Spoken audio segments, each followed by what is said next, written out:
Welcome. Welcome, ladies and gentlemen. Welcome to Kunstakademien and the program Jewish Berlin, The Pity of It All. My name is Lizzie Shea. I'm the director of Judiskultur i Sverige, Jewish culture in Sweden.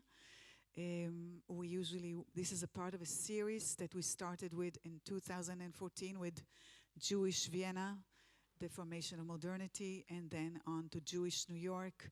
And now on the day of Kristallnacht, we choose to explore Berlin and the pity of it all, which is a title of Amos Elon's book. Amos Elon was our guest a few years ago here in Sweden. We look forward to an inspiring and interesting day together with you.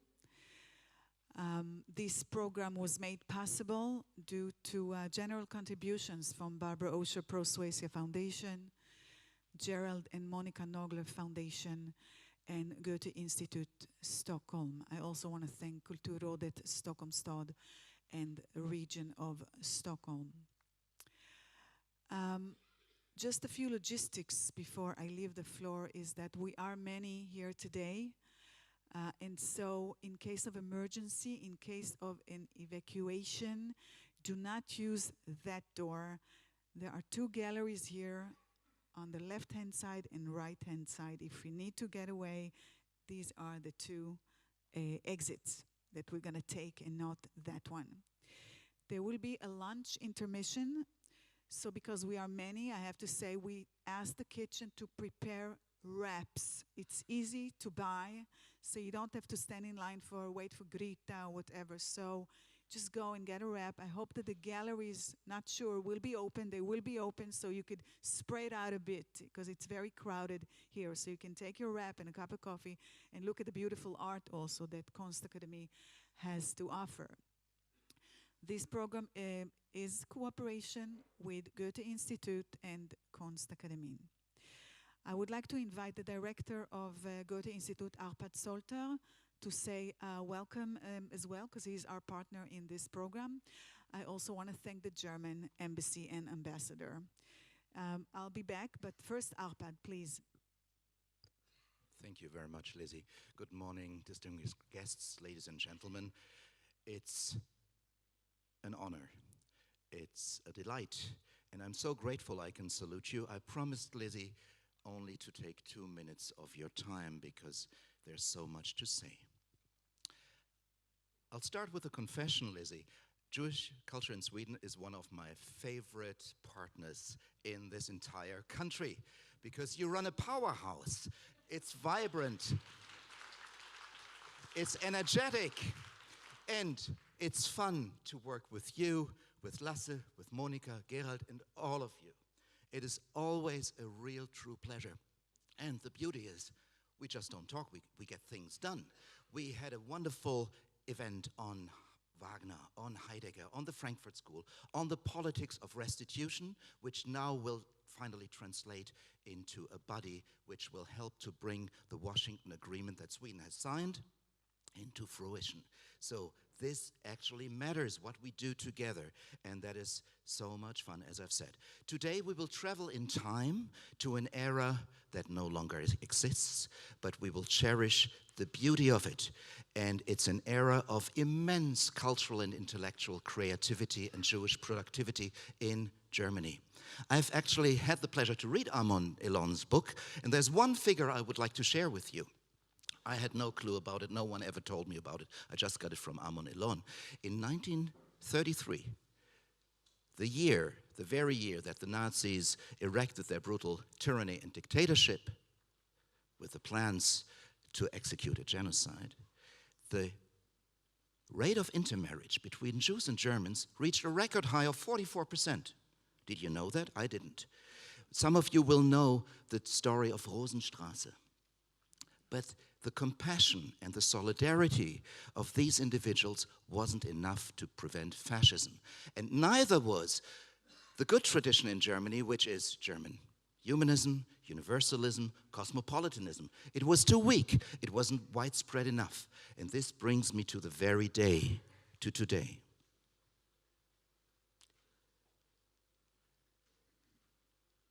Again, what we witness is violence, is hatred, resentment against Jews, against minorities. But I believe, and I would like to share this final thought with you before I hand over the microphone, the well-being, the safety, the freedom, and also the protection of minorities, such as the Jews, is always, from my point of view, a very clear and very seismographic, a very sensitive indicator for the state of any given society. If they are concerned, if they are worried, if they are under threat, you should all worry. We should all worry. Ultimately, it will have an effect on the protection, the safety, and the freedom of all of us. Judenhass ist Menschenhass. And to prevent this from happening, this is my responsibility, it's our responsibility. And I'll end with a quote. The only thing necessary for the triumph of evil is for good men, and I will add, for good women too, to do nothing. I wish you a very inspiring day. Thank you very much for your attention.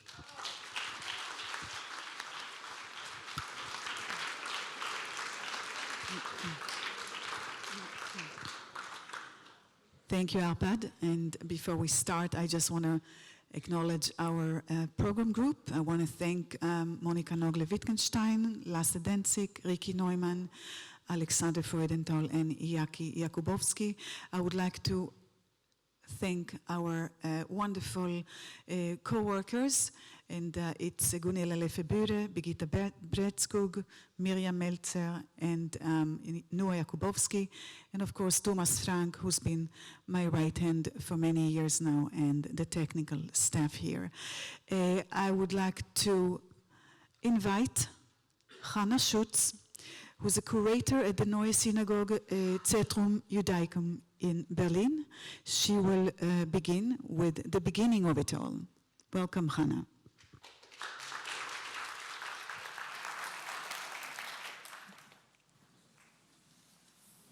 Thank you very much, Lizzie, Monika, that you had the idea to invite me here.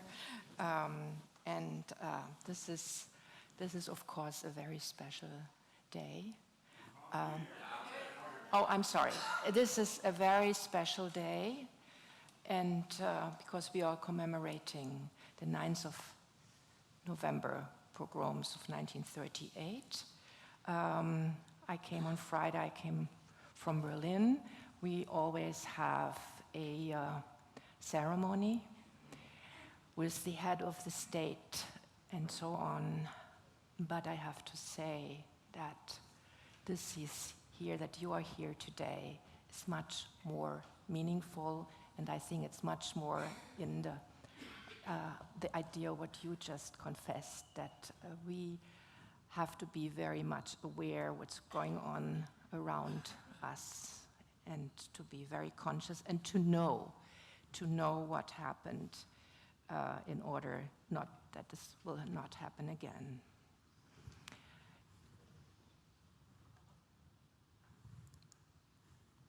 It is sometimes said that the 17th century was the cruelest in the history of mankind.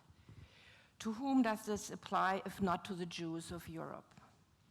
In Berlin, just the look of the figures tells us what happened.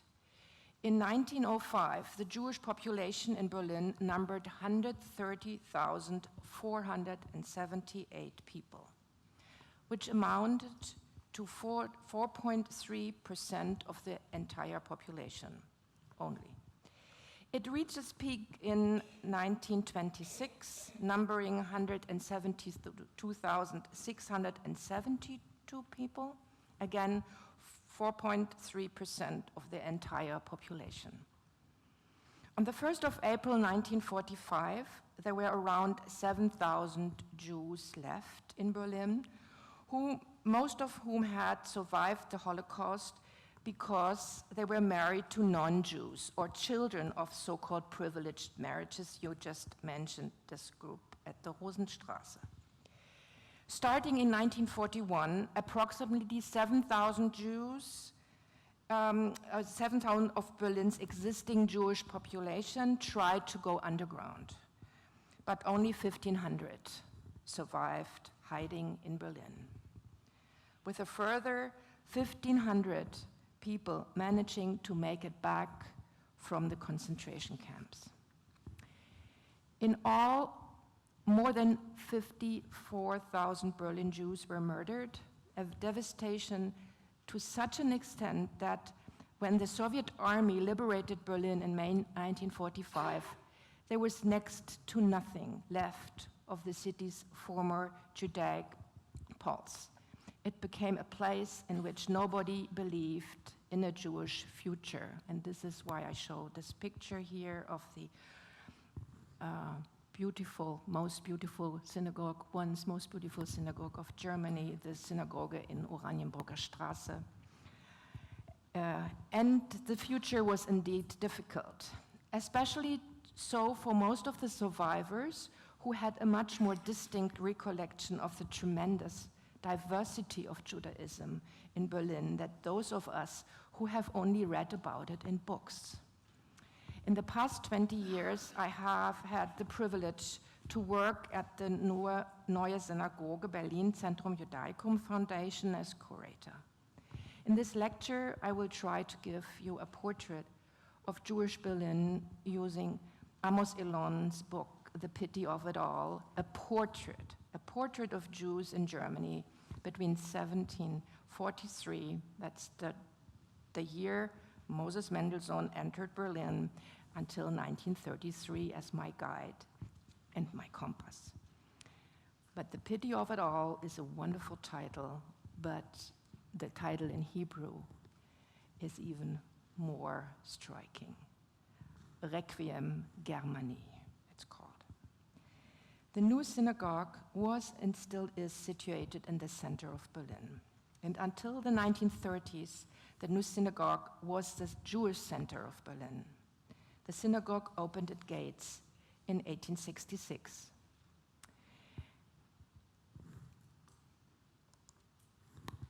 There has existed Jewish life in Berlin since 1671. You can see it's not a very old Jewish community. The official founding date of the Berlin Jewish community, when 20 families were expelled from Vienna, came to settle in Berlin under the protection of the Grand Duke of Prussia. In the 18th century, the Jews in Berlin shared the fate of all Jews living in Ashkenaz, so in Germany, Austria, Poland, and Russia. They stood more or less protected by the local ruler, but this protection was tenuous. They lived in expectation to be eventually expelled, forced to find refuge in another place. More than 45 years after their arrival in Berlin, in 1714, the Jews were allowed to build their first synagogue.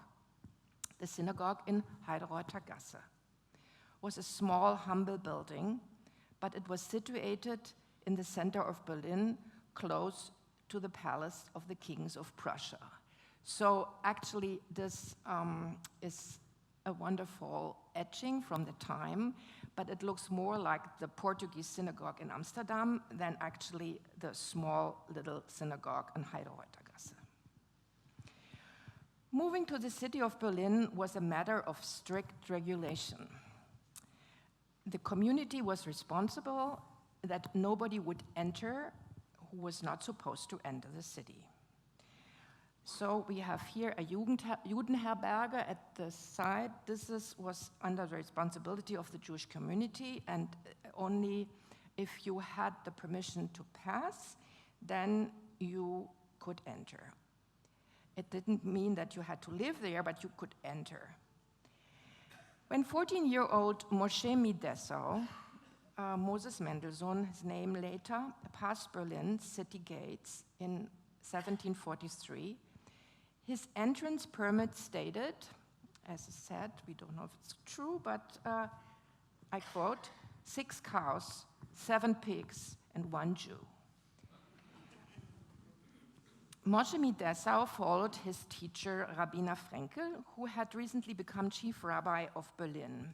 In the Beit HaMidrash, so in the Lehrhaus, the Jewish Lehrhaus, Mendelssohn learned subjects that had been otherwise forbidden by the rabbinical authorities: German, French, Latin, Greek, mathematics, and philosophy.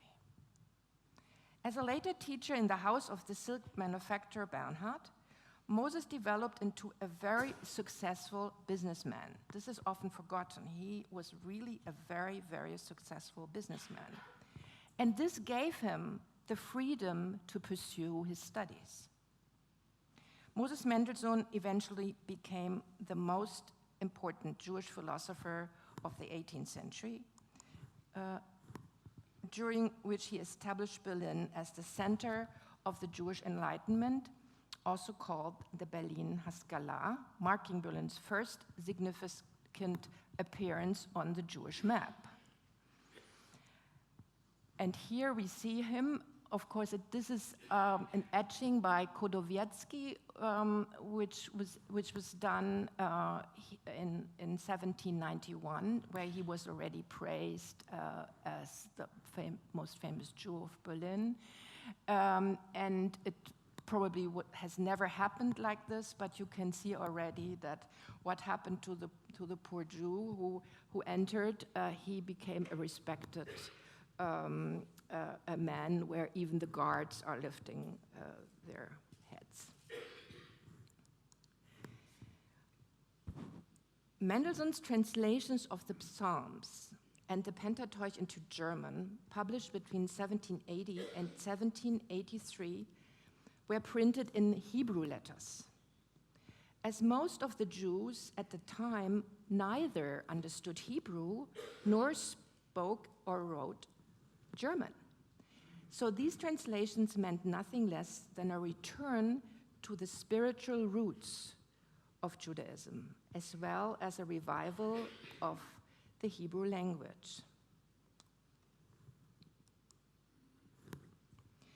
Beyond helping Judaism reclaim its former self, Mendelssohn's translations opened the doors for the Jews into the German language and culture, paving the path towards their assimilation. This assimilation has its beginning in 1778, when the Jüdische Freischule, the Jewish Free School, was founded by Israel Daniel Itzik and his brother-in-law David Friedländer, two wealthy members of the Berlin Jewish community. Just to mention that Isaac Daniel Itzik was responsible for building the road between Potsdam and Berlin, which was very important for Friedrich II. We don't call him the Great, but Frederick II, because he was not very good for the Jews. But he loved this road because it was easy to commute between Potsdam and Sanssouci.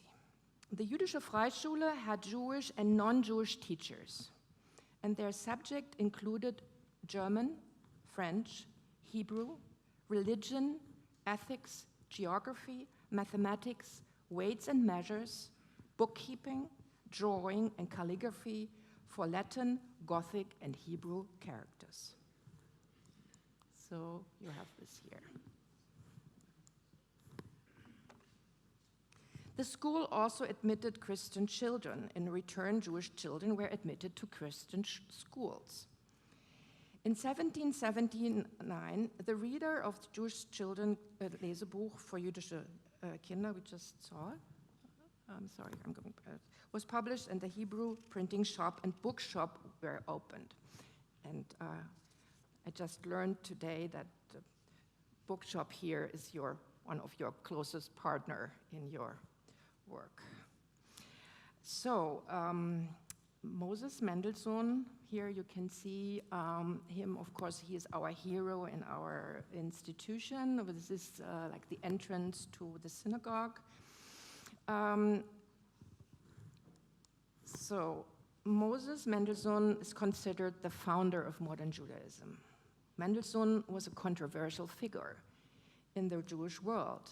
admired by some as someone who prefigured the eventual emancipation and equal status of German Jews, as well as their participation in the cultural and political life within their own country. Others, Jews, regarded him as a gravedigger of traditional Judaism, its identity and moral concepts. Moses Mendelssohn himself, as well as his wife, you can see her with the traditional head covering, walked a fine line between law-abiding Judaism and a secular civic existence. I mean, it's absolutely no doubt he did not eat with any of his friends and non-Jewish friends. So just to make sure he was really a very pious Jew. In 1783, 3 years before he died, Mendelssohn wrote in his Tractatus Jerusalem oder über die religiöse Macht und Judentum, Jerusalem or on the religious power of Judaism. I quote, "Adapt yourself to the morals and the constitution of the land to which you have been removed, but hold fast to the religion of your fathers too.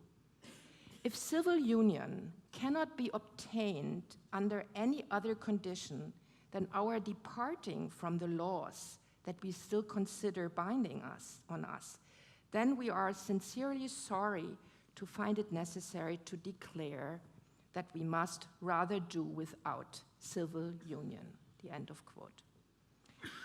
His descendants, though, were not willing to follow him on this path. Although he and his wife, Fromet, remained law-abiding Jews, almost all of the Mendelssohn children became Christians.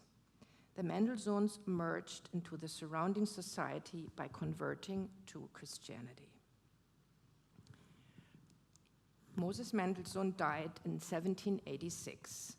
His wife, Fromet, mother of 10 children, of whom only 6 survived to childhood, moved back to her hometown, Altona, towards the end of her life, where she died in 1812. I think it's probably a symbol that she took this Torah curtain, which Moses and her donated to the Berlin Synagogue in 1775. She took this Torah curtain, was made out of her wedding dress. She took back to Altona, where she actually came from. The Mendelssohn family became a German bourgeois family of important merchants, artists, and scholars.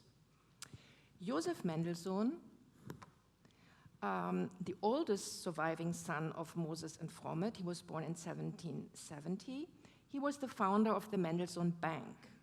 In 1833, he was elected chairman of the Corporation of Berlin Merchant, Corporation der Berliner Kaufmannschaft. Joseph Mendelssohn was the only child of Fromet and Moses who did not convert to Protestantism. But his grandson did, and I'm showing here the baptism set of the Mendelssohn family.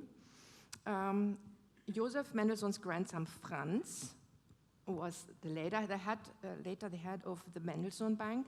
After his baptism in 1890, he became Franz von Mendelssohn. Otherwise, he would not have been ennobled.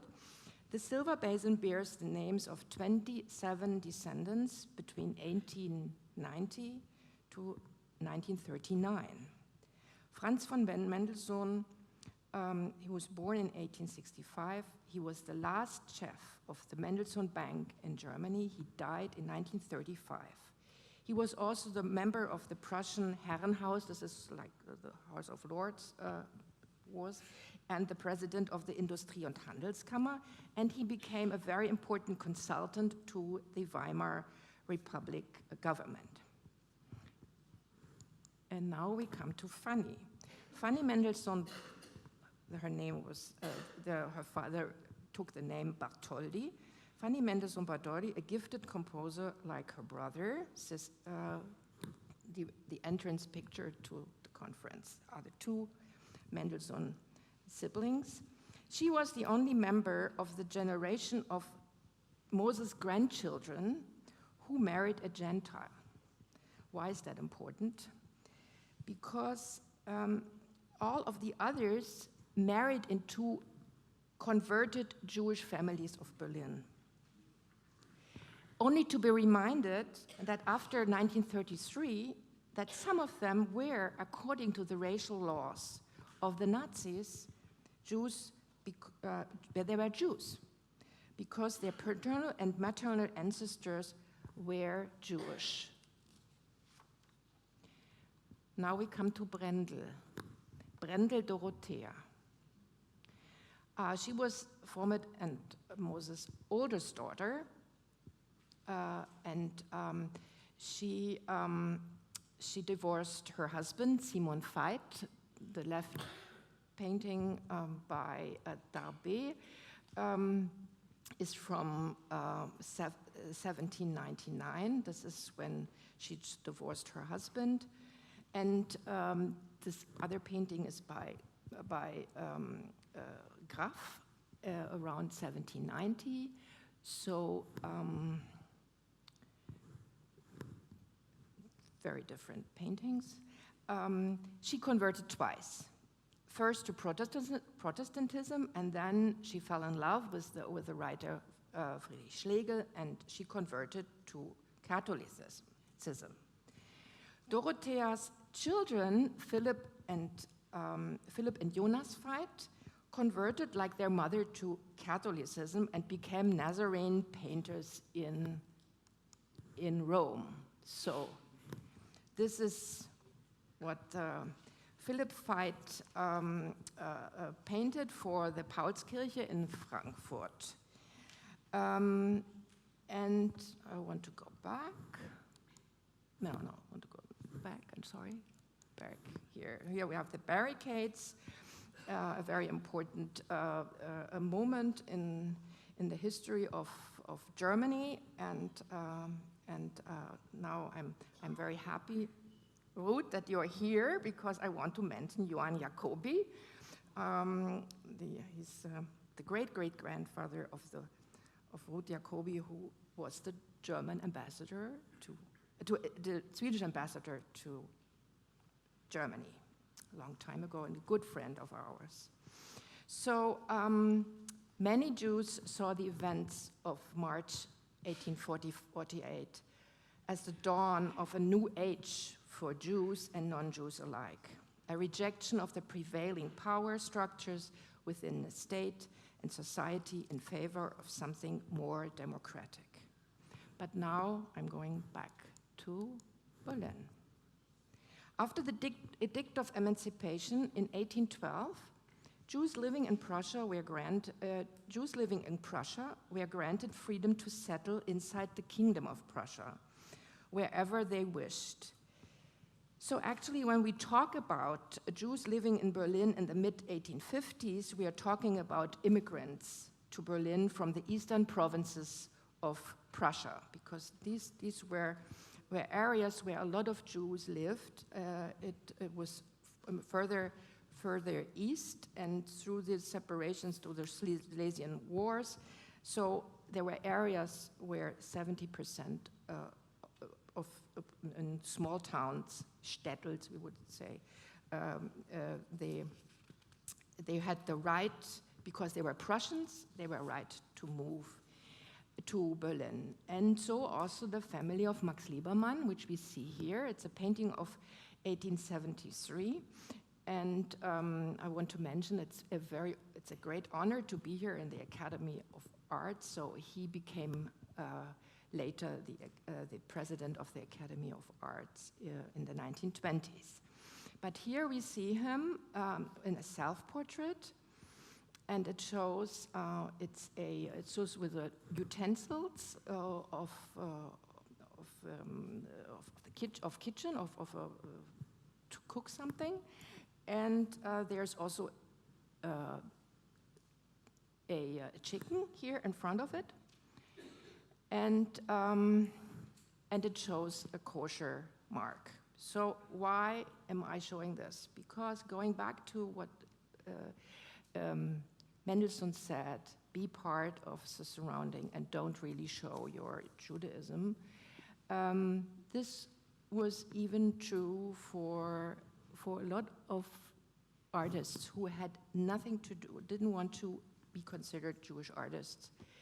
And so he shows this because it was only, you could only read it if you would understand a Jewish household, that when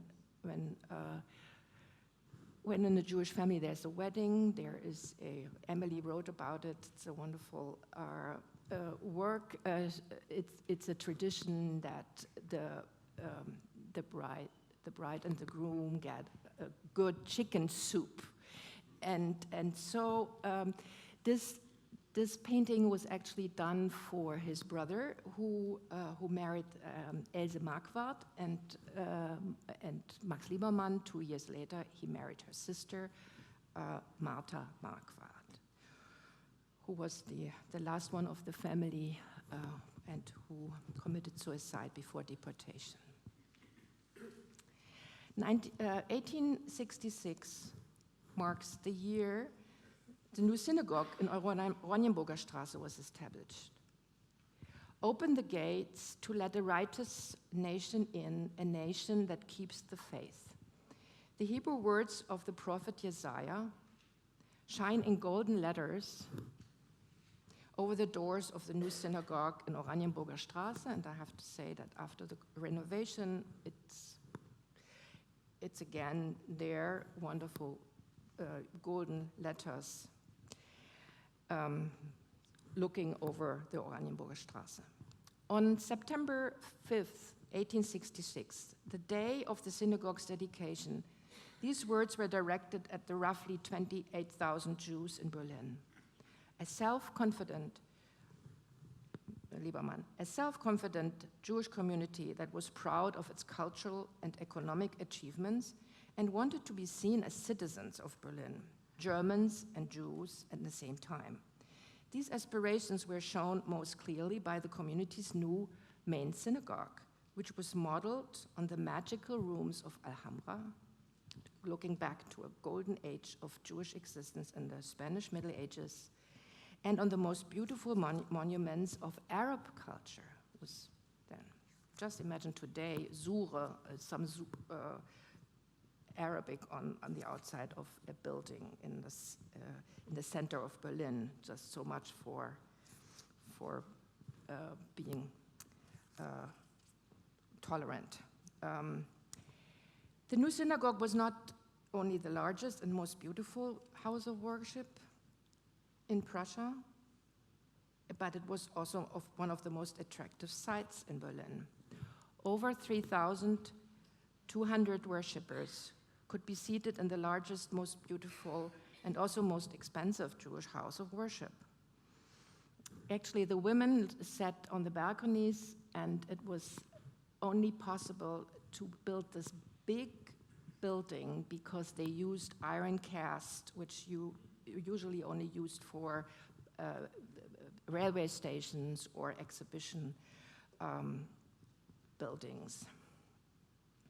Actually, the Moorish style of the building became the model for a number of synagogues of mostly liberal ritual around the world, like Budapest, Florence, Prague, Chicago, and even the famous Reform Temple Emmanuel in Fifth Avenue in New York.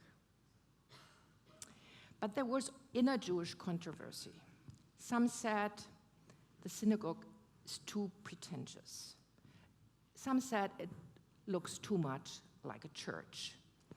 It had an organ and it had a mixed choir and a beautiful music, a medley of Brahms and Bach, and together we may hear about it today, with Lewandowski.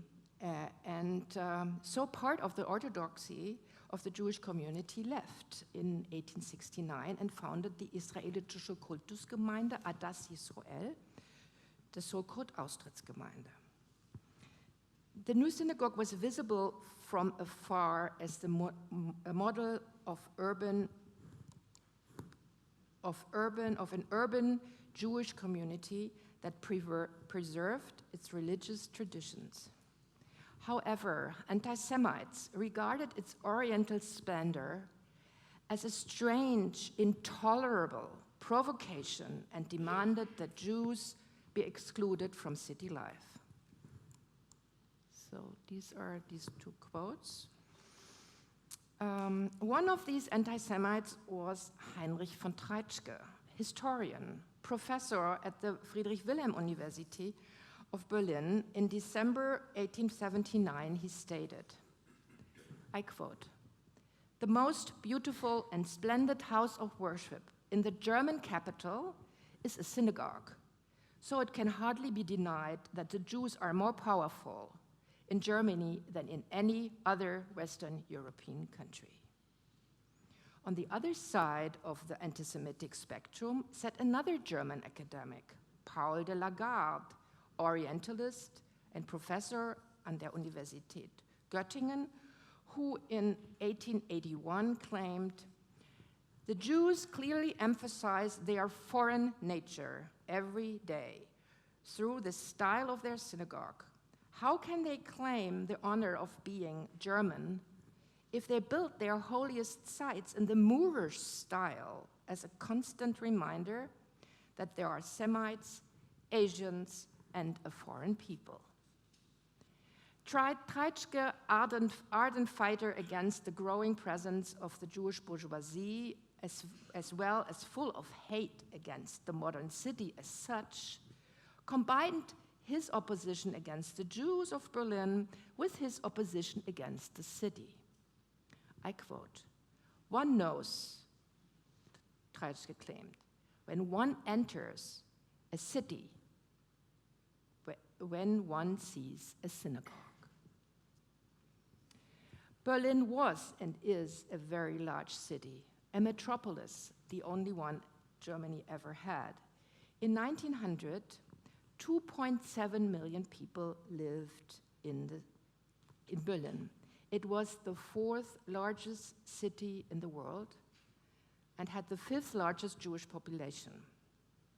The city experienced a tremendous upturn in economic activities in the Kaiserreich, which was between 1871 and 1918, which went hand in hand with an extraordinary cultural development linked to material wealth that had been unknown until then, and we will hear about it much more today. The Berlin Jews found their place, not undisputed, but it seemed mostly stable and above all permanent. Through the Bismarck Constitution, Berlin Jews were accorded equal rights in 1871. These rights, of course, were subverted during the time of the German Reich, which was predominantly a Christian state, and for the most part excluded the Jews from public office, professorships, and officers' careers. Indeed, social advancement was only possible through education and wealth, and not through the military and the civil service career that were so much respected in Prussia. Frau Professor, Herr Professor. This new reality is why young Jews thronged into schools of higher education and universities in Berlin to become lawyers, physicians, and journalists. Berlin Jews achieved their most important successes in commerce and in the free professions. For many, the advancement from outsider to bourgeoisie became reality in the second half of the 19th century. Jews in Wilhelmine Berlin were not a marginal group, and we are not considering them a minority, and they were, in fact, an integral part of Berlin's citizenry. To wit, in 1905, the Jews of Berlin, not more than 4% of the general population, paid over 30% of the municipal taxes. So we are coming to Rudolf Mosse. Rudolf Mosse born in Grätz, also in Posen area, in 1843, died in 1920, was one of the wealthiest Jews of Berlin. This shows one of his, the posters of his publishing house. It's around 1899. And it shows him with the Berlin Bear, and the heraldic sign is the monogram of Rudolf Mosse. Mr. Treitschke was probably furious to see this, and the foundation of this heraldic motto is the Berliner Tageblatt. The Berliner Tageblatt was the respected and liberal newspaper of Berlin, and you can imagine that 1933 it disappeared. He started, and this is interesting, at the age of 24, he started with an Annoncenexpedition. It was the first advertisement agency in Germany, and he later founded the newspapers, and he also published, now we don't have them anymore, address books as well as phone books. In the same year, in 1899, he asked Anton von Werner. Anton von Werner, he was the president of the Academy of Arts during the imperial time and a favorite artist of the Kaiser. And he commissioned this painting, which shows the Mosse family banquet as a mural for his dining room at the Mosse Villa on Leipziger Platz. This was destroyed in this painting, and together with the house was destroyed during the Second World War, and the sketch is now a place of restitution to the heirs of the Mosse family. At the beginning of the imperial era in 1871, only 7% of German Jewry lived in Berlin. By 1910, the number was over 23%, and Jews continued to move to Berlin during the 1920s. At the end of the Weimar Republic, every third Jew lived in the German capital. The cultural and administrative center of Jewish Berlin remained around the Neue Synagoge, the epitome of Jewish life. It was the temple of the Reformgemeinde. It was the Institute of Jewish Science, die Hochschule für die Wissenschaft des Judentums, the Orthodox Rabbinic Seminary, also known under the name of Ezriel Hildesheimer, and the Scheunenviertel, the barn section that housed many East European Jews who came to or through Berlin, mainly during the First World War. I would like to finish with two paintings which are very different, and here we are. No? Next. Okay. Oh, you have to point at another? No.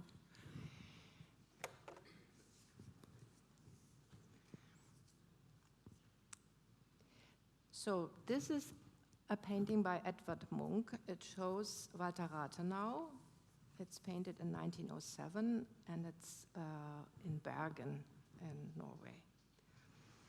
Walter Rathenau, you will see him here. He was, his father was Emil Rathenau and founder of the AEG, later the largest electricity company in Germany. He actually acquired the Edison lamp at one of the world fairs, and he introduced electricity as a utility to Berlin.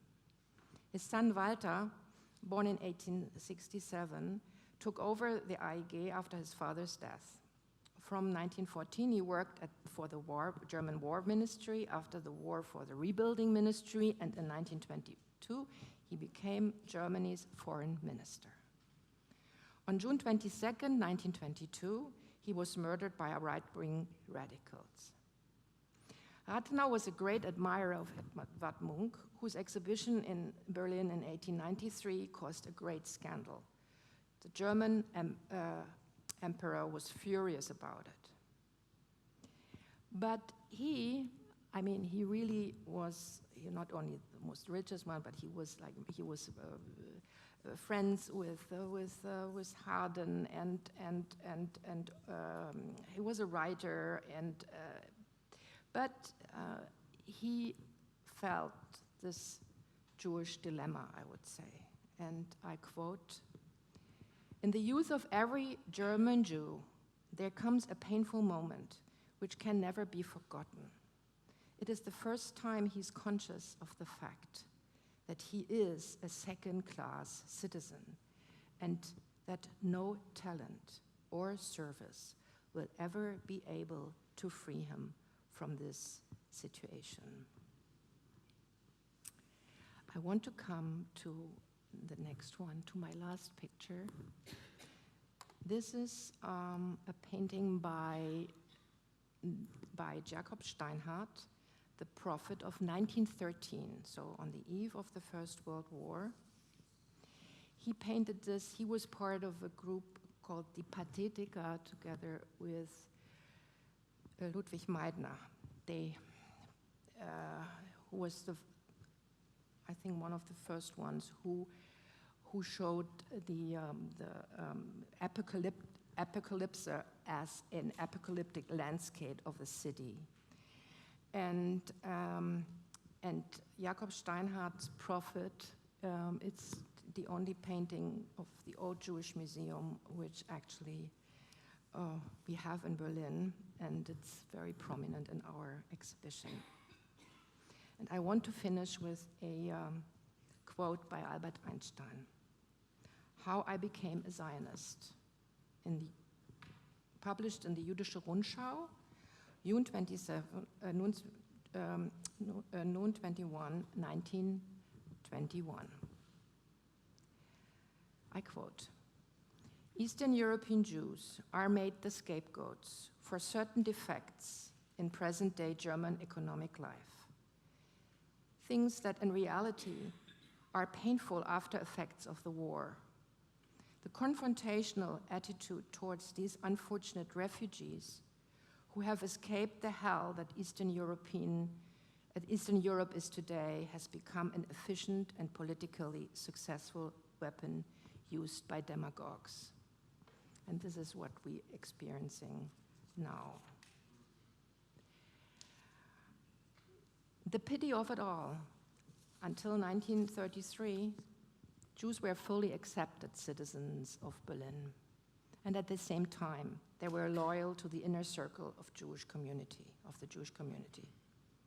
They were, in other words, German as well as Jewish. In 1933, everything turned to Requiem Germany. Thank you very much.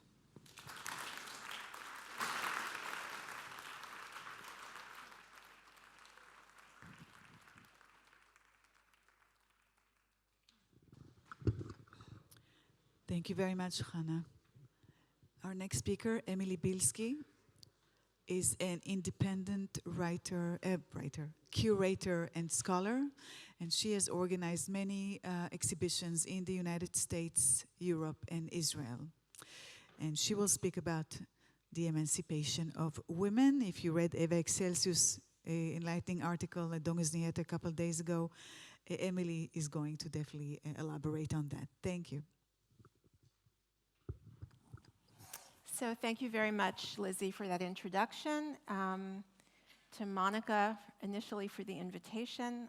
It's a real pleasure to be here this morning to discuss with all of you some of the very important legacies of Jews in Berlin, very complex legacy, actually. My topic this morning are the women, the Jewish women in Berlin who had salons. Salons were private gatherings that influenced the public world of arts, music, letters, and politics.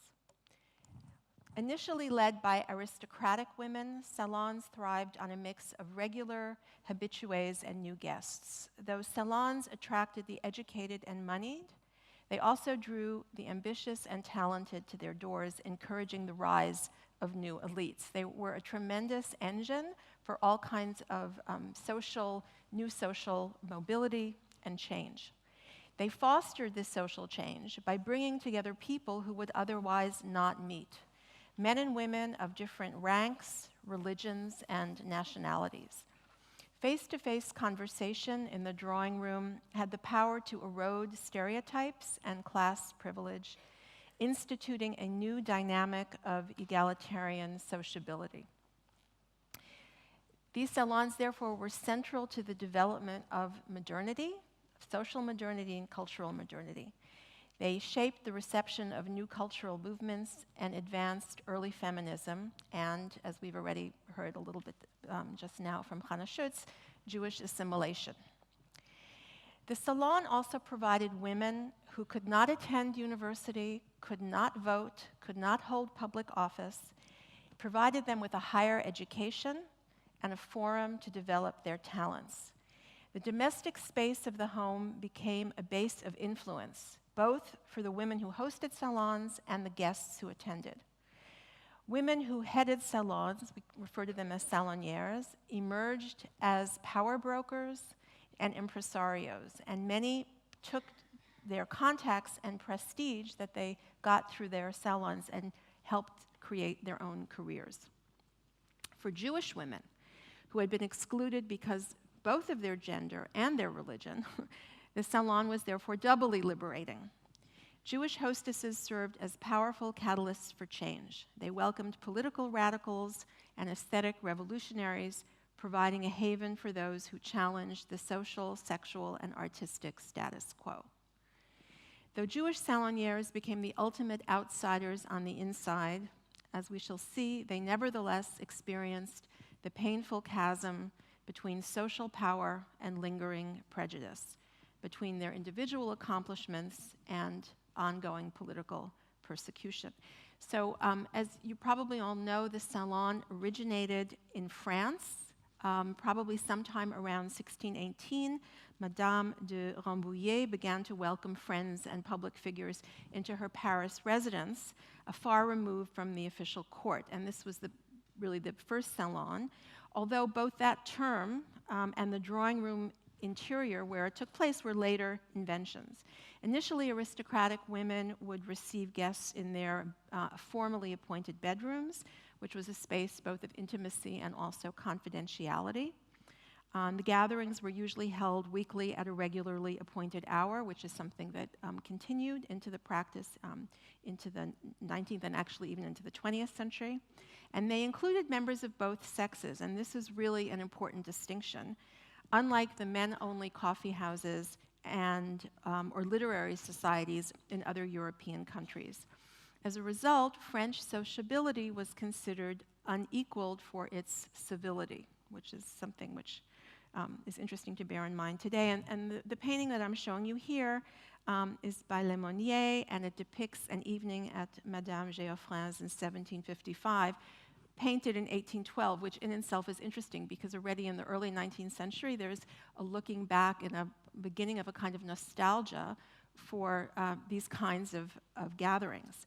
By the mid-18th century, so the time of this depiction, French salons provided an institutional base for Enlightenment philosophers whose beliefs in individual liberty fostered opposition to the absolute authority of church and monarchy.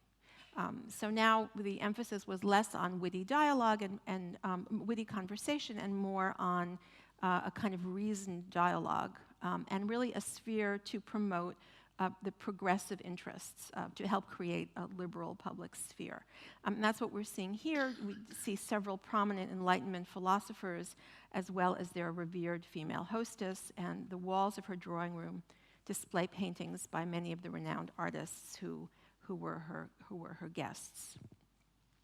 Now, during the 18th century, so this is a very important background to understand what happens then with these Jewish women in Berlin. during the 18th century, Enlightenment ideals and Jewish acculturation created conditions that enabled the flowering of social gatherings hosted by Jewish women in Berlin, and we heard some of that already from Hannah. Abandoning centuries of isolation, Jews desired to become part of the German mainstream, while the dominant society began to be receptive to the integration of Jews. The salons fostered integration by enabling the hostess and Jewish guests to move beyond the confines of the Jewish community and converse with non-Jews, and by facilitating their acquisition of general German and European culture. So we heard just now about the education of Jewish men in Berlin, but what about Jewish women? How did they acquire this culture? And the salon was really one of the places where this happened, where ideas were exchanged, where informal lectures took place. So it was also a very important educational institution in a way which fostered this ongoing integration. Socializing between Jewish women and non-Jewish men also led to romantic relationships, and in several cases, conversion to Christianity and intermarriage, which we also heard about. The Jewish Enlightenment movement, or Haskalah, matured in Berlin with the writings of Moses Mendelssohn and his circle. In order to reconcile Jewish life with contemporary German culture, Mendelssohn advocated reform of Jewish education, which we heard about. But a new Jewish elite emerged in the wake of the 7 Years' War, which is also an important factor because it's an economic condition which also helped create this atmosphere for the salons. And many of these families amassed tremendous wealth and then began to adopt the dress and language of non-Jewish upper classes and also to entertain on a comparable grand scale. The salons hosted by Jewish women who had been educated in secular subjects emerged when the French style of sociability, that is again mixing men and women, was introduced into Prussia. So this is the general background.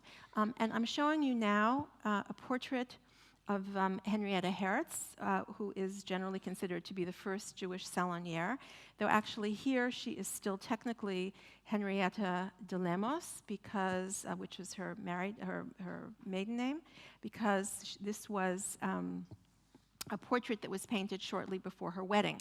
She was the daughter of a prominent Berlin doctor of Portuguese ancestry, and she was 15 when she married Marcus Hertz, a physician 17 years her senior. So you can see here it's quite an interesting depiction. The artist depicted the young bride as Hebe, the goddess of youth and cupbearer of the gods, the daughter of Zeus and Hera. So here Henrietta serves nectar from a jewel-encrusted cup resting on a cloud against which she leans as though it were a plush sofa. These attributes appear in some way to prefigure the role of hostess that she would soon assume. So these allegorical depictions of young women as Hebe were not uncommon in the last quarter of the 18th century, especially as a prelude to marriage. And here you can see a famous example, a portrait of the 18-year-old Marie Antoinette shortly after her wedding. And yesterday, I had the pleasure of going to the National Museum here, and there is actually, I think, the first portrait, allegorical portrait, of a young woman as Hebe painted by Nattier from 1744, which is in this beautiful city in that amazing collection. So despite the fact that this was a common way of depicting these young women, choosing the mantle of pagan antiquity with which to clothe a young Jewish woman from a traditional family still seems a remarkable leap. And I think demonstrates the extent to which the Enlightenment was transforming certain echelons of Berlin Jewry. Though, whereas Hebe became the bride of Hercules after his apotheosis, Henrietta's intended spouse was a traditional Jewish hero, a man distinguished by his intellect and scholarship. And here I'm showing you a portrait of Marcus Hertz, who was a disciple of the philosopher Immanuel Kant. And Hertz gave private lectures in philosophy and the natural sciences at home, which were attended by young intellectuals and nobles. And the way Henrietta's gatherings developed was that people would come to visit her husband, and then they would sort of go off into the other room where she was and were captivated by her. So her gatherings developed alongside those of her husband's, attracting younger guests with an orientation toward romantic literature, such as Alexander and Wilhelm von Humboldt, who Henrietta tutored in Hebrew. And you can see here that she developed into a very striking beauty. She was extremely tall, of statuesque bearing, extremely intelligent, had incredible facility with languages. The theologian Friedrich Schleiermacher became an intimate and wrote in 1798, and I quote, "No person of importance comes to Berlin without visiting the Herzls," end quote. After her husband died in 1803, she could no longer afford to host her open house. She continued to be a guest and to socialize with many of her counterparts, some of the salons I'll talk about in a minute, but she could no longer afford to entertain herself. Though she had many suitors, she never remarried.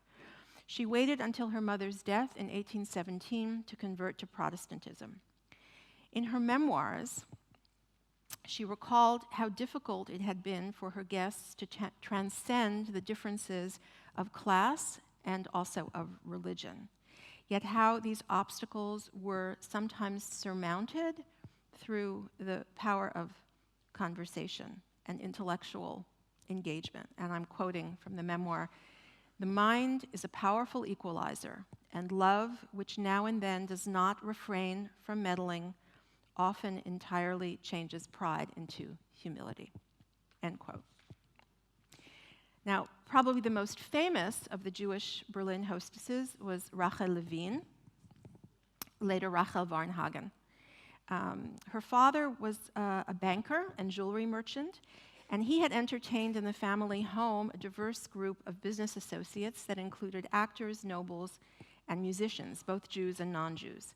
After his death in 1790, Rachel continued this practice, although the guests were now drawn by a desire for open sociability and a common interest in contemporary literature, philosophy, theater, and music.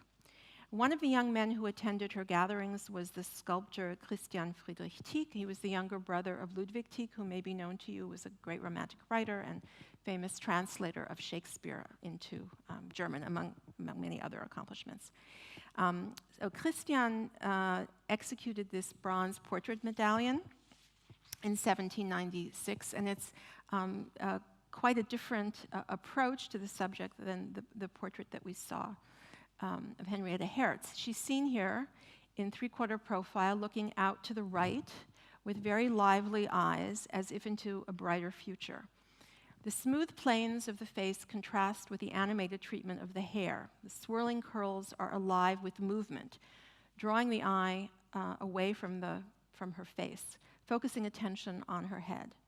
And indeed, unlike most other Jewish hostesses in Berlin, Rachel Levine was neither rich nor beautiful. People comment, all the contemporary witnesses in letters and other texts comment on her. She was very slight and quite plain looking. But she captivated by means of her penetrating intelligence, wit, empathy, and openness to new ideas. And above all, she was a passionate and original thinker, and this is really how Tieck presents her, as a woman of ideas. It's also interesting that he gives her a moniker, one name, Rachel, sort of like Madonna or something. In other words, she was already becoming a kind of legend who could be identified with this one name. And indeed, it also distanced her from her Jewishness, because her last name was Levine, as the name associated with the priestly class of ancient Israel. And in fact, during the course of her life, as she moved away from that, from her background, she changed her name several times. She aspired to create a new form of egalitarian sociability that would remake society and reinvent her place in the world as a modern Jewish intellectual woman. And you can imagine what a challenge and struggle that was at this time. In this struggle, she mobilized two weapons: the gatherings that she hosted and her writing, consisting primarily of thousands of letters. She used conversation as a means of exploring the world and challenging the conventions of a society that insisted on ostracizing her as a Jew. Conversation was intrinsic as well to her original style and use of language, something she herself termed my dialogical writing. It's very hard to see conversation. We don't have recordings, so sometimes we sort of grasp at certain documents, and this is one of those documents which begins to reveal a kind of glimpse of what might have gone on. They're notes that she took at August Schlegel's Berlin lectures in 1802, but her notes are kind of surrounded by comments from her friends, and you can sort of see, including Friedrich Gentz.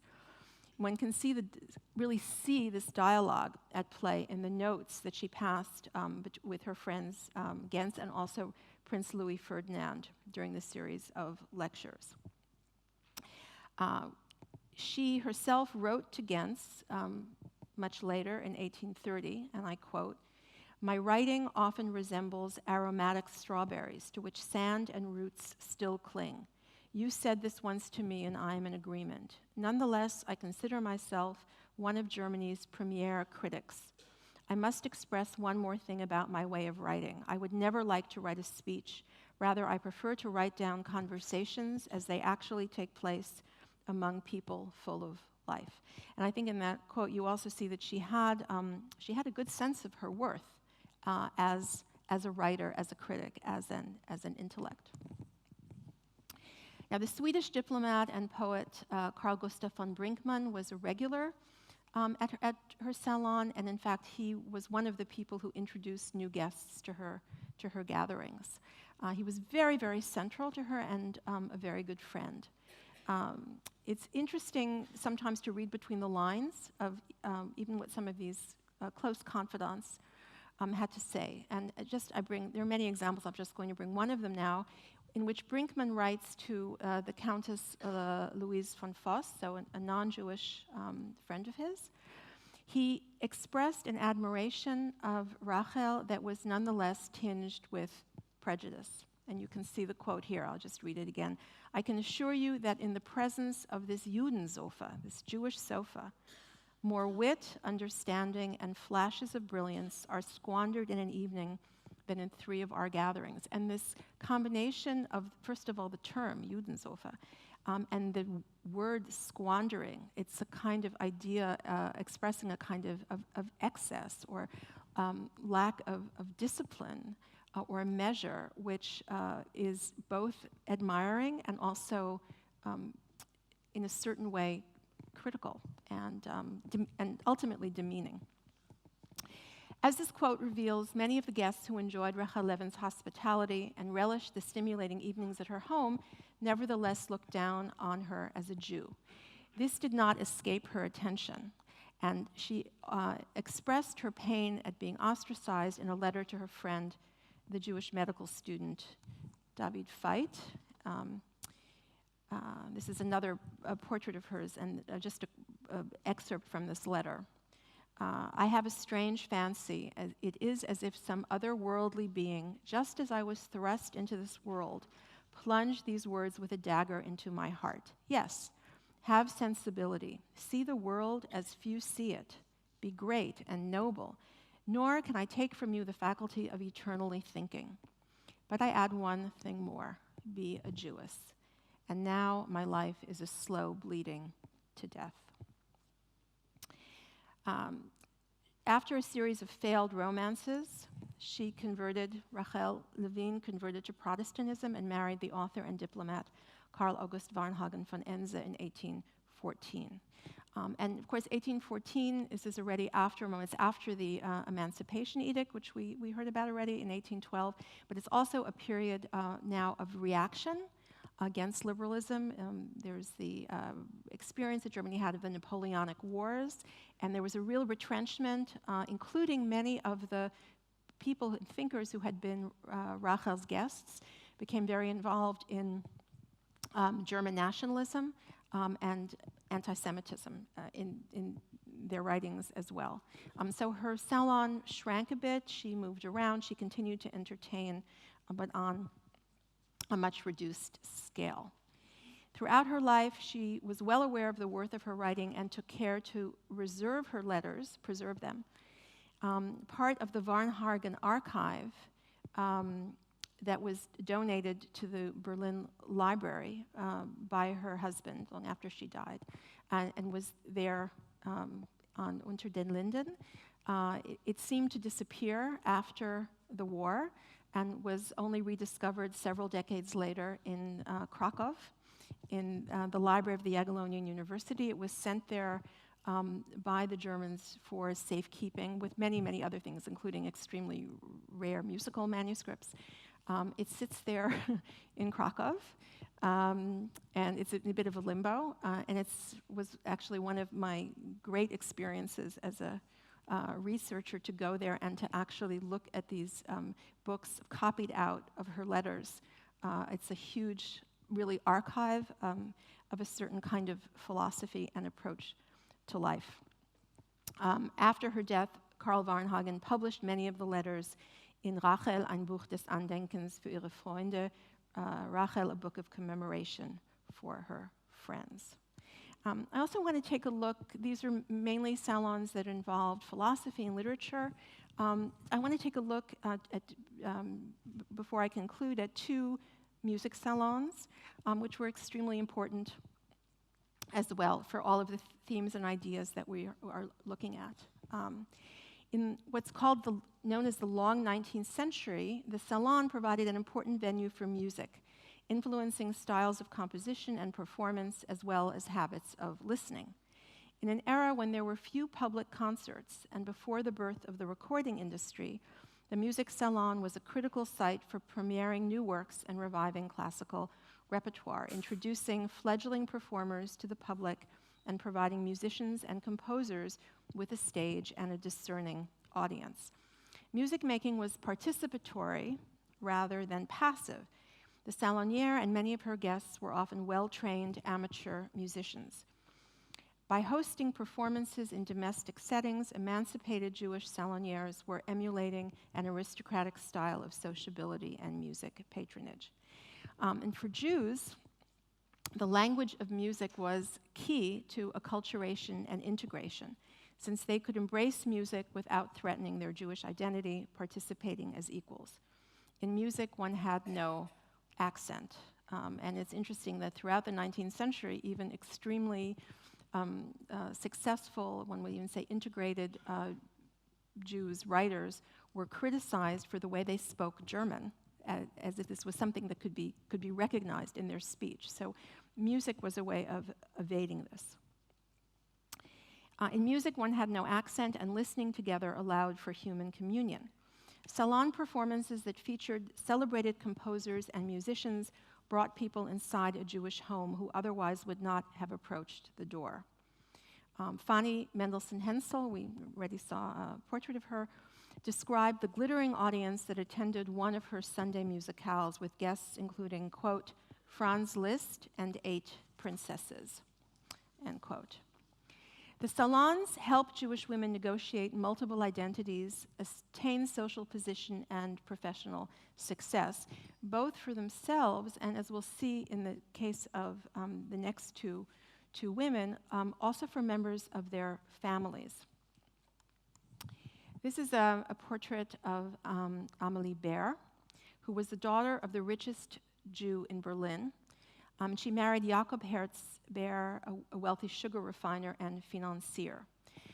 She used this fortune, she was extremely philanthropic, to benefit both Prussian and Jewish charities, to modernize Jewish religious practice through her support of the Reform movement. So this was a woman who did not convert and actually who was actively engaged in Jewish life, and to host a very significant music salon. And here you see her seated in a landscape, not in a domestic interior. The gesture of her hand to the shoulder is a variation on the Roman figure, a personification of modesty and virtue, and it shows her really open out in the world. But the risk of venturing forth into that big world is demonstrated by the fate of another family portrait, which is the portrait of one of her sons, Meyer Behr, as a boy, 1802. It was painted to commemorate, to celebrate, their son Meyer's public debut as a pianist in 1801, and it was a life-size portrait. It was then exhibited publicly in the Academy of Arts. And the anti-Semitic propagandist Karl Wilhelm Grotnauer raised such a huge protest about this public exhibition of the portrait that the family withdrew the portrait to their home. Grotnauer was affronted by the Behrs' attempt to live privately as Jews but play a visible role in the city's public life. In other words, to do what Moses Mendelssohn suggested, which was to be a Jew at home and a citizen, a German, in the public space. But with this resurgent anti-Semitism, this was not to be. And so, how did they cope? How did they react? Well, the Salon became a strategy for negotiating their place in Berlin. Amalia Behr carved out a new sphere for her family. They did not simply retreat to the private sphere of the home, but rather they transformed it through the Salon into a liminal space, but poised between a controlled visibility and social discretion. So it was kind of in between these two, the private and the public sphere. She hosted splendid concerts performed by Europe's best musicians, and her lavish hospitality drew guests, as noted by one noble, and I'm quoting, "There is far more discernment, talent, and knowledge to be found there, and also the food is better, since these people have more money than our impoverished aristocracy," end quote. So she also mobilized her salon to promote the careers of her sons. So, and here we see, okay, Jakob Meyer is in the center, and maybe by now you already figured out that he becomes Giacomo Meyerbeer. He changes his name. One of 19th century's leading composers. You see her husband on the left, and also one of her other sons, the poet and playwright Michael Behr, and there was another son, Wilhelm, who was a businessman, banker, an astronomer, and one son who was a bit of a ne'er-do-well, who we never hear very much about. The talented sons used her gatherings to make contacts and performed, read from their work, performed music in the sheltered salon environment. But after they achieved their fame, they actually became part of the attraction. In recognition of her services to Prussia during the wars against the French, Behr was awarded the prestigious Louisenorden in 1816 by King Frederick William III, and she was the first Jew to be so honored. In acknowledgement of her Jewish faith, she was awarded a modified medal without a cross, which is sometimes interpreted as being something that was particularly sensitive and sometimes interpreted as being yet another slight, which is that somehow she didn't merit the full cross. These are two items which are from the Nachlass, from the estate, was passed down through many generations of the Behr family. Were hidden in an attic during the Nazi regime, and it's part of a much larger group of objects. The portraits that I showed you of her and her husband are part of that as well, and were then donated to the Berlin City Museum. And one of them is this very personal item of a teacup. We don't have very many items like that actually show kind of what these women would have used in their entertaining. But the other is a huge and magnificent Torah Ark curtain, because alone among the Jewish hostesses, Behr played a role in the modernization of the Jewish religion as an early supporter of the Reform movement. She established a small Reform synagogue in her home, and it was also important because actually the king, in fact, was against Reform Judaism. He wanted Judaism that was much more stringent, more primitive and backward, the idea being that would then force Jews to convert to Christianity. So actually liberalizing, modernizing Judaism was something that he was against, and therefore the first of these places of Reform worship had to be private, and this was another area in which she was a patron. Okay, here is another portrait of Fanny Hensel. This happens to be by Moritz Oppenheim, the Frankfurt-born Jewish painter. He's considered the first Jewish artist. He's the first modern Jewish artist. And as you've already heard, she was born into an illustrious family, granddaughter of Moses Mendelssohn. And her father was one of the many Mendelssohn children. Her parents hosted a weekly music salon where she and her younger brother, Felix, performed. She developed into an accomplished pianist and composer, yet her family deemed a public career in music unacceptable for her. In 1816, Abraham and Leah Mendelssohn had all 4 of their children baptized in an effort to shield them from the anti-Jewish prejudice and further their unfettered participation in German culture.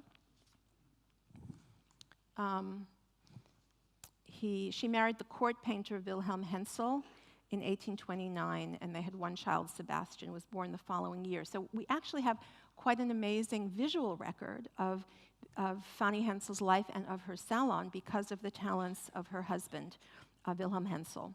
And here you can see one of his many very beautiful portraits of her, as well as a depiction of part of the Mendelssohn home, where the Hensels continued to live in that same house where her parents had hosted their music salon. And in 1831, she decided to revive it. She decided to host musicales on every Sunday, to program the concerts. She played the piano, she conducted the musicians, and she composed works to be performed. Otherwise, she would have had no venue for that. Here's Wilhelm Hensel's depiction of his brother-in-law, Felix.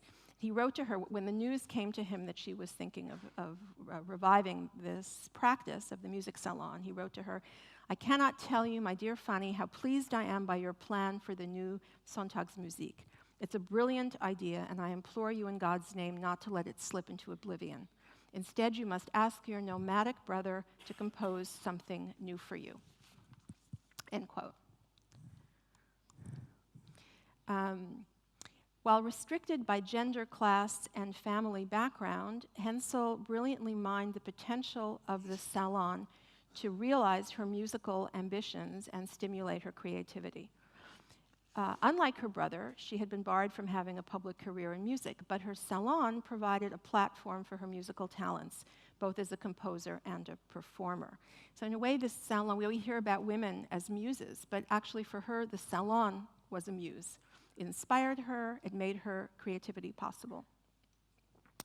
Wilhelm Hensel encouraged his wife and contributed to the visual aspects of performances. And what you can see here, something that we find on many of the original manuscript pages of her compositions, in which you see a tangible expression of the couple's artistic collaboration, with Wilhelm providing vignettes that illustrate and complement Fanny's work. He also created a body of pencil portraits of performers and guests. We've already seen several here just to show you. Here's Clara Schumann, part of their circle, who attended and also performed, and a self-portrait. So though these were private events by invitation only, the salon sometimes had more than 200 people in attendance and became one of the most important sites for music making in Berlin, reviving classical repertoire and premiering new works. And actually, just as an aside, one of the very important contributions of both Fanny and Felix was the revival of interest in the music of Bach, which had really fallen in disfavor, and she programmed a lot of Bach. So they are also part of this Bach revival at this period. Here, one of the interesting things that you see in these drawings also is that they, again, are literally a platform for a kind of dialogue. This is, as you can see, Niccolò Paganini, and on the bottom, you can see some musical notes. So in many of these portraits, the sitters would write some kind of a text. In the case of Paganini, he wrote some bars of music that he composed on the spot. And I think you've already read the quote. It comes from her diary, 29th of March, 1829. She described Paganini playing, quote, "with the look of an insane murderer and the movements of a monkey, a supernatural, wild genius. It seemed as though he were plumbing the depths of his soul and yet simultaneously ripping the heart out of the poor violin," end quote. And poor Fanny actually died suddenly at the age of 41, a few hours after collapsing while conducting a Sonntagsmusik rehearsal. And as you know, her brother Felix did not survive her by long. In conclusion, as a project of integration and a model of enlightenment tolerance, we are aware of the ways in which the Berlin salons, the Jewish salons, fell short. Persistent anti-Semitic views expressed in private and often in public by non-Jewish guests, the lack of social reciprocity. For example, these people, the guests all came to the homes of these Jewish women. They were never invited to other people's homes. And the nationalist, anti-Semitic, anti-Enlightenment reaction in Germany after 1806 all point to the failure of this experiment in egalitarian sociability and intellectual engagement. As early as 1819, Rachel looked back nostalgically to the time of her first salon. Writing to Brinkman, I quote, "The entire constellation of beauty, grace, coquetry, attraction, amorousness, wit, elegance, cordiality, the urge to develop new ideas, honest seriousness, unconstrained exploration and encounter, spirited humor has dissipated. The remnants of a conviviality that is unique in all of Germany." I think she gives a sort of wonderful description of all of those many elements, those many threads that are woven together in a successful salon. And yet, the aspirations of these extraordinary women set a standard.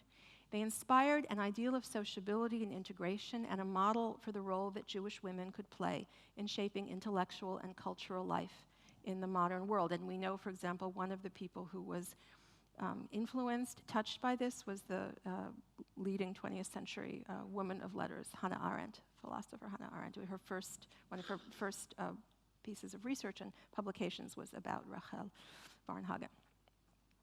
The myth of these early utopian salons does not negate their legacy, but rather constitutes a central part of it, especially as it was partly of their own making, as we have seen. Hertz's memoirs already contain many of the seeds of this idealization, and Rachel played an active role in preserving and preparing her letters, a task her husband continued after her death. What they could not realize in life, in their social gatherings, they attempted to accomplish through constructing the idealized image of sociability that conformed to their visions, beginning a long process in history of Jewish women who shaped culture and politics through their salons. It's a process that continued into the 20th century. And I would just add, I think every time I look at this material, this idea of the importance of face-to-face conversation, of talking to people who are different from you, in a world where we all seem to be retreating ever more into virtual communication and isolation, and where nobody even listens to an opinion that is different, it seems, again, very much to be a value that is worth pursuing, and once again, perhaps a very radical idea. Thank you.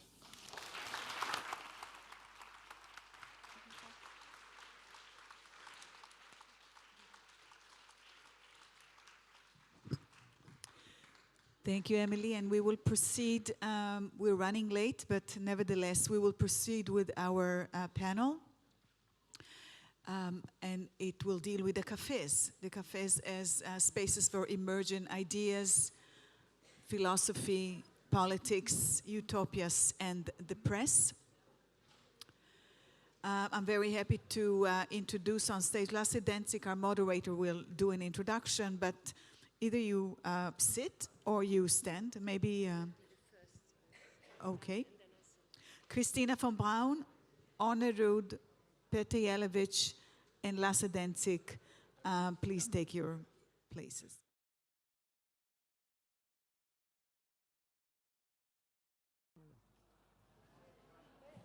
So, dear friends, we continue. Now we have a different modus here. We turn our attention to one part of Jewish Berlin, but with its many ups and downs for the Jewish populations in Berlin. Within that period of Jewish Berlin falls the Weimar period. The Weimar period, to many of us, is known. It is a period after World War I, until the Machtergreifung from the Nazis, where it's a period characterized by intense political turmoil, by cultural creativity, by changes of lifestyles. It was a quite short and very rich period of innovative and avant-garde thinking within politics, in many fields of the arts and in the sciences. It was also a period when many Jews reached prominence within the German culture. And we will discuss that, except for the saloons that we heard a beautiful presentation of now. Not only the saloons, but also the cafes and the press in Germany and in Berlin in particular were kind of spaces or meeting points for debates, for ideas, for political and philosophical encounters and artistic encounters. And it was also the spaces where these events in society, social and political movements were commented upon by people, not only by Jews, but many of them were Jewish. And to present and to reflect on this, we have here three very, very eminent, very knowledgeable contributors. Christina von Braun, to my right. Christina is a writer and a filmmaker and a professor of cultural history at the Humboldt University in Berlin, where she also is a speaker of the Center for Jewish Studies. And Christina is also the vice president of the Goethe Institute. Peter Jelavich is also a professor of history at the Johns Hopkins University in the United States. He is specializing in the cultural and intellectual history of Europe since Enlightenment. And among his books are two that relate to what we are talking on here. One book is called Berlin Cabaret, and the other book is called Berlin Alexanderplatz, Radio, Film, and the Death of Weimar Culture. And here, closest to me, is Arne Ruth, familiar to many of us here. Arne is the former editor-in-chief of Dagens Nyheter. He has been a visiting professor of journalism, media, and human rights. And one of his significant contributions is his book, together with Ingmar Carlsson, on the arts under German fascism. The book has a Swedish title. It's called Samhället som teater, estetik och politik i Tredje riket. And I am Lars Densik. I am a senior professor of social psychology, but I am mainly the co-founder of Jewish Kultur in Sweden. And I will moderate this discussion. It will be a discussion in the format of a round table. I was very impressed by the title of Emily's talk on the power of conversation. I think that's a very good title and a very good idea that we will continue now by conversations and to confront each other's ideas and listen to each other. I have asked my friends here to start by giving each of them a short introduction of their perspective, what they want to present, and then we will continue by conversation. So first out, Christina, please. If you wish, you can stand, but you can sit here also. Okay. Well, thank you. Lasse asked me to speak first, so I'm going to try and give you a very brief, random choice introduction to Berlin in the 1920s. Berlin, there were Orthodox Jews living in Berlin who had kosher shops where you could buy kosher food, and they had their own libraries where they sold or lent out books in Hebrew. But they were only part of the Jewish population and probably the smaller part of the Jewish population. Most of the Jewish population were assimilated Jews. This, for instance, is the Valentin family celebrating the 50th golden marriage of Helene and Heinrich, and it doesn't differentiate anyway from non-Jewish celebrations of the time. The Jewish Garfunkel family had 8 of their 8 sons in the German Far Army fighting for the German Empire. The Jews created their own fraternities. The German fraternities, student fraternities, would not allow them in, many of them, so they created their own fraternities. This is a rabbi leading this fraternity. They also created their own gymnastic clubs, Bar Kochba, this is called. It's not really different, except for the Star of David, from a non-Jewish club. And there were women Bar Kochba clubs too, as in this image. Women in general Jewish women became pioneers of the fight for education for women in Germany. They played a far greater role than corresponds to the percentage of Jews in Germany. Lise Meitner became one of the most famous natural scientists. Alice Salomon became a very important social reformer. Charlotte Wolf became one of the pioneers of the movement for sexual reform. And it's just a few I'm mentioning here.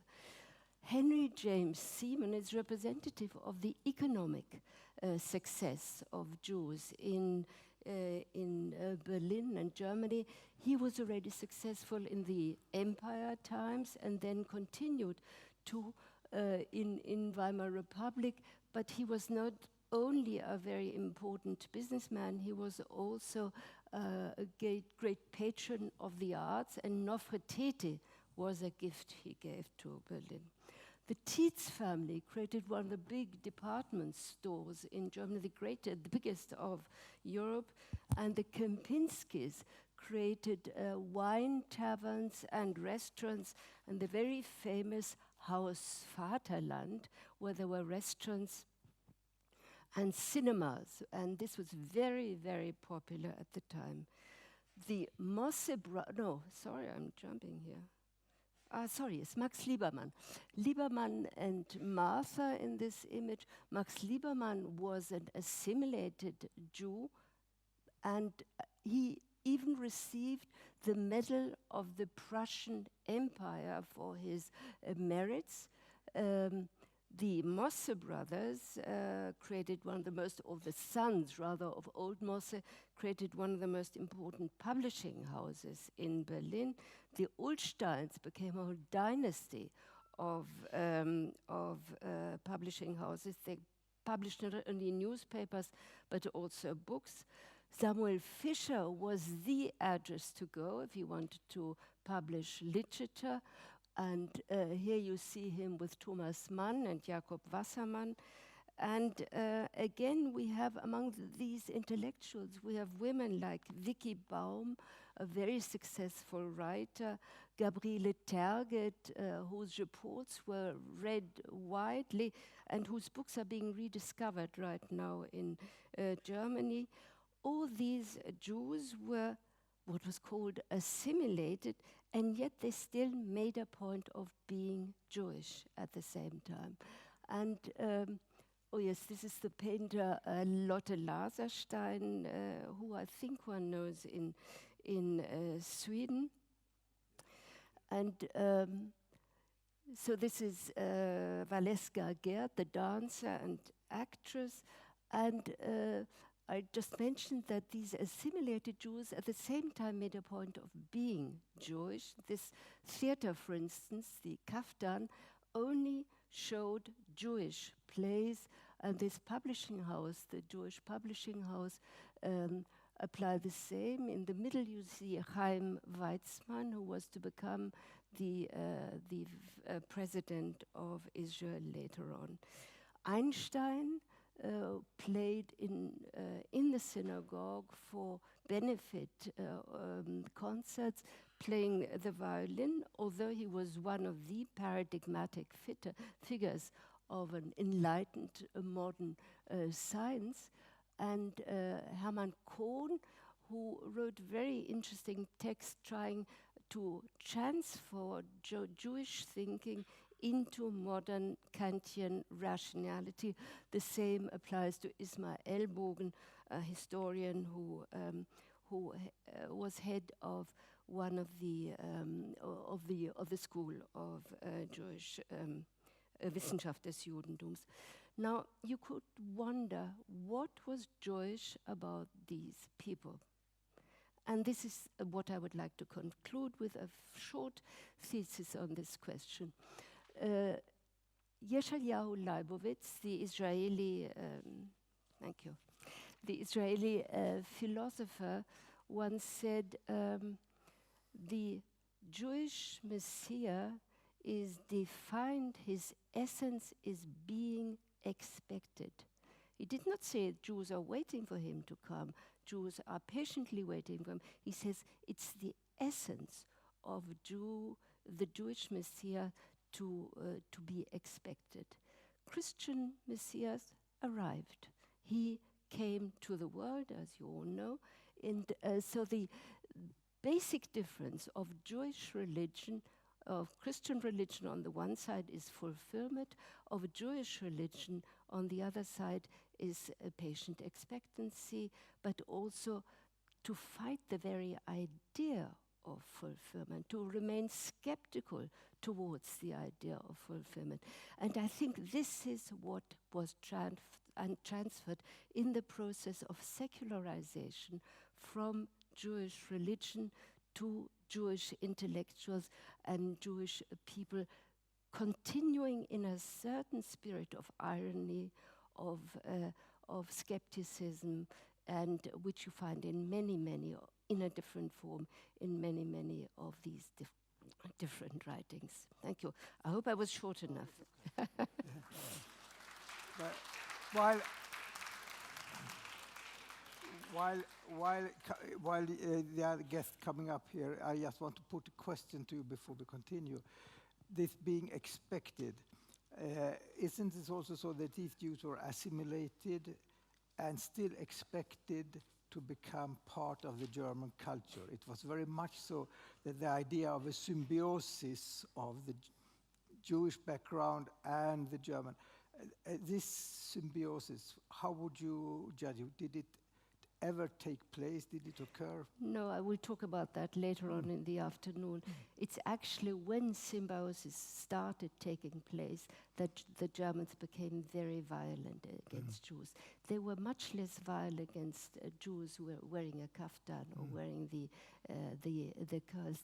They became much more violent against Jews they could not differentiate from non-Jews. So I think it wouldn't help. It wouldn't help. On the contrary, symbiosis was probably one of the problems of the German non-Jewish German population. Thank you. Peter? Well, in fact, that's what I'm going to talk about because I was asked to give a very 5-minute survey of German Jewish Berlin.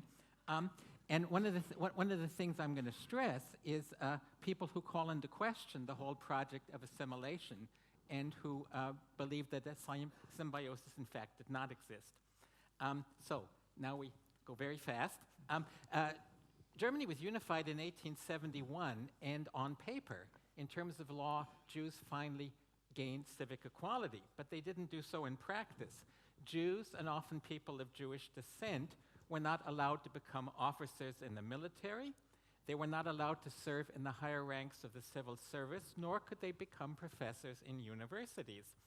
And that's why Jews continued to focus on occupations in the private sector, which were not subject to government approval. That's why you had a disproportionately high number of Jewish doctors and lawyers. Very few industrialists came from Jewish families. The big exception, as you heard already, was the great electrical firm AEG, which was founded by Emil Rathenau in 1833.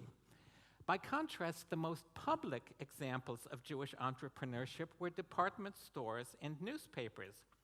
Department stores took off in Berlin around 1900.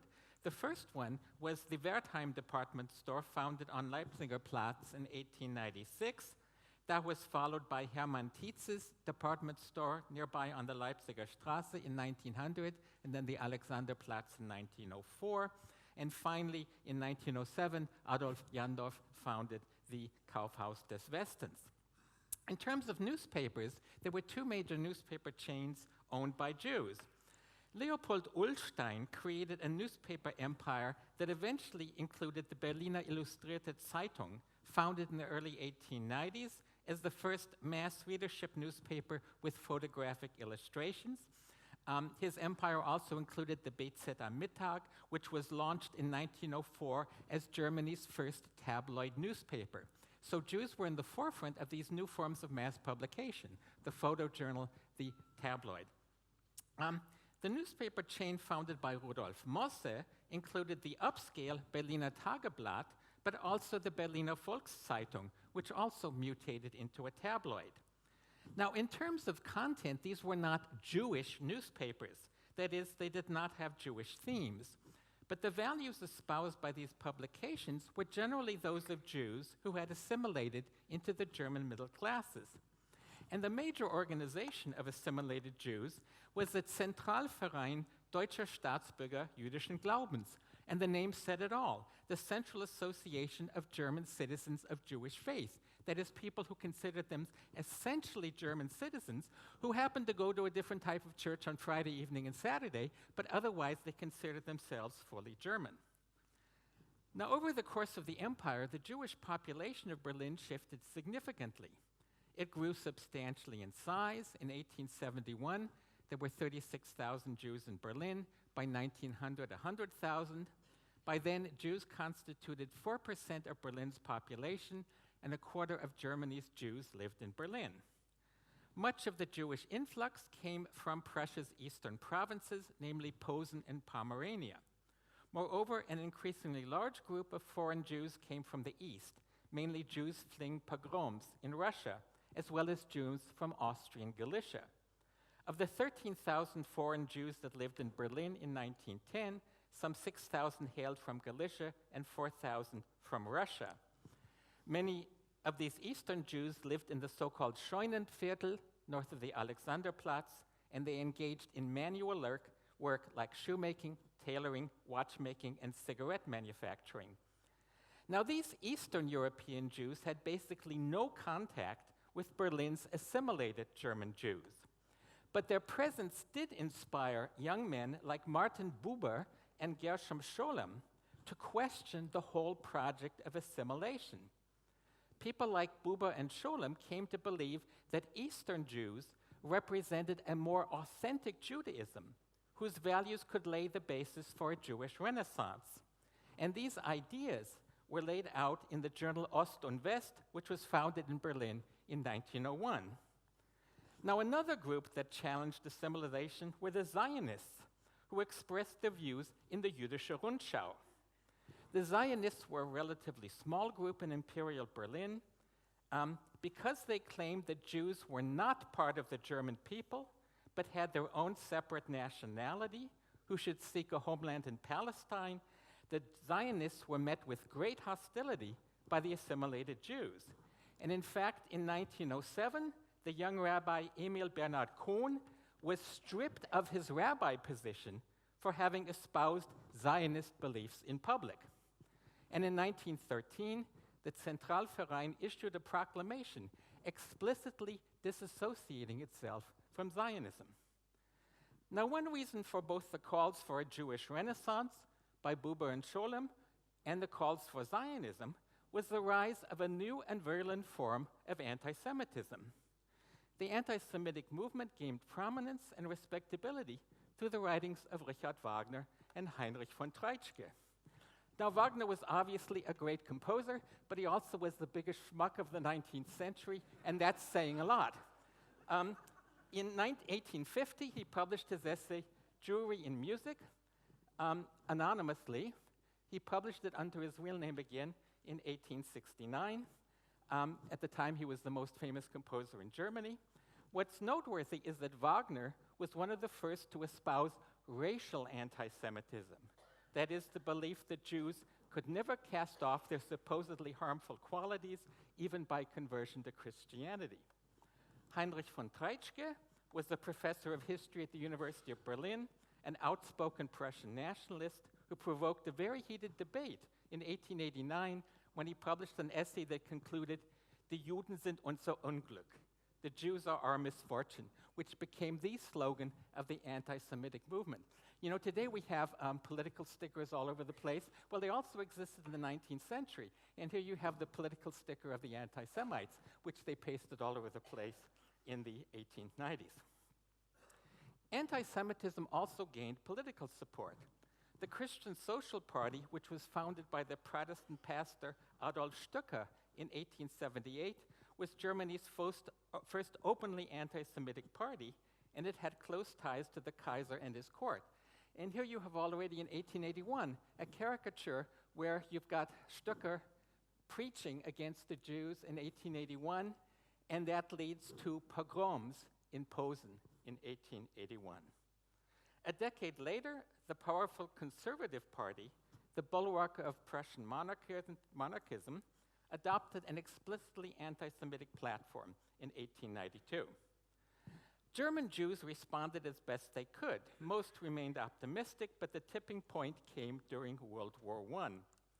Jews served in the German army, and some 12,000 were killed during the Great War. However, as the war dragged on with no end in sight, the army command, as well as right-wing Germans, sought a scapegoat. So they fingered the Jews, accusing them of shirking the military draft and also profiting financially from the war. The army organized the so-called Judenzählung, Jew count, on November 1st, 1916, to ascertain whether Jews were serving in proportionate numbers. That in itself was an insult, since no other group was singled out. And to make matters worse, the results were never made public, even though, or more likely because, they proved that Jews were indeed doing their patriotic duty. The sudden silence about the results of the very public Jew count fueled anti-Semitic speculation even more. Now, the fall of the monarchy and the proclamation of the Republic in November 1918 magnified and accelerated these pre-war developments. On the positive side, the Republic gave Jews full rights in practice, not just on paper, so many could now become professors and hire civil servants. Hugo Preuss, a liberal lawyer and the Republic's first minister of the Interior, was considered the father of the Republic's new constitution. Jewish journalists were among the most militant defenders of the Republic and critics of the radical right. They included Theodor Wolff, editor-in-chief of the Berliner Tageblatt, and Kurt Tucholsky, the most famous contributor to Die Weltbühne. The Jewish Renaissance, rather marginal during the empire, flourished in the 1920s, and Berlin became a major center of Hebrew language culture that was centered in the Café Monopol. 5 new Jewish schools were founded in Berlin, and its Jewish population expanded to 173,000 by 1925. The Jewish community also became more diverse and more tolerant of divisions within its own ranks. For example, in 1925, Emil Cohn, who had lost his rabbinate in 1907, 1925, Emil Cohn could return as a rabbi to Berlin, and he was based in a new synagogue in the Grunewald. But the backlash intensified as well. Walter Rathenau was assassinated by anti-Semites in June 1922. As you heard, he was the son of Emil Rathenau. He had organized the production and distribution of raw materials during the Great War, and he served as foreign minister of the new republic. In November 1923, at the height of the hyperinflation, anti-Semitic mobs ransacked the Scheunenviertel, whose population had swelled with Jews fleeing pogroms during the Civil War in Russia. The police took their time arriving on the scene, and when they did, they started by arresting the Jewish defense group that had tried to hold off the mob. By 1931, it was the Nazi Party that was the dominant anti-Semitic force. In September of that year, on Rosh Hashanah, a Nazi mob rampaged against Jewish venues on the Kurfürstendamm. They smashed the Café Reimann, which had a Jewish clientele, and they attacked the synagogue in the Fasanenstraße. Once again, it took an hour before police arrived to restore order. And I'm showing this slide because a month ago in Halle, that was the big question. You know, after this attack on the synagogue in Halle, wo war die Polizei? Where was the police? Why weren't they there to begin with? And why did it take so long for them to arrive after the person started attacking the synagogue? We know how this story ended. Was the end inevitable? I'm going to conclude with the ideas of Gershom Scholem, who famously wrote that the so-called German-Jewish dialogue was in fact a dialogue that never took place. It was, in Scholem's words, a myth, an illusion, a fiction, because while the Jews talked, no Gentile Germans listened. Scholem wrote, quote, "When they thought that they were speaking to the Germans, they were speaking to themselves," end of quote. Thus, according to Scholem, the desire to assimilate was a self-delusion, and that's one of the issues that was discussed in cafes in the 1920s, and which perhaps we can discuss today. Thank you. Thank you, Peter.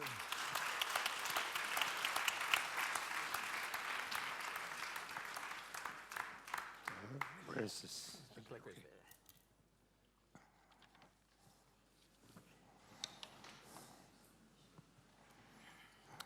I guess I'm a nostalgic person. I long for the Weimar period. I have had the fortune of having as friends two persons who were not part of the Weimar period. They were too young, but were very much inspired by inheriting the attitudes of that period. Peter Weiss is one of them. Erwin Leiser is another one. And now, very important documentary filmmaker who introduced by documentary film the first real discussion about the Third Reich in Sweden on a broader basis. He moved to Switzerland when I was cultural editor of the newspaper Expressen. He was a regular contributor, so we kept a contact. But they were beyond the national realm. That's the point. The Weimar period is beyond the national realm. That is what we should look at, not in a nostalgic manner. But let's say, Louis Armstrong belonged to the Weimar Republic. Now, let's see now. This man, Heinrich Heine, does he have anything to do with the Weimar Republic? He died many decades earlier, and yet he does. Now, let's see now if I can, next, okay.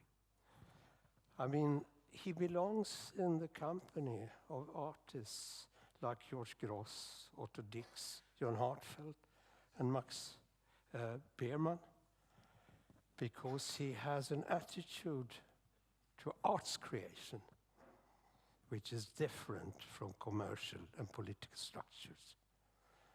Art, in my opinion, is the one aspect of human expression and creativity which is timeless. But not all art is timeless. In order to be timeless, the person who creates the work has to be timeless. That's a paradox, and yet there are such persons in the history of art. And that's also why whoever reads in, except from a scientific point of view, a work of philosophy from, let's say, the 18th century. Of course, if one is interested in Kant, one reads Kant. But do you grab it? Do you push yourself? You have to read it, despite the fact that he's one of the most important philosophers of human history. And of course, you can read the Greeks and get inspired from them. But the way you accept the message of art is very, very different. It is timeless, and you can never say if it will lose its value or not. I'm not talking now about objects of art which are sold in New York for a billion the next time. The point I'm trying to make is really, and this is where I want to return to Heinrich Heine. In 1831, he made an observation on the term of forming an aesthetic vision, which is relevant both in the present and for the future. I quote him: "My old prophecy of the end of an artistic period, which began at the cradle of Goethe and reached its end now at his coffin, seems close to its final fulfillment. Art, all art, must be newly grounded, because traditional visions are still rooted in the old, worn-out regime, in the Holy Roman imperial past. Therefore, like all withered remnants of that past, it inevitably stands in contradiction to the present." Now, in historical terms, Heine's perspective is related to a social turmoil emanating because of equitable changes, industrialism and capitalism. And of course, everything turns confused. He accepts confusion, but he deals with confusion from his own perspective. Confusion is a source of creating art and of his writing both poems and philosophical observations.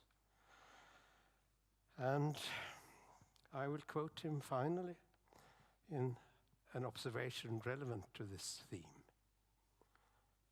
This: "Just as a mathematician, if given only the smallest fragments of a circle, can immediately indicate both a fragment and the whole circle and the center of the circle, so does a true poet. If only the smallest fragment of the phenomenal world is offered to him from the outside, then the universal dimensions of building on this fragment is revealed to him in his act of creation. The task of the artist is to use fragments as a starting point of a universal vision. Any such offer, of course, is to any one of us. Receiving art is an individual matter. It's not collective. You can share your acceptance with others. You can discuss it. They can affect all sorts of changed relationships, but the core of it is individual. As, from my perspective, there is no other moral basis for action than the individual responsibility. There is no such thing as collective responsibility. That is what is facing us today. The Weimar period ended, and we all know why it ended. Are we returning to the end of the Weimar period again? Thank you.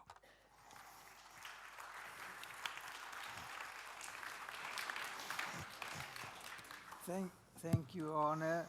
Thank you for bringing up the idea that confusion is the breeding ground for creativity, which I think is a very, very good idea and very to work on.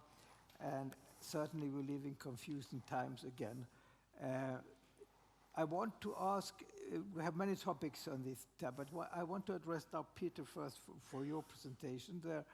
And there were so many tendencies within the Weimar Republic. There were the assimilationist, there were conversions, there were those who wanted to become German by taking part in Kultur und Bildung as the source of becoming accepted. But it seems that your basic line was that the perhaps most rejected group at that time, the Zionists, were those who had the clearest sights, was so clearest where it should end? Is it so that they had a clearer perspective of the developments, or was it just that events happened and they turned out to become the survivors? Well, for me as a historian, that's a hard question to answer because, of course, in retrospect, the Zionists were correct. I mean, when someone like Scholem, let's put it this way, the Zentralverein, the project of assimilation into Germany, by 1945, it was clear that the Zentralverein perspective was dead wrong, and I mean dead wrong. And so with historical perspective, the Zionists were correct. That is, that the German Jews were not really integrated into German society, and whether they would not have been able to do so is another question, because I don't think what happened in 1933 was inevitable. I think what was pretty inevitable was that some sort of fascist or authoritarian state would have developed in 1933, because it did throughout Europe. There were very few democracies by 1935 in Europe. But that doesn't mean that Hitler had to come to power with his virulent anti-Semitism. So I think that, in a sense, the Zionists were correct. But it's a real question. I mean, if I can just spend a minute explaining this is why it was difficult to position yourself as a Jew in Germany. And there were, I think, three perspectives. One perspective was that of the Central Association of German Citizens of Jewish Faith, which said, we are German citizens primarily who happen to be of Jewish faith. At the other end of the spectrum were the Zionists, who said that we are not Germans, we are a separate nation. We are Jews who deserve our own homeland in Palestine. Now, the Zentralverein said, you Zionists are no better than the anti-Semites, because the anti-Semites say Jews are not part of the German folk, and you say we're not part of the German folk. Now, what was pernicious about the Zentralverein, and I know I'm being nasty to the Zentralverein, but they really deserve it at times. What was nasty, of course, is that the Zionists had a positive image of Judaism and the Jewish people, whereas the anti-Semites said the Jews aren't even a real people, they're parasites who lodge themselves in others. And so that's what, these were the two perspectives. Are Jews a separate nation or are they not? Now, in between, there was something which is rarely studied, and that's the level of Jews below the Bildungsbürgertum, which is the group that interests me, and they were by far the most Jews. Bildungsbürgerliche Jews, they were small. You know, everybody talks about them, but they were a small group. The average Jew, as Emily said, spoke somewhat differently. You could identify Jews as Jews, but their attitude was, we belong to Germany as one Stamm, as one tribe, just as the Bavarians are Germans, the Prussians are Germans, the Rhinelanders are German. They all speak differently and have different habits. We Jews speak differently and have different habits, but Germany is a multi-ethnic society, and we're part of it. We're both German, but German doesn't mean homogeneous, and Jewish. And the problem with the Zentralverein perspective is they had a real homogeneous notion of German. And precisely that is what was the death trap for German Jews. I think in the way I listen to you and put the question to the other participants is in a way very pessimistic. I would say that all the pictures that we have seen here from the beginning of the day until today showed German Jews who in different ways became part of the German society, if they were integrated or not, but they were, and many of them were prominent, and they made lots of achievements that kind of brought the German culture to flourish. And now, what Arne is looking back, if they were not assimilated, if they were not integrated, what is then integration and what is then assimilation? How far can we never reach? We have a situation today in Europe where we have many immigrants, also some Jewish, who live here and to strive and attempt to become part of the society where they live. If these Jews who reached prominence as industrialists, as journalists, as scientists, as scholars were not assimilated, who may then become integrated and accepted in society. What do you say, Arne? You brought up that topic. Well, I think there is a sort of historical tragedy to it, because without being in some way separated from convention, in the sense that you can observe conventions and react to them, then you're a failed project as a human being. It's, you have a very dull existence. And my point is really that the problem is the nation state as a historical entity. It was started as a result of the 30 Years' War, as this formal embodiment. The problem with it is that so far no other practice of acceptable democracy has been achieved. But as we know, parliamentary democracy can be used to turn everything upside down. Hitler was, of course, he didn't get 50%, but he certainly, with his alliances, managed to turn it all over. And then you have a chance of saying, now I have the power, I can decide who belongs and who doesn't belong. And we certainly have a partner in this country which I think has something related to that political project. Christina. Yes, the nation state certainly is part of it, but the nation state was all over Europe.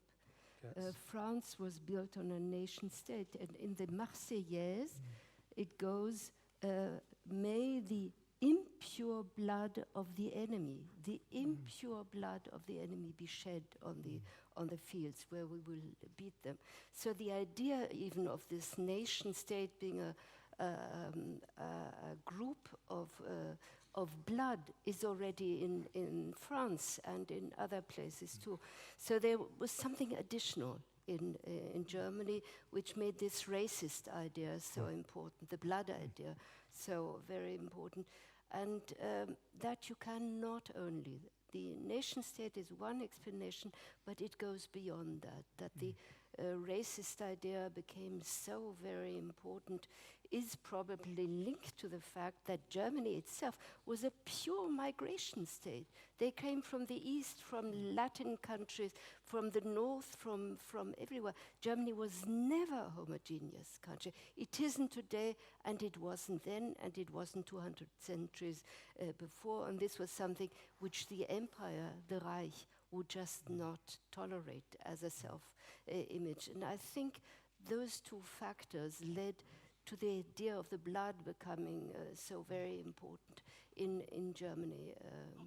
Although I would say, I would agree. I think that the disaster of modern history is the nation state. And it does come out of the French Revolution. But the question is, how do you form a nation state? There was no unified France in 1800. In 1800, fewer than half of the population spoke French. They had Alsatian, they had Occitan, they had Basque. And so what the French model of national homogenization, which actually only takes place after 1870, is to have everybody speak the same language and have the same Republican values. Germany, but they were just as heterogeneous as the Germans were, the French, only they had a different model of creating a nation state. And the Germans, yes, they were very heterogeneous, they still are, but somehow these racist notions also took firmer hold in Germany than they did elsewhere. And that's why, Wagner was one of the worst people who promulgated it, starting in 1850.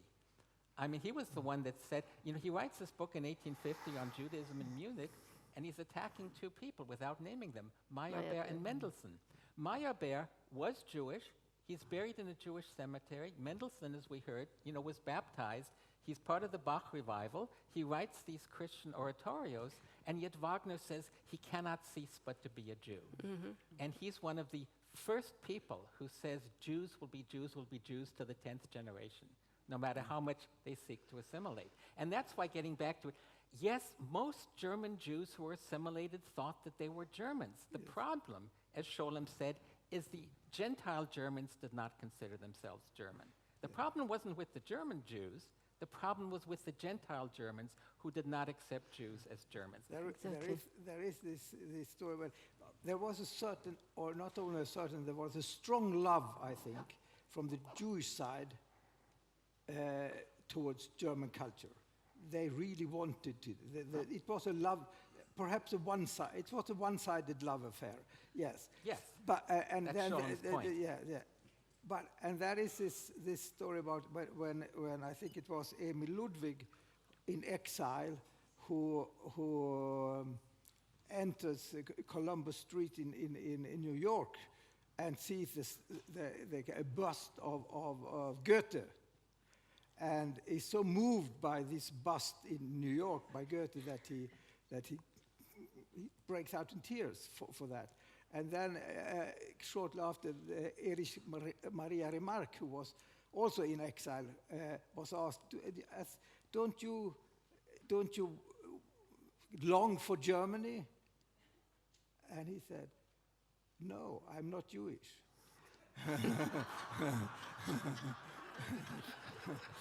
So that this one-sided love was very strong. So I think and I think that love is there for any immigrant, wherever they go, to assimilate, to become part of it, and it is perhaps always one-sided, and that is the tragedy then of the nation state. But most Jews were not immigrants. They'd lived in Central Europe for generations and generations. They are not immigrants. When the German state is, they are as much a home in Germany as are the Bavarians, yes. the Rhinelanders, the Frisians, That's a good point, the yeah. Prussians. They're not immigrants. I happen to have two books which, in a way, illustrates exactly this phenomenon. One was published in Austria in 1934, and it's a collection of essays by German Jews, where all of the essays deal with their relationship to Germany in a very positive sense. And I made some research into the history of this book. It was published in Austria because it was supposed to be published in Germany, and they couldn't publish it. I have another book, which is by Ernst Cassirer, which is, from his perspective, a German Jewish philosopher. I mean, he is a German philosopher, if anything. And that is, in a way, I've often tried to think about it in relation to the history of Jews in Sweden. There is a book which wasn't much noted when it was published by Carl Alvar Nilsson, which deals with upper-class anti-Semitism. And it is a most enlightening book. It confirmed my own research, because I once decided to go through the journal Metallarbetaren in the 1930s to check which position they had taken to Hitler's Germany. Metal Metal industrial workers. Because of the fact that Landsorganisationen, the National Trade Union Organization, boycotted German goods and also took a strong stand, not only in relation to Hitler's blocking of trade union organization, but also to the question of the Jews. I actually had a discussion where the then time chairman of LO was present, and I told her about this, and she said, I had no idea about it. They have forgotten their own honorable history. Yeah, that often happens, yeah. But coming back to history now, you've brought up the idea of a Jewish Renaissance, the idea that Buber and Scholem then realized that there was another Judentum further out, and that we kind of revoke that kind of in Western Europe forgotten Jewish life. Isn't that just another case of exoticism? that we live now in civilized Western modern world, and there is something so-called authentic, if not backward. I would take serious exception to that, because the majority of Jews in Europe were not German Jews, they were not French Jews, they were Jews in Poland and in Ukraine, Belarus. That is where Judaism existed. And if there were false Jews, now I'm being polemical, the false Jews were the German Jews, the French Jews, the British Jews. And that's exactly what Buber and Scholem saw. And that's what the centers of it's called a Jewish Renaissance in the West, but that Jewish culture was alive in Warsaw, in Vilnius, in Lvov. That's where Jewish culture was. It's the German Jews who had fallen away from it. Look, let's even look at Herzl. Herzl did not have his son circumcised. Herzl had a Christmas tree. Herzl could have been a Swedish Jew today. I mean, Didn't speak is Hebrew. that Judaism? I mean, I would challenge the idea of false Judaism. There are different Judaisms. Okay, So- but so you're by- the one who said that, this was exoticism of the East. Now, in terms of religious, in terms of language, in terms of religious tradition, in terms of religious faith, Judaism existed in Eastern Europe. Yes. The whole project of assimilation is watering it down. And so Buber and Scholem saw, if we go on this course, we're not going to be Jews anymore. And that already was pointed against Moses Mendelssohn. I'm a big fan of Moses Mendelssohn. But don't say that this is exoticism. This was an attempt to say, what does it mean to be a Jew? But couldn't one say that the kind of Judaism that developed in Germany in this period that we are talking about, let's say the Weimar and shortly before Weimar also, which took an end then within 33, it took an end by a phrase by Goebbels when he, at the Autodafé, when he burnt the books of the Entartete Kunst and the Artete and of the Jewish writers, and he said, I give to the flames the works of Freud and the works and so Tucholsky, and then he proclaimed, this is the end of the age of Jewish intellectualism. The end of the age of Jewish intellectualism. This was also a Jewish period, and a different period. And I want to put the question to you then, as living in Germany and being so well known, acquainted with German culture, wasn't that also a kind of a one Jewish culture within Germany that was intellectual culture? Absolutely, absolutely. And I would even, what you're trying to describe as Jewish religion is one part of Judaism. It's the Orthodox part, if you like, which actually was only born when Judaism itself went into Haskalah. There was no such thing as an Orthodox Judaism before 1800.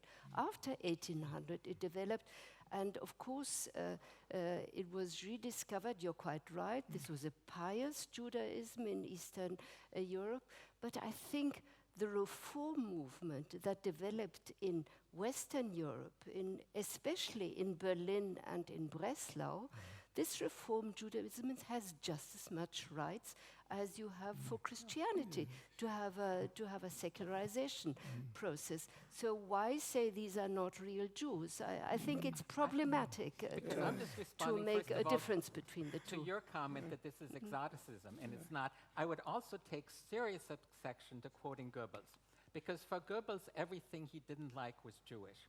For him, Mann was a Jewish intellectual. For him, Remarque was a Jewish intellectual. You know, he called all modern art Jewish. 1937, you had the exhibition of degenerate art. 103 painters. 7 of them were Jews or of Jewish descent. So don't ever quote Goebbels to say what was the Weimar Republic was not Jewish. That was what the Nazis said about the Weimar Republic. It was not Jewish. Jews could play a bigger role in the Weimar Republic than before, but they were not predominant. That is exactly Nazi rhetoric, and don't ever use it. I'm sorry, but really, don't ever call it a Jewish republic. That's what the Nazis said. I didn't call it a Jewish republic, by the way. But I think there is if I want to, there is a period in Jewish history, in Jewish intellectual history, and this is also then the Weimar Republic and other, that was very rich from a cultural and intellectual point of view. It brought many, many new perspectives to mankind. And many of those who produced that, and we have had the names here, and there are many more names. Hannah Arendt was mentioned. You mentioned Walter Benjamin, Bloch. You have so many of them. And Aaron. There are so many of them that are part of the intellectual Jewish heritage that we have now. And they were kind of brought up, and they flourished in that period. And this is also part of Jewish culture, I think. You cannot. Yeah. I would also like to defend you quoting Goebbels. I will come back to that later on. But why is it that the term intellectual in Germany became a defamatory term? It didn't in France. It was used in a defamatory sense first, after Zola had written J'accuse, but afterwards it became a positive term, defining people who were fighting for the rights of humanities or the right of the state. So in Germany, it became not only a defamatory term, but it also became nearly a synonym for Jew. So I think you're quite right. One must quote it. There was an uneasiness of the Germans with these intellectuals, be they real Jews or non-Jews, but there was an uneasiness with intellectual, and that's, I think, where we have to put the finger. And there is, and I go back to And I Arne think now, we because need to wrap up, Lasse, so we please. go back, yes. I go back to then we conclude this, but you started by Heine. Yes. And Heine was not only the poet, he was also a cosmopolitan. Exactly. And the cosmopolitanism was also part of this idea of this movement. So will you perhaps start to conclude our panel by reflecting on the idea that Heine was a cosmopolitan and the kind of the failure of cosmopolitanism in that period? Well, I mean, what fascism and National Socialism, they set the clock back. There had been this emergence of what seemed to be a continuation of what Heine had started to define. And the Weimar Republic is, in a way, the high point of it all. And then it vanished, and now, unfortunately, there is confusion about it all. I mean, are we Swedes, Germans, French, or whatever? Are we Europeans? If we are Europeans, what are our duties in relation to other nation states, or other? What is our position in relation to new immigrants? I have a very personal note on this, which I, in no way is, I'm not going to draw any parallel with the Jewish question, but I happen to be married to a feminist born in Iran who had to leave because she refused to wear a headscarf. She's absolutely secular. Most of my Iranian-born friends and Kurdish friends, and there are quite a number, are totally secular. Yes, she is defined as a Muslim in Swedish statistics. You don't even have a choice of saying, I choose my religion. I mean, in a way, the Jewish experience is, in my opinion, illustrative of this, that regardless of your ethnic background, in relation to religion, you're absolutely free. Any final comment from your part before we conclude this panel? My concluding comment would be that this is, I was being polemical. I agree there are many forms of Judaism which are acceptable. One shouldn't talk about one being exotic, one more genuine. They are all forms of Judaism, and in the German-speaking world, it does go back to Moses Mendelssohn. These are all Jews. What I sort of am irritated by is a sort of an image of Jews in German society, and I think Sholem was right, which is a myth-making in the sense that they never were as integrated as Germans Gentile Germans like to think. A lot of it was self-delusion. They did have important contributions, very important to German culture, but it never took hold. Otherwise, what happened in 33 could not have happened. And the importance of Jews in Germany has never regained since 1933. I mean, if anything is exotic or artificial, it's attempts to revive German culture today, because it's not going to attain the importance it had in the Imperial and Weimar period. It just doesn't have that anymore. Thank you. And Christina? No, I think Lizzie is waiting. No, I think, let me just say one thing. I think we have to start thinking of Judaism, of Christianity, of Muslims in terms of cultural Muslims, cultural Jews, cultural Christians. We really get away from these very stereotypical things. I think that's an important thing, and it started in Weimar. Yes, I think you're right. So, Lizzie, thank you. Thank you all for... Thank you very much. Thank you.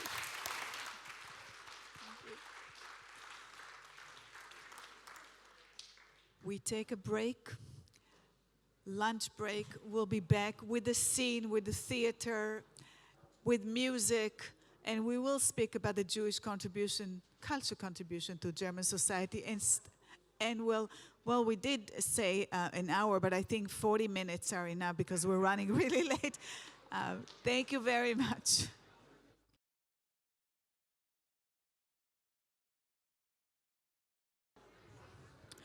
Welcome back. Welcome back, ladies and gentlemen. Since we're running late, I just want to point out that we will not end at 4 o'clock, as stated. It will probably go to 5 or 1:15, and we will see if we keep the intermission. We may keep the intermission, or we decide not to and go ahead and let Christina conclude the day. So I'm very happy to welcome you back and to open the session on the scene. And I will let our moderator, Monika Nogle-Wittgenstein, present the panel and the session. Thank you. Thank you. Do you hear me? Over there also? Yes. So very welcome back. I hope you got something to eat. Huh? No. No, this is a discussion. This is not. No. So we are going to discuss the scene of art, the scene of cabaret theater, and what else? Literature? Hello, Peter. Yeah, cabaret. Yeah. Yeah. Theater. And what else? Are you Yeah. going to talk? Yeah. Yeah, film. Yeah. Yes. Yeah. And Aris, you're going to talk about literature Yes. in the Weimar Yes. Republic. I think Emily Bielski is already presented, and so are you, Peter. But Aris is not. He's a Swedish writer and a journalist, and he was the cultural attaché in Berlin for some years. He has one foot here and one foot in Germany. He's actually the vice president of the German Academy of Arts. You look surprised. I'm overwhelmed by it. And then he published a fantastic book. I couldn't bring it because it's too heavy, called Atlas, which is a fantastic book with, not only book, but with fantastic photos. It's a combination of everything. But unfortunately, we cannot talk about that now, but it also deals with the writers and others in the Weimar Republic. So we have a very, very pronounced specialist panel here today. And I think we should start with the art. And Emily, I think excuse us if we go down because we want to see the pictures. I'm also going to stand there so I can also see the pictures.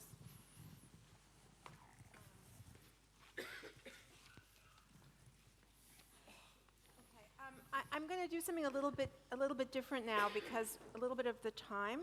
I brought a lot of visual material, but I actually have a thesis, which is really what it is that the point that I wanted to make about Jews in the art world. We don't need this because I wasn't sure if you would get this information, but it's just to remind you a little bit about the situation of Berlin.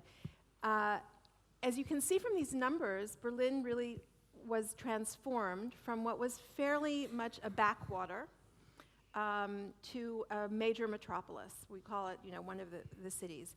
And in the visual arts, it was fairly hermetic, which is to say it didn't have a lot of influence from what was considered the newest or the most innovative in terms of the visual arts. That began to change, and it began to change because of the impact of certain Jewish players. So what I really want to focus on, if we have time, I might show some work by Jewish artists, but I really want to focus on something else, which is institution building. In other words, how do you create a framework which makes things possible? And in Berlin, it was Jewish collectors, donors, gallerists, people who brought new art to Berlin under various guises, and then supported the institutions in Berlin to show that art, to acquire that art, to make it available to the general public, and it basically kind of like upped the whole art game. So that's the point, and then hopefully you'll agree with my thesis that they were important. I'm going to skip this. So I just want to, I'm going to go back to the salons, actually. This is a couple, Karl and Felicie Bernstein, who came from Odessa. They had connections with the Ephrussi family, which are probably familiar to you from Edmund de Waal's book, The Hair with Amber Eyes. And it was through that connection, Charles Ephrussi, who was their cousin, that they went on a visit. When they were in Paris, they went to Manet's studio and purchased several works. I'm not going to show you all of them. They were the first works of French Impressionism art anywhere in Germany. And obviously also the first in Berlin. They collected many other things. They had lots of other much older, very high quality furniture and art, but this, in their music room, they exhibited French Impressionism, and this you can just see. This is a painting now, a gorgeous painting, which still hangs on the walls of the National Gallery in Berlin and was donated by them. Why do we come back to the salon? It's not just that they owned these works, but because they had a salon and people who were influential came and saw these works in their home, museum directors, artists, also artists who came from outside Germany, who visited them. And what was important here is that the cultural practice and the cultural policy of the Kaiser, whom you see over here, was extremely conservative. We heard something about that already. And yet you started to have a new museum director, von Schutte, who was interested in acquiring this new work and exhibiting it. And through the activities of many Jews in Berlin, this became possible. The Bernsteins exhibited their collection at the Gurlitt Gallery, which is maybe a familiar name from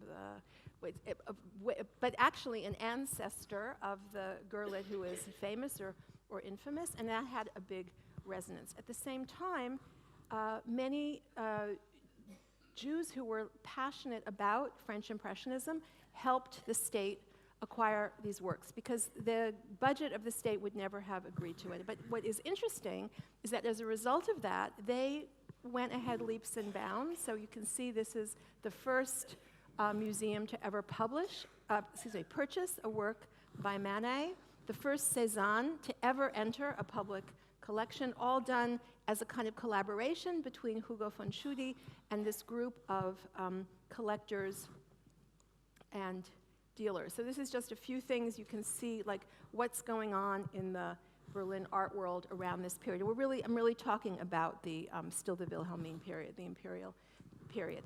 Institutions, one of the most important institutions was the Berlin Secession, which enabled artists to exhibit their work who were rejected by the Academy. Two of the most important,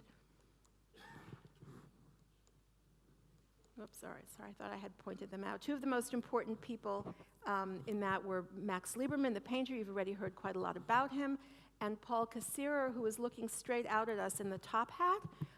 From the same Cassirer family, we heard about Ernst Cassirer earlier. He and his cousin Bruno created an art publishing house, and he also had one of the most influential art publications, as well as a very, very important gallery in Berlin for international art. This is the painting that caused this scandal. It was rejected by the Academy, and it looks quite conservative to us, but that was the reason for the establishment of the secession. Okay, here we go. As you can see, I pointed out Liebermann and, okay, here you have Bruno Cassirer, Paul Cassirer. Monica, stop me when my time is up, okay? No, you should, okay. The secession, just an example of the poster, again, the Berlin Bear. By now, everybody should be quite familiar with the Berlin iconography of the city. And the catalog, and you can see, again, the relationship with Cassirer, maybe it was actually too close. They were involved in the jury, they were involved in hanging the exhibitions, and they also published the catalog. And the little emblem that you see there is a design by Max Liebermann. One of the other things, of course, is that seeing this work didn't just mean that you brought this work for the general public, but of course it had a huge impact on artists. And you can see, if you think about the painting we saw earlier, and this painting by Max Liebermann, his engagement with French Impressionism dramatically influenced his own work in terms of loosening up his brushwork, his palette, painting a lot of scenes outdoors. Even in the city, he didn't do very many urban scenes, so even in the city he chose parks, for example.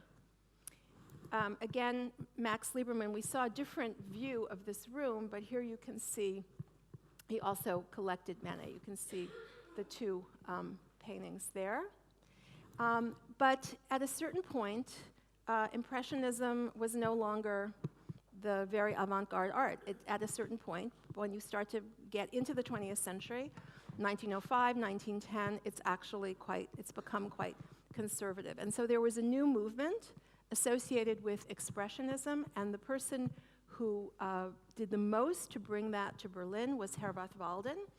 You see his photograph and also his portrait by Oskar Kokoschka, an Austrian artist, Austrian expressionist who moved to Berlin and who created a lot of the visual identity in the early years of Walden's endeavor, which was called Der Sturm, or the Storm. He was a composer and a journalist and did many things.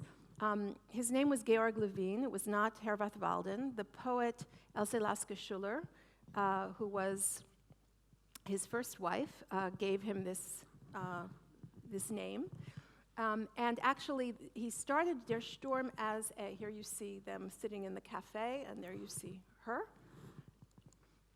It began actually as a literary, as a magazine, as a publication, but he combined from quite early on text, literature, polemics, and the visual arts, again, Kokoschka, and also sometimes an actual dialogue between poetry and visual art. So here you see a poem by Else Lasker Schuller and a kind of dialogue with the Blaue Reiter artist Franz Marc from Munich, where he is responding visually to her poem.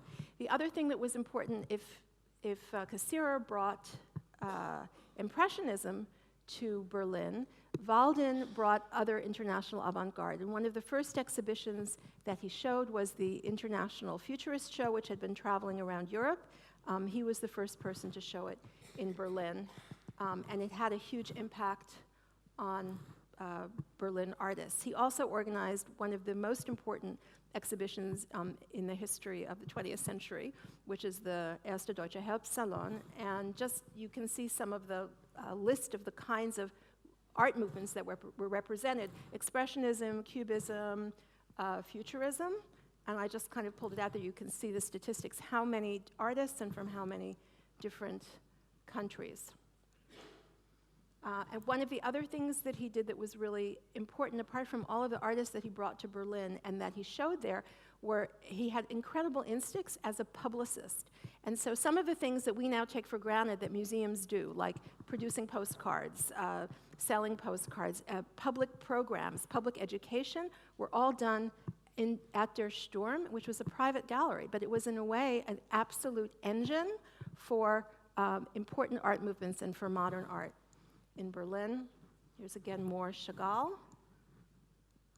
And I'm just going to actually go through this quickly, but just to show the impact of seeing this work, of seeing these futurist works on some of the artists that we've already seen. This idea of presenting, actually now presenting the urban reality of Berlin, not the parks that Lieberman was interested in, but actually the excitement and also to some degree the danger of the city. So Jakob Steinhardt, you saw his prophet. Hannah Schütz showed it earlier. This is one of his pictures of kind of raucous, jangly, nerve-wracking urban existence. And she mentioned Meidner. Both Meidner and Steinhardt, as this group, Die Pathetiker, exhibited with Herwarth Walden's gallery, Der Sturm. And I will end with one of Ludwig Meidner's drunken scenes in Berlin. Thank you.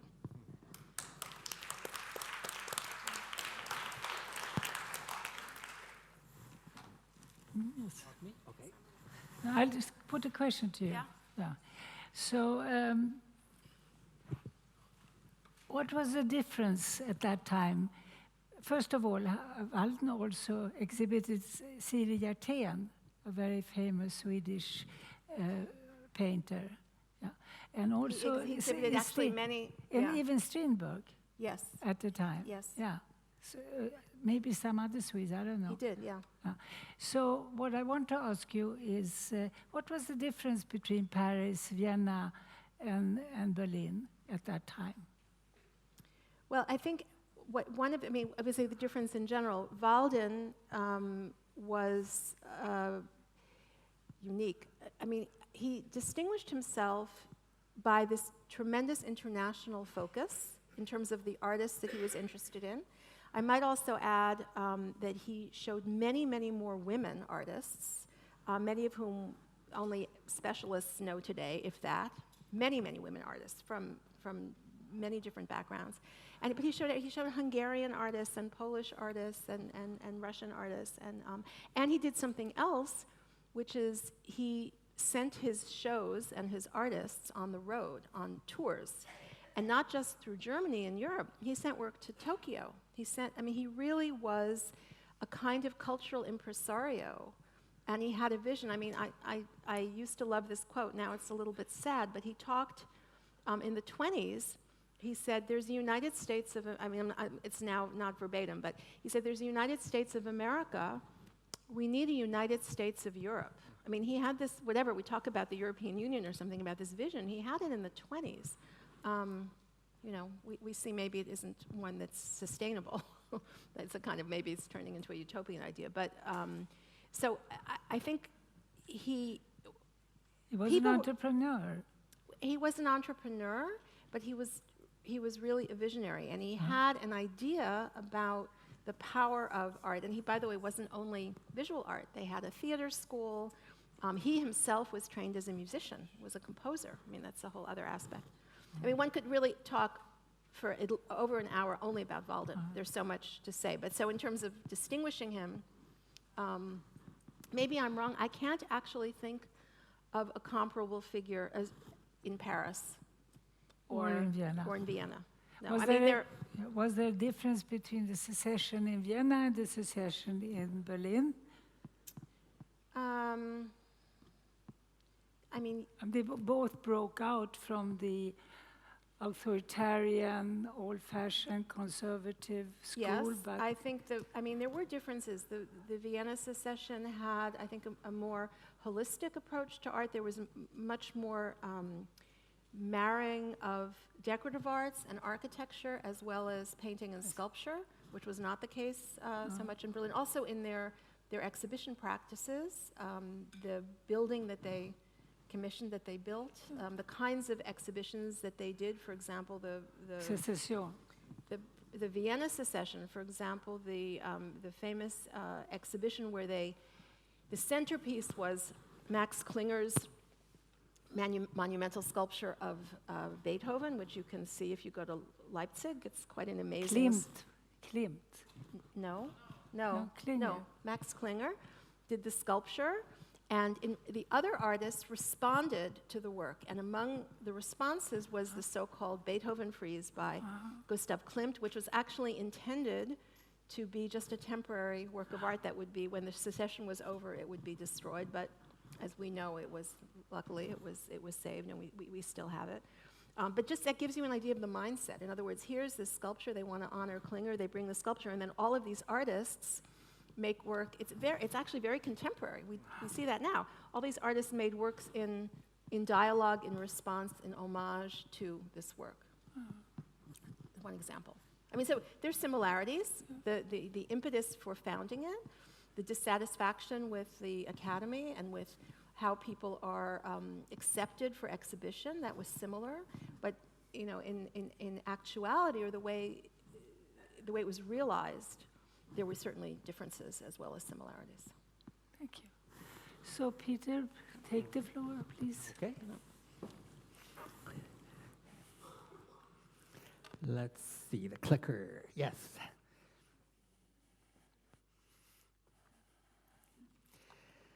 Yes, well, I spent the morning doing away with assimilation, and now I will turn against high culture.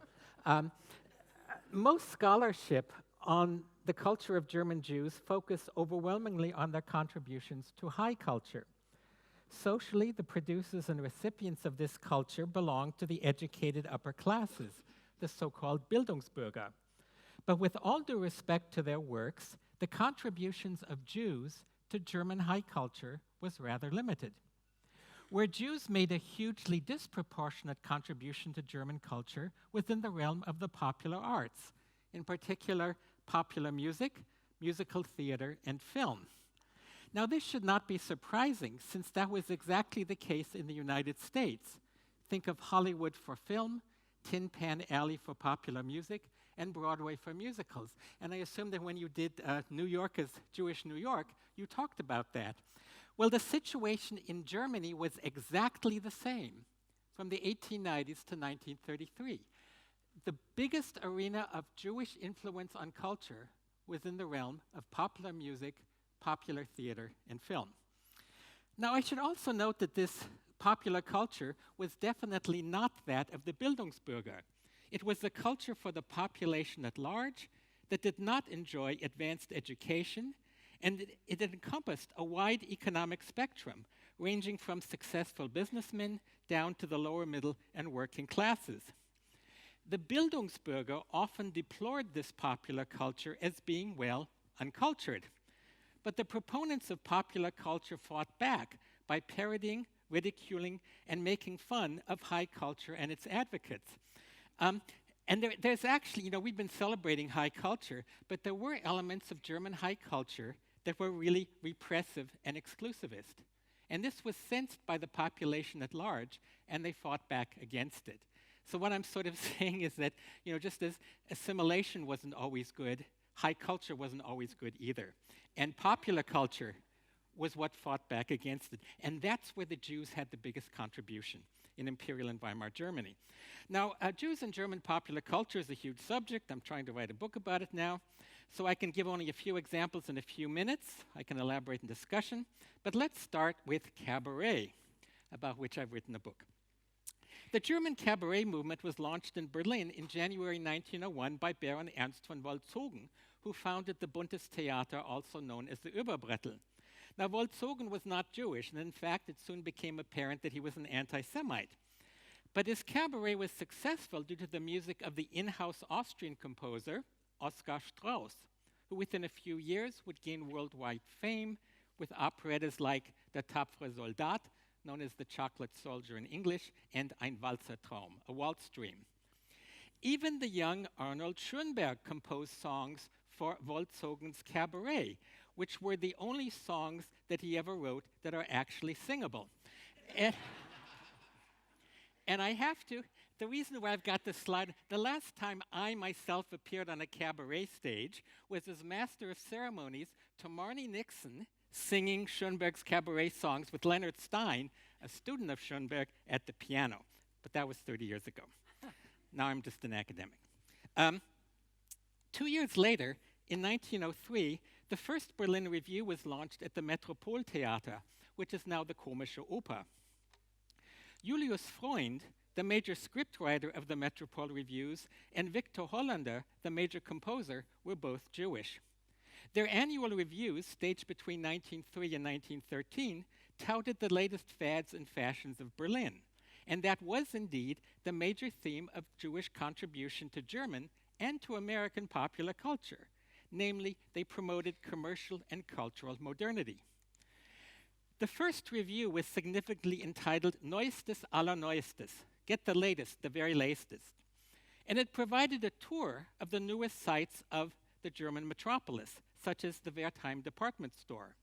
It also celebrated new inventions that touched everyday life, like the Kodak handheld camera. Politicians of all stripes were satirized as well. But the biggest theme of that and later reviews was fashion, since the actors, singers, and chorus, particularly the women, showed off the latest styles.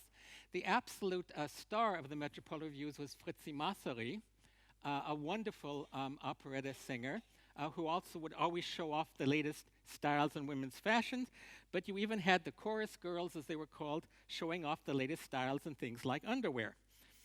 Now, in Imperial Berlin, the largest occupational sector after the civil service was garment making and clothing retail, in which Jewish enterprises played a disproportionate role. So by displaying on stage the latest trends in clothing, the reviews promoted the commodity manufactured and retailed in the most Jewish sector of Berlin's economy. But placement of Jewish products was not the main point of the reviews. More generally, they told their audiences to be open to the new, in fashion, in consumer goods, and in the arts. Now, by then, film, which was an invention of the 1890s, was taking off, and Jews played disproportionately large roles in the early German film industry. For example, in 1906, Paul Davidson started the Union Theater chain of cinemas that spread throughout Germany, including the first freestanding cinemas, such as this cinema on the Alexanderplatz, which was opened in 1909. Davidson also founded a film production company, and one of his early discoveries was the actor Ernst Lubitsch. Now, like most people in the early film business, both Davidson and Lubitsch started out in the textile trade. Davidson as a traveling clothes salesman, Lubitsch as an apprentice in his father's clothing store in Berlin. Now, that milieu, the Jewish textile milieu, was the milieu of Lubitsch's breakthrough films of 1914, namely Die Firma heiratet, The Boss Gets Married, and Der Stolz der Firma, The Pride of the Business. In The Pride of the Business, Lubitsch plays the role of Sigmund Lachmann, who starts out as a clumsy apprentice in an East European provincial town, then moves to Berlin after he gets fired from his job in the provinces. In Berlin, he works his way up the clothing trade through a series of comic shenanigans, and he ends up marrying the daughter of his employer. The final shot of the film is, for me, iconic for the Jewish experience in Berlin. On the left, we see Lubitsch as the young apprentice, as he appears at the beginning of the film. On the right, we see him at the end of the film, when he's an established and assimilated businessman. So what's happening here, it's animated, of course, is the Lubitsch on the right, who was mated, who's assimilated, he's saying no, no, no to his past. Whereas the young Sigmund Lachmann, who starts out in Eastern Europe, he's smiling to you, the audience, and saying, you know, what's with this assimilated guy? What Lubitsch is essentially saying is that you, assimilated Jews in the German audience in 1914, don't deny your East European past and don't deny your Jewishness. And this is the perspective of popular culture as opposed to, say, the Zentralverein and its high culture. I would like to note the same point was made in a very famous cartoon a decade earlier in 1904.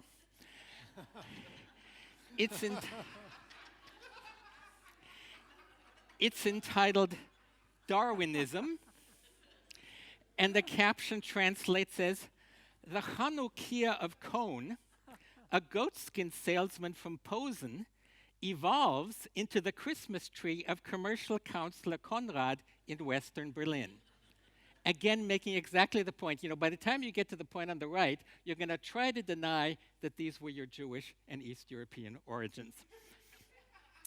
Now, after the Great War, Jews were even more prominent in the popular culture of the Weimar Republic. The works of Friedrich Hollander, who is the son of Victor, remember Victor is the major composer of the Metropole Reviews, the works of Friedrich Hollander were paradigmatic.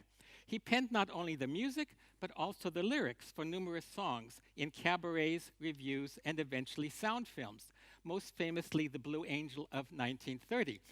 In the picture to the right, the more interesting figure for me is not Marlene Dietrich, but Rosa Valetti, who's standing there. She founded her own cabaret in the early 1920s in Berlin, and she was Jewish and also quite leftist and political. But Hollander was just one of many Jewish composers who crafted songs performed on stage, in bars, in dance halls, and broadcast on the air via the new medium of radio. These were works by composers like Rudolf Nelson or Misha Spolyansky. Now, sometimes the music of Hollander, Spolyansky, and Nelson livened up the spectacular reviews that were a trademark of the 1920s Berlin. The two most famous Weimar reviews were both managed by Jews, namely Hermann Haller, who imported the Tiller Girls to Berlin. The Tiller Girls were the most famous kick line of the day. The other review director was Erich Scherel. But the best works of composers like Hollander, Nelson, and Spolyansky were performed in the smaller, more intimate, and more satirical cabarets. And the lyrics to these cabaret songs were scripted by Jewish writers like Walter Mehring, who was a Dadaist poet. On the right, we see a portrait of him by George Gross. Or a lot of the cabaret lyrics were scripted by Kurt Tucholsky, who went under the name when he wrote for the cabaret as Theobald Tiger. Now, just very briefly about this song Tamerlane, which can still be very effectively performed today. It was 1922. So you have the woman who's looking at the audience, especially the guys in the audience, and say, "You're just a bunch of wimps. German men today are a bunch of wimps. I need a real He-Man like Tamerlane. Like Attila the Hun, somebody like that." So it starts out erotic. But by the time you get to the third stanza, she's saying, in politics, too, we need a strong man. We need a leader. So what she's doing is, this is so typical of cabaret songs. They start out erotic, but they end up political. So actually what the song is about is a satire of right-wing calls for a new Führer. And they're doing this already in 1922, again with this text by Tucholsky. And that's why cabarets were also in the forefront of attacks on Hitler at a time when few people took him seriously. The most successful cabaret of the Weimar era was Kurt Robitschek's Kabarett der Komiker, Cabaret of the Comedians. He opened it in 1924 with a skit called Quo Vadis. It ostensibly was a parody of the novel Quo Vadis, but the Nero figure, was dressed as Hitler. That was already in 1924. 7 years later, when the Nazi threat was much more real, Hollander wrote the review Spuck in der Villa Stern, which included the song An allem sind die Juden schuld. The Jews are to blame for everything. And it satirized the anti-Semitic tendency to blame everything conceivable on the Jews, down to bad weather and dripping faucets. Now, because of this, the fact that the Jewish cabaret attacked the Nazis much more openly and much earlier than other groups, they had to flee Germany in 1933. Some were fortunate enough to continue their careers on Broadway and in Hollywood. which means you had a coming together of the New York Jews and the Berlin Jews in American popular culture. What this also meant, though, is that German popular culture was decimated. I'll just conclude with one statistic. After 1933, you couldn't put on operettas by any Jewish composers, which basically meant you couldn't put on any good operettas, because there were only two operatic composers who were non-Jewish. One was Franz Lehar, whose hit The Merry Widow was already 30 years old, and the other was Ralph Banatsky, but he couldn't stand the Nazis.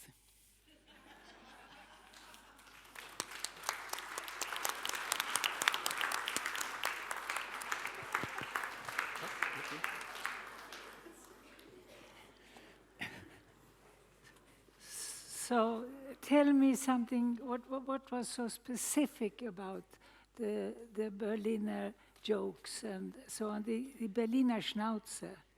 Well, Berliner Schnauze is a different thing. Berliner Schnauze comes from Berlin popular culture, and it goes back to like the early 18th century. And it's like you've got it in New York. You've got a lot of big city gamins, big city denizens. They speak off to authority. So that certainly was played into it, but not everybody I showed was actually from Berlin. What was, I think, typical about all these forms of popular culture, where you're talking about reviews, cabarets, whatever, you are simultaneously celebrating modernity. You're celebrating commercial modernity. You're celebrating the latest styles and fads and fashions, also in politics, also in sexuality. But you're also lightly parodying them. So they're saying, be open to the new, but don't swallow everything new that comes along. Be a little suspicious of it. Be a little critical. So go along with it, but don't get swept away with it, which incidentally is also a very good attitude in politics. And some of these songs were political. So did this spill over to everyone? I mean, this idea, because, I mean, if you talk to people in the street or taxi drivers, they always have sometimes a twist in there. Yeah, and that's why I would say goes from the other direction. It comes from the population at large and feeds into popular culture, but not high culture. So it's like it feeds into popular culture, but then it gets disseminated by popular culture and it feeds back into the way people speak. That actually is a symbiosis that worked. Good. So, please, now it's your floor, Aris.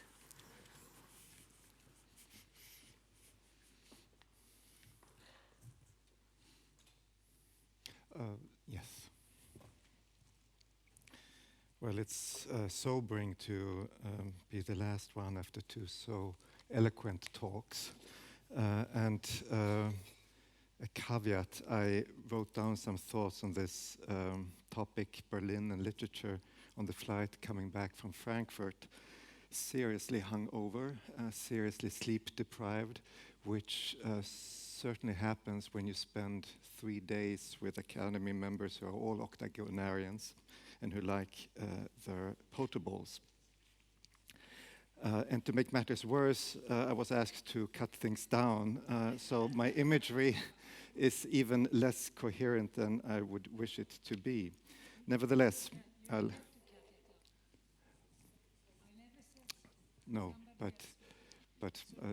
atmospherically I picked it up. I'll try to say a few things to fill in the voids between the imagery. And my main topic will be the relationship between Berlin and what you could call the collective imaginary. Why is Berlin, for writers in the 1910s and certainly in the 1920s, of increasing importance? What is this urban culture all about? So, sorry. You see, this is the pitfall of having a PDF file. You get two images at the same time, which was certainly not my plan. But I'll try to speak a little bit about what was termed at the time asphalt literature, Asphaltliteratur. And to start it all off, here is a quote from Gottfried Benn, one of the proponents of this kind of literature, the overflowing plenty of stimuli of artistic, scientific, commercial improvisations which placed the Berlin of 1918 to 1933 in the class of Paris stemmed for the most part from the talents of this sector of the population, i.e. the Literatenjuden, the Jewish literary figures, its international connections, its sensitive restlessness, and above all, its dead certain instinct for quality. This is a quote that is usually pulled out whenever you speak about the contribution of people of Jewish heritage or descent in terms of literature in Berlin at the time. And I'd like to single out not so much the Literatenjuden, but the things that Ben himself stresses. The international connections, the restlessness, and the instinct for quality. All of these aspects tend to become, in the course of those very few years of the Weimar Republic, the hallmark of a class of intellectuals. We spoke about the intellectual earlier, and I think the congruence between what was termed the intellectual and modernity as such, which permeated this urban culture, is what is at stake here. So Asphalt-Literatur, first attested in 1918, usually referred to as a metropolitan. This I also translated from German into English, so bear with me if the English is not all that eloquent as my previous colleagues here on the podium performed it to be. Metropolitan writing no longer rooted in what is native. So the urban culture associated with Asphalt-Literatur is uprooted, or it tries to put down its roots in a manner different from the natural kingdom. And to emphasize this, on the right-hand side, you see the metro, for which we have a Swede to be happy about. Alfred Grenander, a Swede who built more than 70 U-Bahn and S-Bahn stations in Berlin, was really responsible for intensifying the city and turning what had been, up till 1920, a series of more or less self-independent, or certainly self-identifying parts of town into a cohesive whole. Big Berlin was created in 1920, much thanks to the U-Bahn nets. It's a late phenomenon. Both London and Paris obviously had their tube and a metro many decades earlier, and the reason for this was because you hadn't figured out yet how to build tunnels in this porous ground on which Berlin was built. And here you see on this fascinating postcard from the Friedrichstraße, you see what I'm after. It's the element in between upper and nether regions. That's where the asphalt comes in. It's the sort of idea that a city is spread horizontally, and with it comes a whole set of different notions that are no longer vertically oriented, but horizontally oriented. And how do you write literature based on such principles? A literature that is extensive, that it is at the same time intensive in particular regions, that creates its own heterogeneous topography, if you wish. Well, some of the trademarks of this kind of literature, or this kind of view of literature, are the ones that I listed here to the right. It's a heterogeneous culture. It's an international, or cosmopolitan, as it was sometimes called. It's restless, it's quick-witted, it's matter of fact, in other words, sachlich. It's fascinating, dangerous, ambivalent, and unreliable, and so on and so forth. Many of these characteristics are also the outcome or the product or the reaction against the First World War, in which the critical faculty, the reflexive abilities of people had been put out of play for the purpose of national or ethnic pathos. And what was seriously needed in culture was a sachlich attitude, and hence you had the Neue Sachlichkeit in the 20s that permeated so much of this urban culture and went from high to low, including women's hairdos and the way in which you held your cigarette, if you smoked a Russian cigarette or an American cigarette, and so on and so forth. In other words, we're in a new territory which had not yet made its imprint on on the collective conscious in Germany. It's a seriously urban culture. Berlin was the top boss above all other top boy at the time for this. But as this postcard also indicates, you have the asphalt, you have this leveling of symbolical capital. At the same time, you introduce the notion of something subterranean, an unconscious element. And I will return to this part. There's a hidden part to the world. Here, just a few quotes dealing with the subway system in Berlin. Ehlers, an automat swallows you at Zoo and spits you out again at Alexanderplatz. Josef Roth, I confess loyalty to Gleisdreieck, an important station and a node where you change trains and directions in the city. And here 2 quotes from Brecht and Andrei Bely. Brecht, midday, and the subway was full of people. I found a seat already at Gleisdreieck, which is to say I was positively pressed down into it. I would have had to resist with all my strength, but to what avail? I sat and could no longer stand up. Right in front of me on my knees, people were standing who I would have had to disturb, parting them like Moses did the Red Sea. And then Andrei Bely, Russian, who visited Berlin and obviously saw the many immigrants due to the Russian Revolution who had arrived in Berlin and turned Charlottenburg, for example, into Charlottengrad and had their own communities. At Wittenbergplatz, the Untergrundbahn spits out a heap of people who run their separate ways on the streets that converge star-like at the square.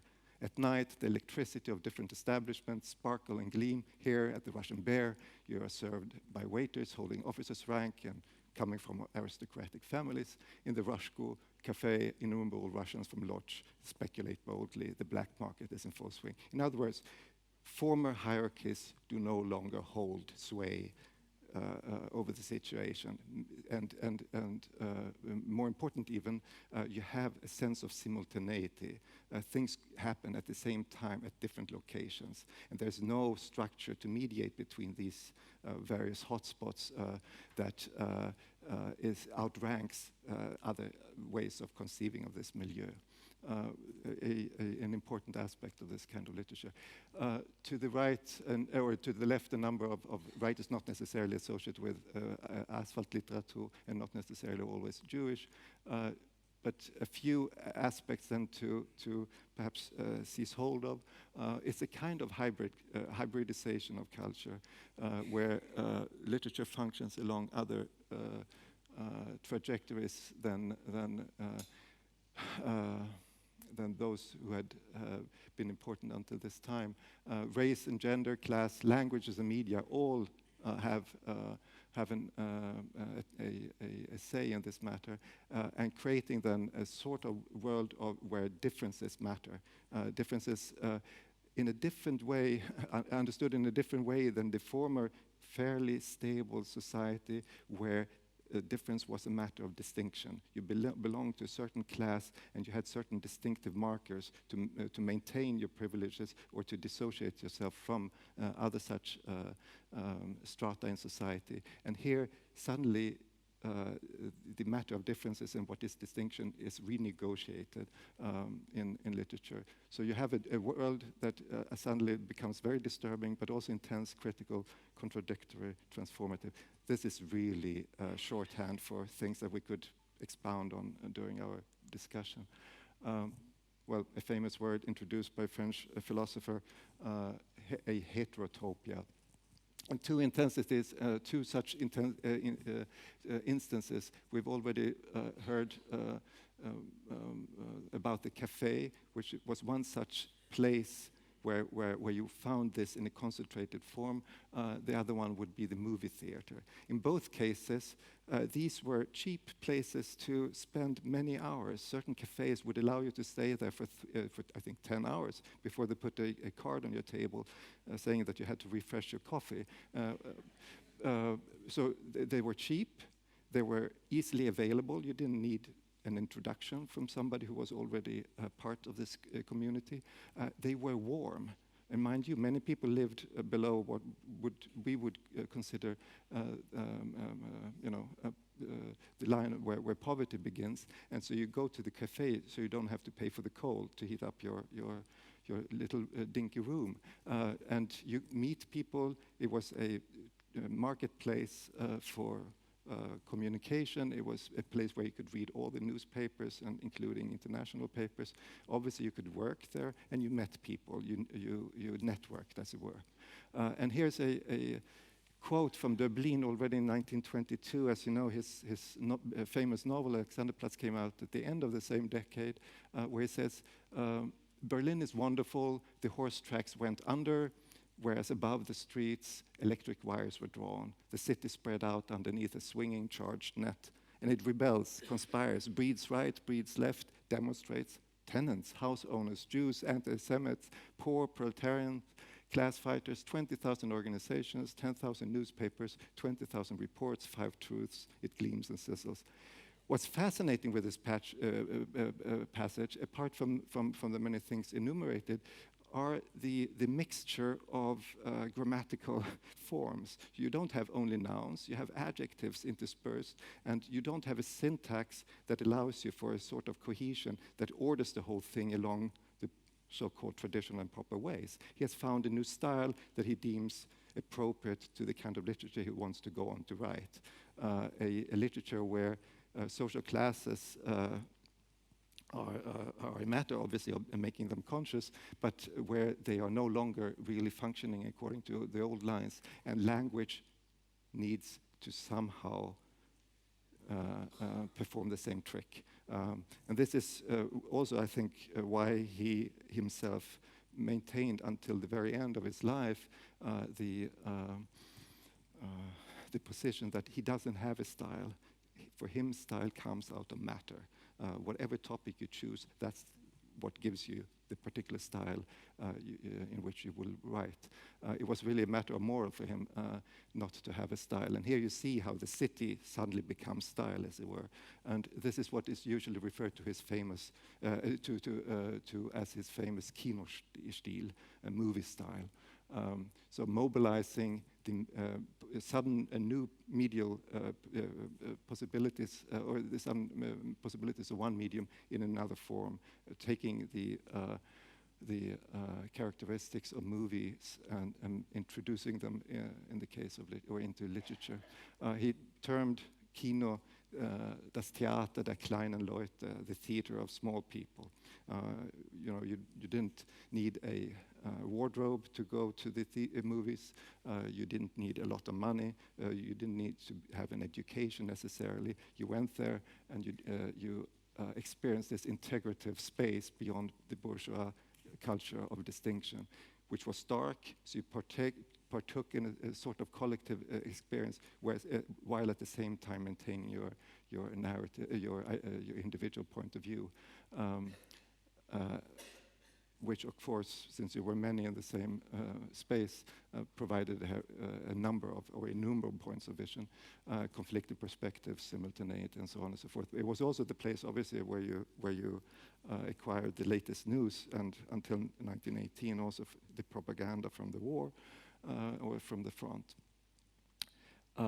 And this affected him greatly, as you will know much better than I, since you've written on the transition from one medium to another, in the case of Döblin's Alexanderplatz, a book that turned into a film and turned into so many other forms of articulation. And I'll finish, since this kind of culture is traditionally or usually associated with the east of Berlin, and high culture in its various forms, be they Jewish or not, traditionally associated with the West. That's where you arrived, having performed the trajectory from the poor East over into the bourgeois West, stopping in the middle, which was called the Nebbich West, the faux West, where you hadn't really made it yet, but you could pretend to be thoroughly assimilated. And here, obviously, as so many here today will know, the area around the Gedächtniskirche was of particular importance. Some of the famous cafes were there. Starting in the early 1900s, you would have the Romanisches Café, where Lasker Schüler and all the others met. And this became a sore point later on, only 20 years later, to the brown cohorts that started to march the streets, including Goebbels. Here's the Romanisches Café on the left, including Goebbels, who in a text titled Around the Gedächtniskirche in 1928 writes the following: "That is Berlin West, the heart turned to stone of the city. Here in the niches and corners of cafes, in the cabarets and bars, in the Soviet theaters and mezzanines, the spirit of the asphalt democracy is piled high. One would so gladly believe that it is the national elite stealing day and night from the dear lord of Tauentzienstraße. It's only the Israelites, the German people is alien and superfluous here. This is not the true Berlin." And for him, the church embodied this last resort of things German in the midst of a commercial area characterized by cafes, by shops, and certainly also by movie theaters. The big movie temples were all in the West, whereas you would have the smaller places and all these Nickelodeon movie theaters in private apartments close to the subway stations. And this is where he wanted to, as it were, if you allow me, this bizarre quote, to clean up. And how do you do that in a culture where increasingly it's difficult to distinguish between who is a Jew and who is not a Jew? Well, you start, of course, by caricatures, and you barely see these images here now, but obviously you see what is supposed to be a Jewish man, and then the German woman, the arch extremes on the right spectrum of politics. And here a Stürmer edition in February 1929, where Magnus Hirschfeld is singled out. He later would receive lots of caricatures, much worse than this one, which is sort of fairly okay, I think, in comparison to the later ones. But he was the embodiment of the intellectual at the same time as he was the embodiment of the Jewish spirit, and a sexologist or sexual biologist, an intellectual, a social democrat, and, as it happens, also homosexual. So in fact, he himself incarnated all the things that were wrong for people on the right during these years. And I will finish by saying a few words about his Institute for Sexualwissenschaft in Tiergarten. Many of you have been there, and many of you live there probably. It's no longer in existence, obviously, but it's placed roughly where today the Haus der Kultur und der Welt is located.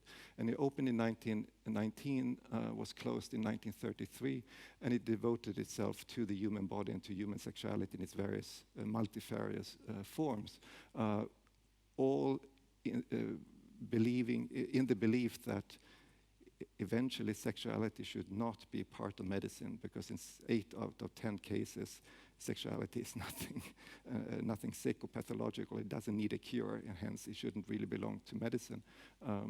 But until then, you would have to walk a long way, and partly by performing surgical operations, in parts, and mostly by informing people, which you see here. And in his famous Bilderwand here down to the right is the first case of someone trying to visualize, with the help of many images at the same time, a certain topic. And this is 10 years before Aby Warburg in Hamburg did the same thing with his Mnemosyne Atlas. Some of you will know this much better than I do. And in order to collect information, he frequently he asked people to fill out his psychologische Fragebogen and enquete, 144 questions at most.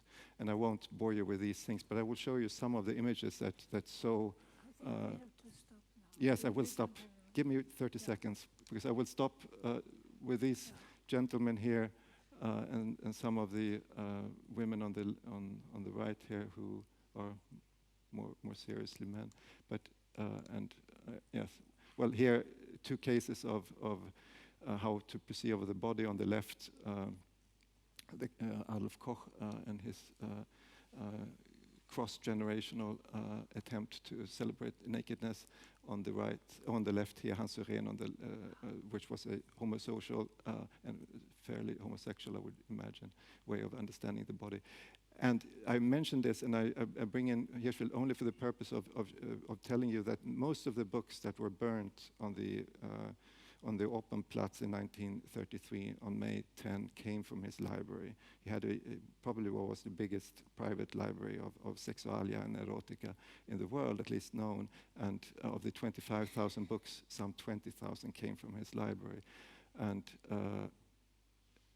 with the help of students from the Hochschule für Deutsche Körperkultur, who marched to his place in Tiergarten, they looted his place. Here you see the looting.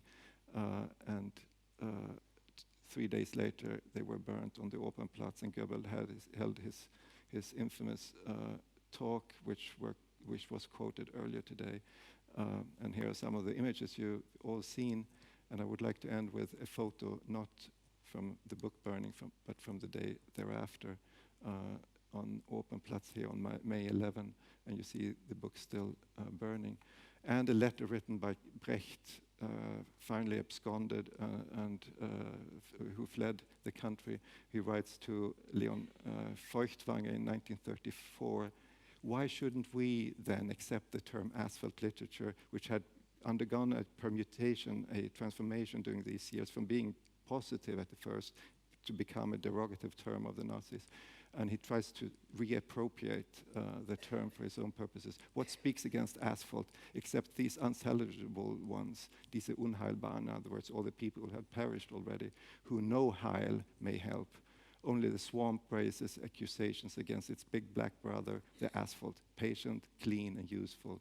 We are really for the cities, although perhaps not in the current state. We expect nothing, not the least support from the European place, scholle, in other words, flundra, spetta, rödspetta in Swedish, which happens in German to mean also farm or piece of land, a topic. So this is his way of understanding Blut und Boden from another perspective. Flat surfaces can be mobile like a scholle. Well, thank you so much.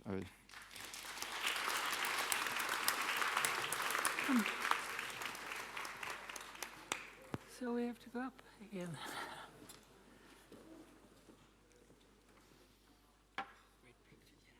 Sorry. The last pictures were great. Yeah. Iris, thank you. I'm not on. Hello. Thank you so much. Any comments from you, please? Or are you as exhausted as I am by this? Well, actually, I would like to pick up on Dublin, yes, if you can imagine. Please. And I think the interesting thing, I've talked about how most of today has been celebrating German high culture and the Jews as sustainers of German high culture. But as I mentioned, German popular culture, including German Jewish, attacked the repressive aspects of high culture, the fact that it was used to bind together this upper class, which looked down upon the lower classes, and culture could be a means of solidifying social control and social dominance. That was the bad aspect of the Bildungsbürgertum. And what's interesting about someone like Dublin is he attempted to explode German high culture from within. And just to give you a quote from Dublin, he wrote in 1922, the same time as your quote about Berlin, Dublin writes, for a long time, the same classical ensemble, das klassische Ensemble, by which he means German classical culture. Dublin writes, for a long time, the same classical ensemble remained completely outside my purview. It was alien to me. Goethe did not enter my mind at all. Slowly, I made a connection between the classical ensemble, including schools and teachers, and the obtuse bourgeoisie. The same elements that run the state politically also publish newspapers, collect paintings, build museums, go to concerts and theaters, look at actors' photographs. Boring, often despicable elements that can only be resisted. I say that the same bourgeois strata are the ones who worship the classical ensemble. End of quote. So that is, this is the other perspective. Döblin himself was Bildungsbürger, but he turned against it because he saw that German culture was also used to cement class authority by the upper classes.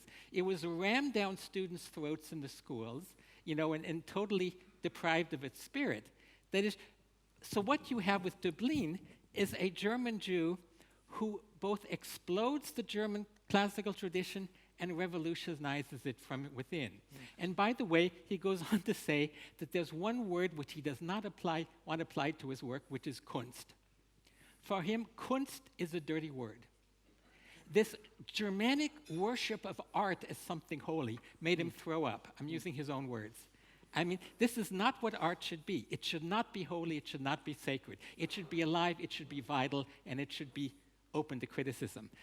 So that's, just picking up on what you said on Döblin. I think he's a terribly important figure, but he goes against a lot of what is considered German high culture. What do you say about that, Emily? I have nothing to add. About Döblin?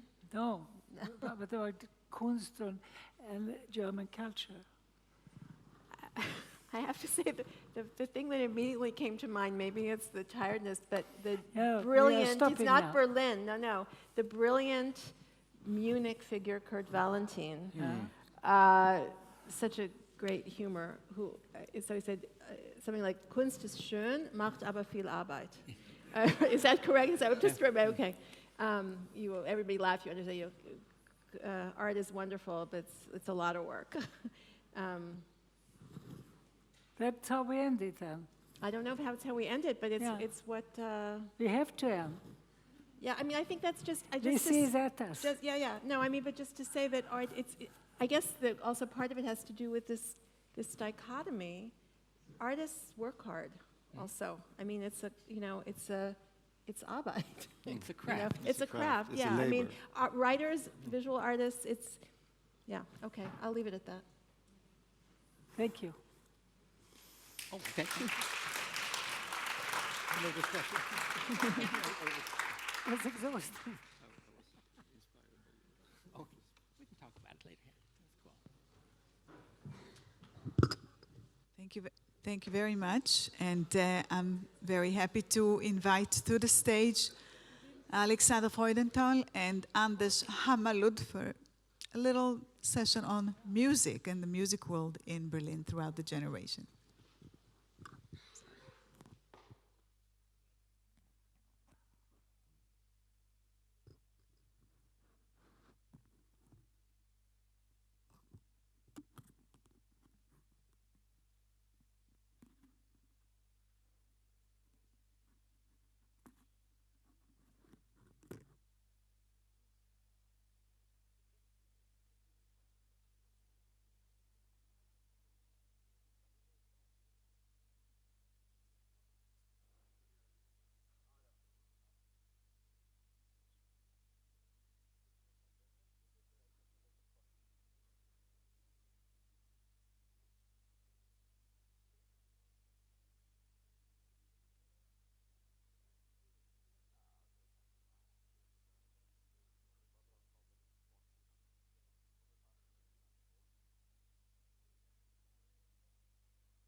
We decided to be standing to have better contact with the audience, I think. Right.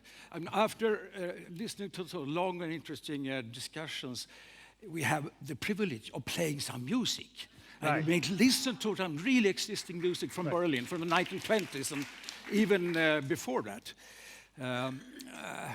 We heard a lot about the fascinating salon of the early 19th century Berlin and its important function as a kind of interface between the Jewish bourgeoisie of Berlin and the majority society, We heard something about the important popular culture of Berlin as well. But now we will start with plunging into something very specifically Jewish, Right. an internal affair, so to speak, namely what was going on in the synagogue. And then we come into something very fascinating, a big struggle, almost a fist fight, on an important topic, namely, what is the role in religious, of music in religious service? Right. Is the goal of the music to help the service, or is the goal of the service to help the music?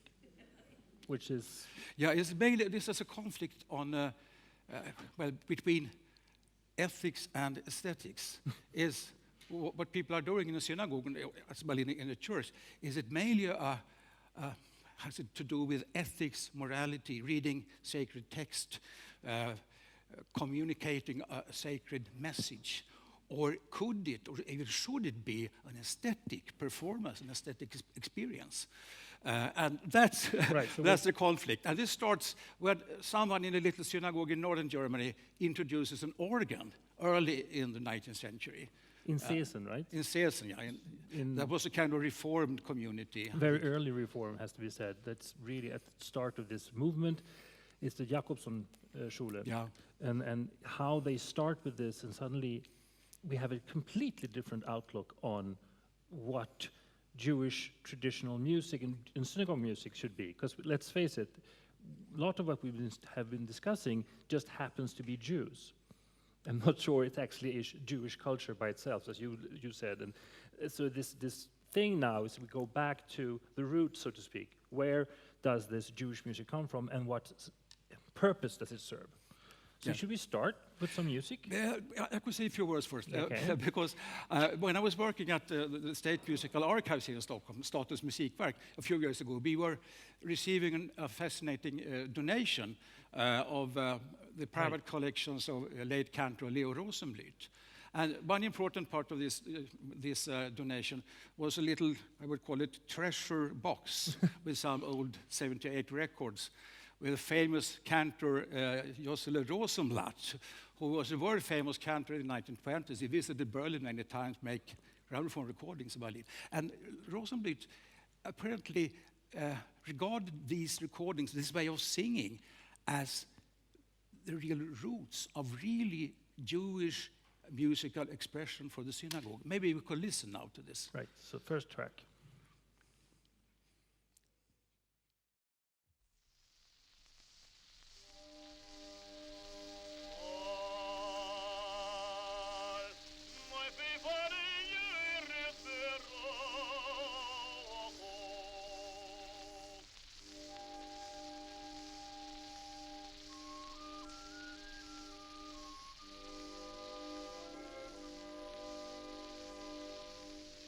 Mi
well, nobody would stay untouched by this, I think. It's fantastic, isn't it? Right, and with the Kretsch and everything, with the crying, and it's tied back into the old tradition. So then the question was, in Berlin, what were they after? Because then something new happened. Yeah, well, I used to call it the Bildungsästhetik.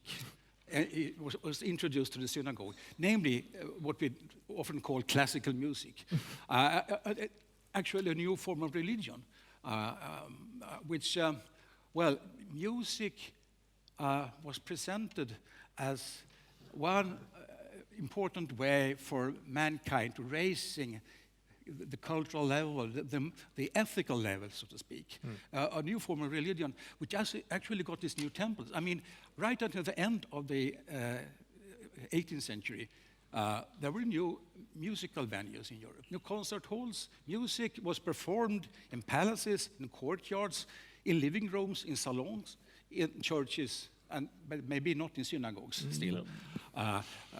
During the 19th century, music becomes one of the most important expressions of a new form of aesthetic, namely the Bildungsästhetik, connection to the German Bildung movement. And in the last years, actually, of the 19th century, this new form of worship got its own temple in Vienna, in the famous Cisterziensgebäude, where a person called Ludwig van Beethoven is the new idol, so to speak.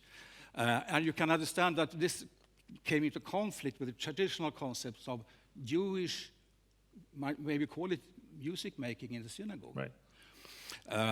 So gradually, the canon of classical music was introduced to the synagogue. There was a person who maybe he could call himself a Berliner.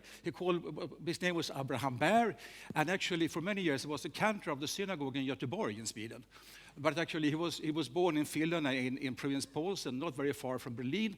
And even if he was working as a cantor in Göteborg, he was very much in close contact with the circle around Neue Synagoge and the Hochschule für die Wissenschaft des Judentums. In 1877, he published in Göteborg the most comprehensive documentation and most comprehensive handbook of cantorial Jewish singing that was ever published anywhere in Europe. It's still in use in the cantor's educations all over the world, in fact. And the publication of his book in 1877, well, he wanted to say that, well, it's wonderful with new music, Mendelssohn and all that. Even the hymns of Handel were introduced into the synagogue. We should have modern music, of course, but we shouldn't throw out the baby with the bathwater. We have a fantastic tradition of musical communication of the sacred word, so to speak.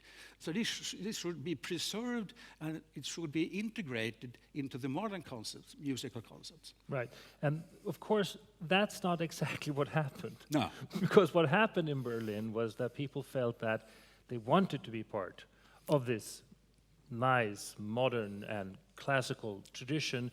So then someone like, and we're actually going a bit back in time, but at approximately the same time, someone like Louis Lewandowski can have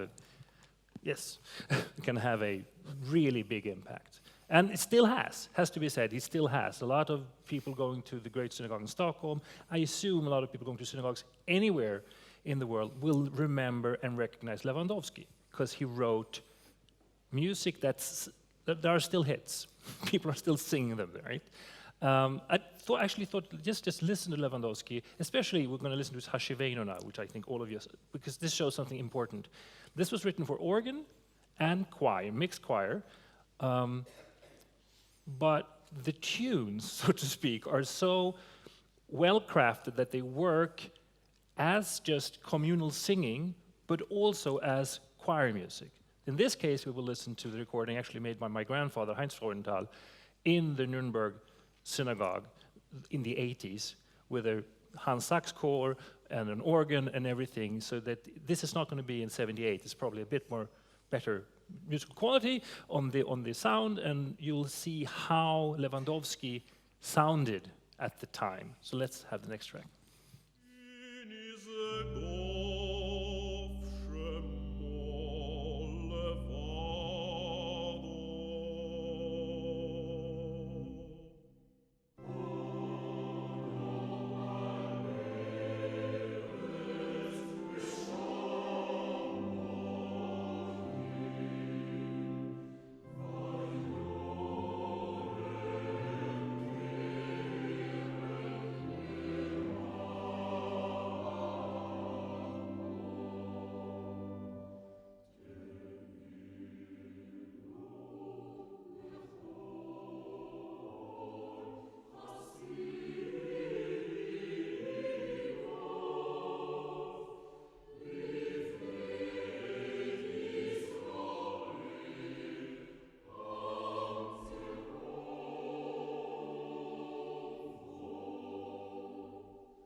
And of course, this is completely different from the way we sing it now. And I think that's great. That shows something, that this music can actually work in two ways. On the one hand, as Anders said, it's when it was performed this way, it takes away all, I mean, this is religion in service of music. This is, music is the important thing and just happens to be Jewish. It just happens to be done in the synagogue, but it's actually a performance. It's a thing, it's a show, it's a concert.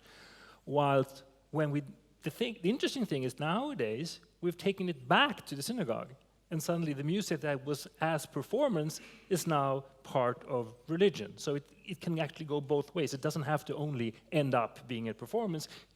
If the music is interesting enough or has enough memories for us or important enough, we can actually reclaim it, so to speak, to the religious sphere.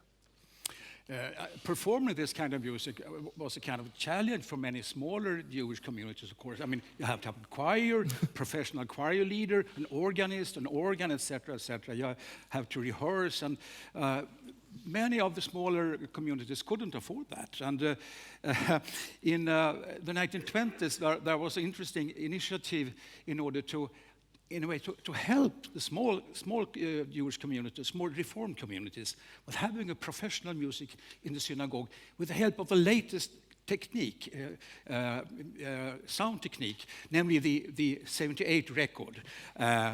Was a person called Hans Lachmann Mosse, who had taken over the Mosse publishing house after his father-in-law, Rudolf Mosse. He was very active as a patron of classical music. He was a personal friend of Wilhelm Furtwängler, for example, and he was a sponsor of the Berliner Philharmoniker. He took the initiative to make gramophone records of Reformed Jewish services in order to provide the small synagogues with a high standard art music. And he toured the small synagogues of Berlin, bringing his gramophone and his pack of 78 records, quite heavy, I think. And then he placed the gramophone on the bima in the synagogue, cranking up the gramophone and playing this Bildungsästhetik, right. Communicating the Bildungsästhetik to these small communities.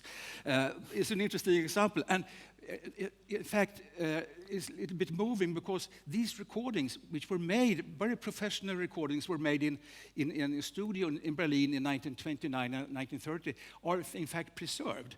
Because the musical director of the Reformgemeinde in Berlin managed to escape to Australia in 1939, bringing all these records, in fact. And these have been published on CDs. And we will listen to a small part of such a service. I think it's Simchat Torah. And also, notice that they're singing in German. Now the transition has happened. The Lewandowski we heard was Hebrew. Now we're moving to German. So next track.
I think we should switch to another stage in Berlin, so to speak, a more popular kind of music that you might be listening to in a cafe with music entertainment, for example.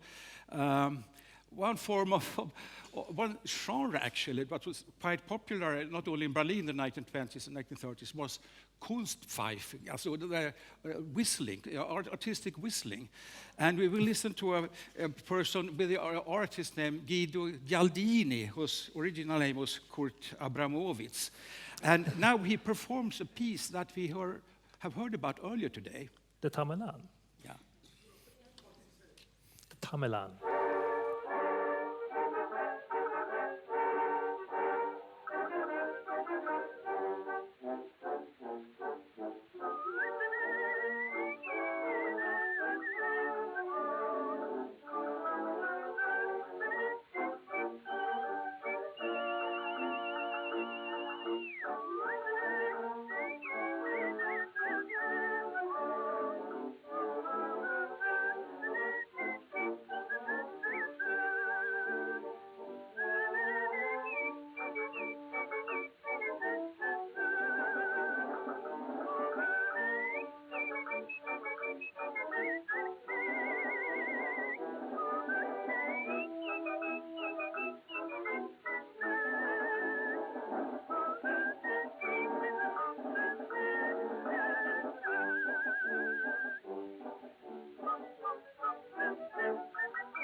Right.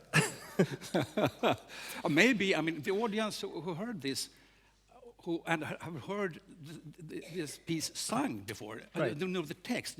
There's a subtle, maybe political Right. irony in this.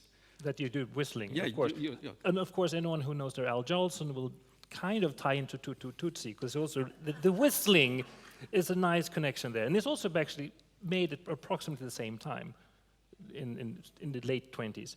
The thing is, though, what's specifically Jewish about this? As again, I'm not sure it is. This kind of could tie into Edelson, but we also speak about Lazarus. But like Yes. Edelson, the famous Edelson who wrote his Jewish music, I'm not always convinced that he himself knew was Jewish. He had a problem with what Jewish music is.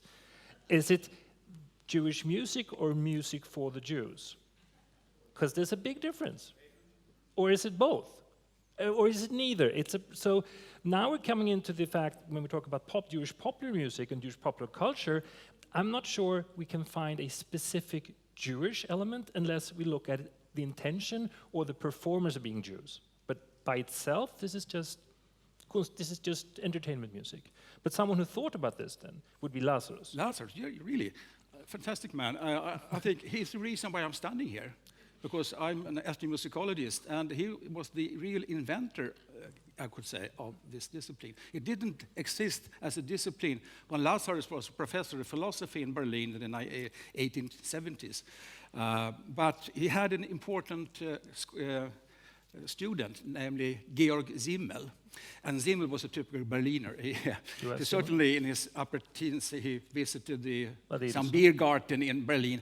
And then he could hear some Kunstpfeifer maybe, but it was also an interesting phenomenon called Natursänger und Jodler. That was people, German-speaking people from the areas in the Alpine regions of southern Germany and Austria and Switzerland.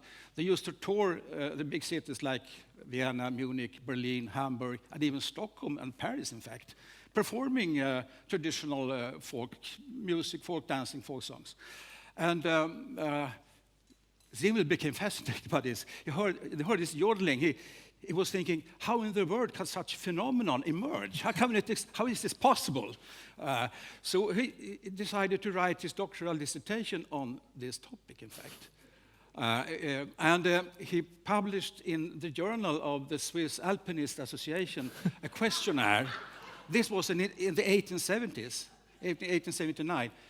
Containing a set of questions about the social background, from which social strata the yodelers are recruited. Is the difference on male and female yodeling? what the acoustic conditions, the economic background, etc., etc. And this became part of the basis material for his dissertation, which he presented to the University in Berlin in 1879. But there was a problem. The professors like Helmholtz and Stumpf, famous people, well, they thought this is really fascinating and maybe really interesting, but the discipline doesn't exist at the university. So they rejected his dissertation. But he immediately started to write another dissertation on an aspect of the philosophy of Immanuel Kant. So he got his doctorate quite soon. But, and that's interesting, this dissertation was published by Moritz Lazarus, the founder of the Hochschule für die Wissenschaft des Judentums, in his famous Zeitschrift für Völkerpsychologie und Sprachwissenschaft, which is a fascinating publication. So Lazarus, who was a wonderful Talmud scholar with a background in a small town in Province Posen, actually the same town from which Abraham Baer, the cantor in Göteborg, came. He made a fantastic career in Berlin and founded a new discipline. He called it Völkerpsychologie. That would be translated today as social psychology, I would say. So this is actually the historical foundations for the scholarly study of musical phenomena with the help of theories taken from sociology, ethnology, the social sciences generally. Right, and in that sphere, I mean, that ties into this, what is Jewish music, because there's Jewish ethnomusicologists who want to figure out what's Jewish music. And I mean, we've all heard the discussions. Is that the scale, well, the scale exists everywhere else. You can have the Hedja scale, which is the same as the Havaraba scale, or is it whatever, what is that's the unique thing? And if there's something, I mean, you can see that Jews were definitely part of Berlin's popular culture, as you just said, Peter, and it's really, we're all over the place. And if maybe, I don't know, but maybe the fact that they were willing and curious all the time to seek out new things, that made them unique. And one of them, of course, was these cabaret songs. And then we get into the kind of, as we said, they start out erotic and then they end a bit political. Some of them actually just ended erotical as well, because they thought it was so much fun to be a bit, yeah, but going back. Going back. Okay. Yes, going back. Going back, yes. One more? Oh, yes. There, yes. Now, ladies and gentlemen, we are at Hotel Excelsior in Berlin, close to Anhalter Bahnhof. And here they had didn't they have a specific entrance? They had a direct connection from the Bahnhof to the hotel, actually. So you never had to go outside? This was a Tanz restaurant. Well, a few words about the band leader here. Efim Schachmeister, that was his artist's name. He was born Efim Chaisovich in Kiev, and one of the many Eastern Jewish immigrants who came to Berlin and made interesting careers in the popular music industry. So he was a famous Tanzgeiger. He recorded thousands of records, I think, with this orchestra. Many Swedish singers, artists, went to Berlin to make good quality recordings, backed up by Schachmeister's band, in fact. We will listen to one piece. I have to warn you, because the text is not very, I mean, it wouldn't be considered as politically correct today, but it's very much Berlin of the 1920s. It's called Ja bei den Hottentotten. No? So.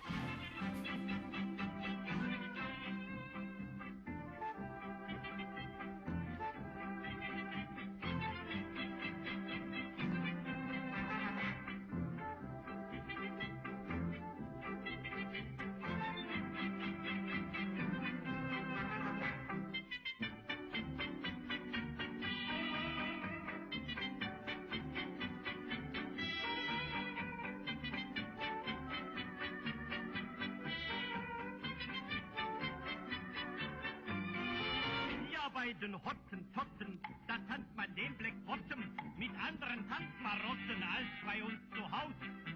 Du darfst die schwarzen Puppen beim Tanzen nicht betuppen, sonst macht der Häuptling gleich aus dir nen Heringsschmaus.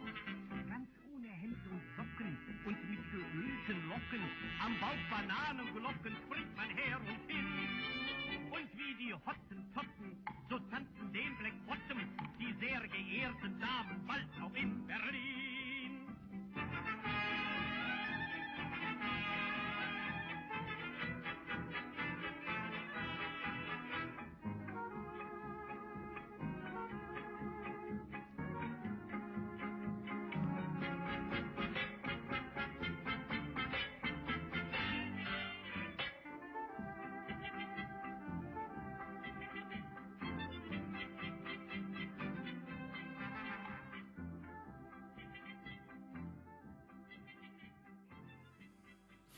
Efim Schachmeister and his band. Yeah. Right.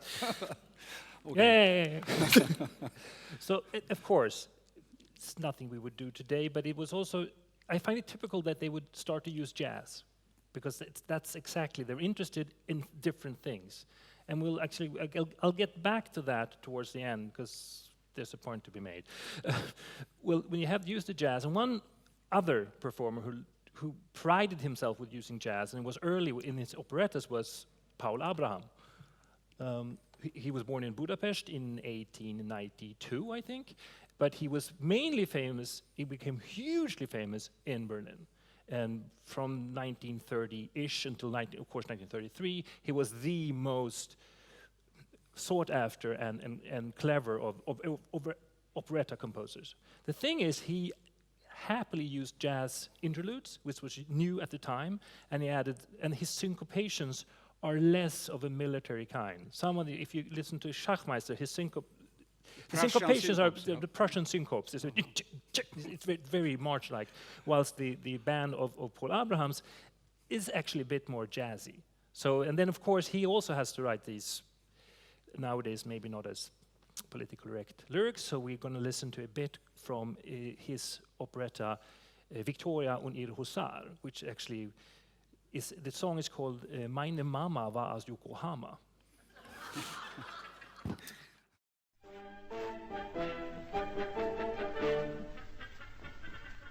Du hast so etwas Fremdexotisches, so süß Erotisches, da liegt was drin. Das kommt davon, weil ich Japanerin, so auch Pariserin, ein Mädchen bin. Ja. Meine Mama war aus Yokohama, aus Paris war der Papa. Meine Mama ging nur in Pyjama, weil Papa das gerne sah. Von der Mama ist das Verführerische, von der Papa ist das Pariserische. Ja, ihre schöne Mama war aus Yokohama, aus Paris war der Papa. Den süßen Charme, der so mein Herz bezwingt, den hast du unbedingt von Cher Papa. Die Country und manchen anderen Reis, den hab ich andererseits von der Mama. Ja, ihre Mama war aus Yokohama, aus Paris war der Papa. Lalalala, ihre Mama ging nur in Pyjama, weil Papa das gerne sah. Von der Mama ist das Verführerische, von Cher Papa ist das Pariserische. Ja, ihre schöne Mama war aus Yokohama, aus Paris war der Papa.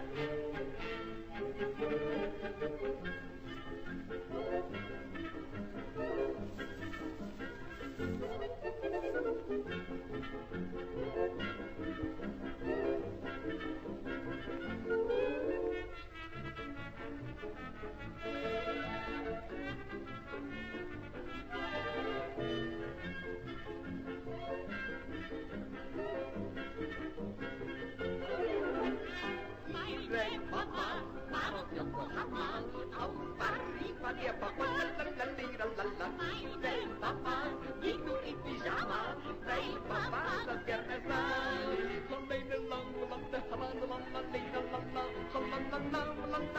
Langlande, ja, ihre schöne Mama war aus Yokohama, aus Paris war der Papa. Right. Also, I'd say you'd hear something of scat singing in this towards the end. He goes dum dum dum dum dum, which is, I mean, shows how fascinated Abrahams was of actually combining musical worlds, which might be the Jewish thing. I'm not sure it is, but it might be the idea of wanting to combine different musical worlds and make something new out of it. He then fled to Cuba, and then he ended up in the States for a while. He actually had to go to psychiatric hospital for a while and then came back. I think he died in the 60s somewhere in Germany. But so Abraham was really important in tying these things together. On the other hand, he had to run in the 33, which kind of brings us to the end of our talk. Yeah, Schachmeister escaped to Buenos Aires, where he died in, I think, in the 1950s. Right. So, there's an interesting connection over the Atlantic Ocean, so to speak. I mean, when we get to this picture. The transfer of both music and ideas. Because one of the interesting followers of Georg Simmel was this man, Franz Boas, the founder of American social anthropology, a very important person in the development of the social science generally. He grew up in a liberal Jewish milieu in Germany and was very much influenced by both Lazarus and Simmel. Once again, I'm back to this intellectual milieu around the Hochschule für die Wissenschaft des Judentums, which was not only in an internal Jewish institution. It functioned as a kind of meeting place or interface between the Jewish tradition of learning and the German academy, so to speak, and had an immense importance in the development of social sciences and the humanities generally, I would say. Right. And also then to tie it back to the music, to end with this, is the fact that, so we have not mentioned Kurt Weill at all, as you noticed, which needs to be done. Because fascinatingly enough, during the time when he writes his Drei Groschen Oper, and it's lots of jazz in it, he's in Europe. What I find fascinating is that when he also is forced to flee and comes to America, and this we will end with this song, he writes something for a musical called Lady in the Dark. I mean, he wrote My Ship and all these things, but the thing we're going to end with is The Dance of the Tumblers. Because fascinating enough, what he brings to America then, if he wrote jazz in Europe, he writes very Berlinish stuff in America.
Thank you. Thank you. Thank you.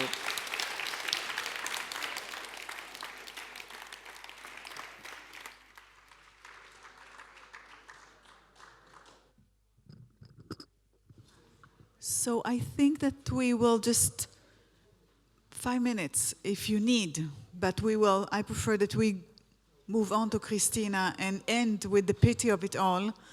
because we're running very late. So those of you who need to take a little break, do it.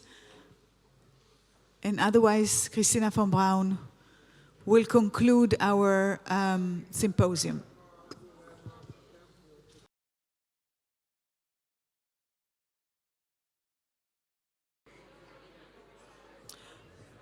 Okay, so we are going to conclude today's symposium, Jewish Berlin, the Pity of It All. And since we're running, we started late and everything was a bit late, I have to ask everyone that once we're done with this session, please leave the house because of the Securitas, and a lot of things. The alarm is going out. So we were supposed to be here until 4. Now we're going to stay until 5, and we're very thankful that we can stay. But we will need to evacuate as soon as we're done with this program. So Christina von Braun will conclude today's discussion, and the topic of her conclusion is the pity of it all, ending of an era.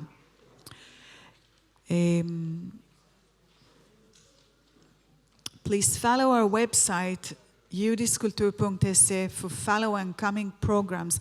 This has been recorded also. They will be available on our site, and we will have a book with most of the contributions today and other essays related to the topic and from our coming and recent programs. So, Christina von Braun, the floor is yours. Thank you, Lizzie. Thank you, Monica. Thank you, everybody, for inviting me, and thank you for staying in spite of our late time. I hope you have one, in case you don't speak German, you have one of those handouts where you have the translation of document film excerpts I will be showing briefly. Does everybody have one? Okay. So in the last few hours, we've been talking of the great and innovative culture, life of Jewish Berlin during the Weimar Republic and before.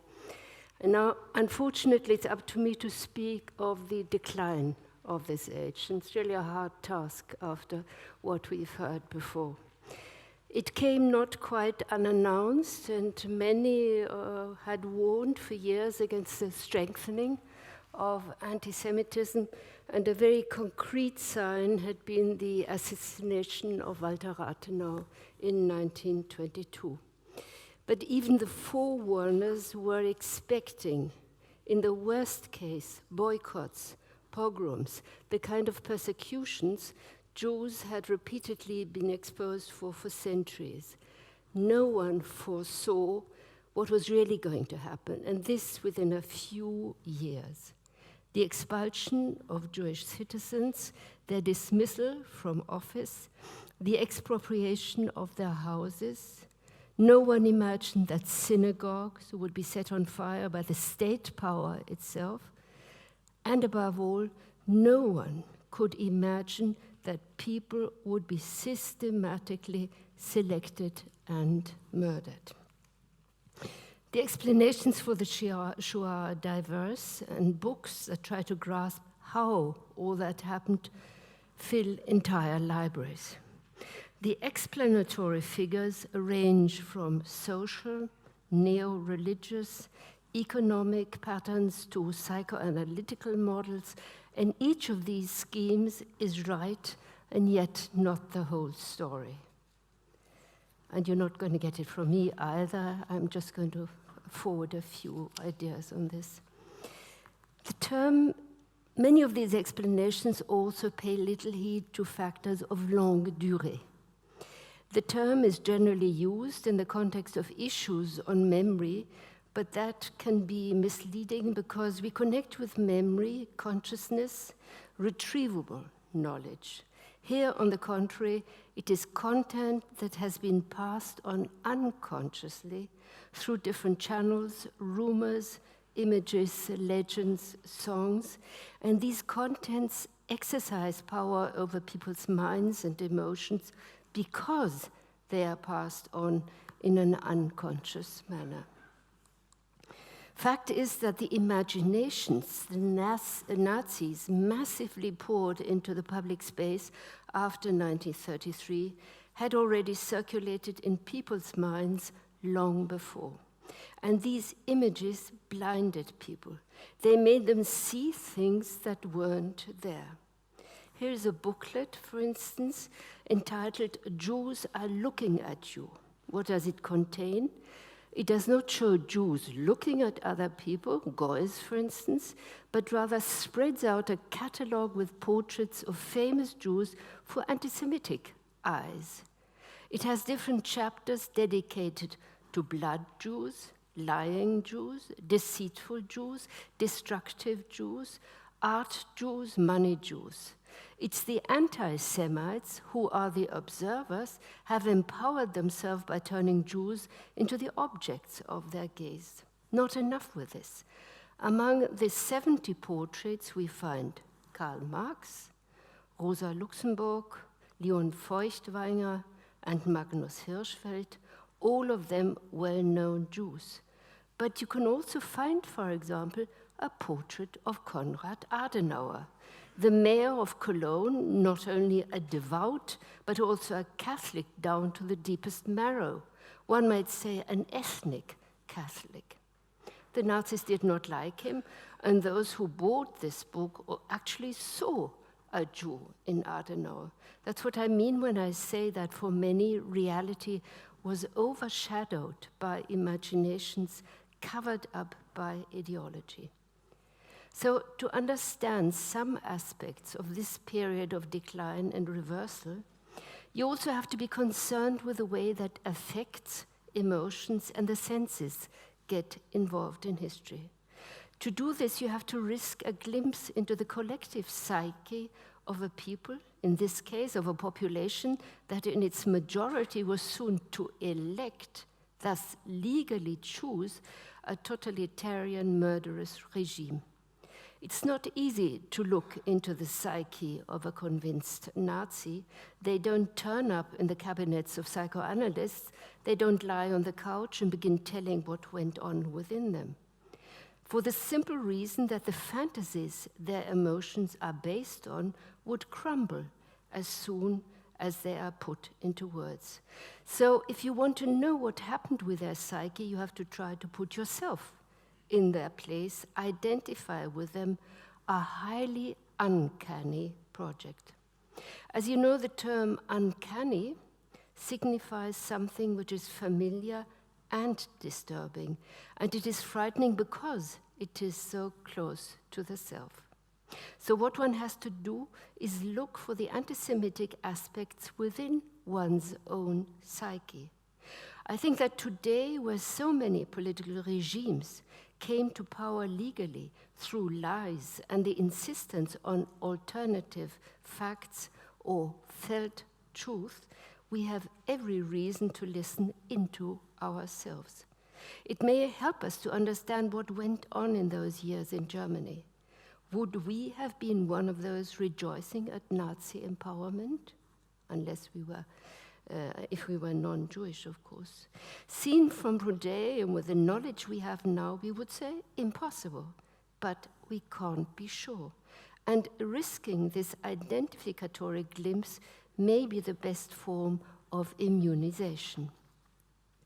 The circulating images of hate, some of which I will be showing as I speak, had mainly the function of turning one's own degradation into the debasement of others, of converting humiliation, be it real or imaginary, into hatred and the wish to exercise power over the other. This suggestive mechanism of victimizing oneself as an anticipated pre-justification for the attack on others is also currently trained by many right-wing movements. In order to familiarize yourself with the collective psyche of the time, you have to put yourself into the context of the time. That does not serve to excuse the perpetrators, but it helps to get an idea how these things came about. First, the external factors. Germany had lost the First World War. Above all, however, with the defeat and the abdication of the emperor, Germany had also lost its identificatory figure. On the one hand, the emperor was a real person, not particularly likable and highly pompous at that. But on the other hand, the emperor was also a symbolic figure. He was the incarnation of the Reich. No household in which his portrait wasn't hanging on the wall. As Ernst Kantorowicz taught us in his book, The King's Two Bodies, in all monarchies, the ruler embodies the immortal collective body of the community. Besides his natural mortal body, he represents what is called the body politic. At his death, his successor inherits his eternal symbolic body. In 1918, England had long since become a constitutional monarchy, and France had completely abolished its monarchy. Germany was different. It had only installed a national monarchy, the Reich, a few decades before. The disappearance of the emperor left a void that no democracy with representatives elected every few years could yet fill. With the disappearance of the emperor, it was as if the eternal Reich itself had vanished. And this is where the image of the eternal Jew came in. The collective psyche reacted by building a new eternity based on him. Thus, for many, hate, an emotion that can be just as strong as a feeling of love, became the foundation of a new Reich, a millennial kingdom. At the same time, this figure represented Jewish world conspiracy, a dark power ruling over the world. In the 1920s, he was called Rothschild. Today, the anti-Semites will call him Soros. Of course, such images were deliberately circulated by agitators, but they worked because of the historic context and because they had a long prehistory in the figure of Satan who rules the world. For the psyche of the individual, the vacuum left by the absent figure of the emperor meant that he or she no longer belonged to a coherent community. The security that is conferred by the fact of being part of a collective body was effaced. One felt as homeless as the wandering Jew, an enemy image that now affected the self and was, for this very reason, all the more frightening. Thus, the great promise of the National Socialists consisted in the creation of a new collective body, a new Heimat, homeland, with its identification figure of the Führer. They distributed the enemy image of the migrating Jew who sees his German homeland as Schnorrer, a scrounger.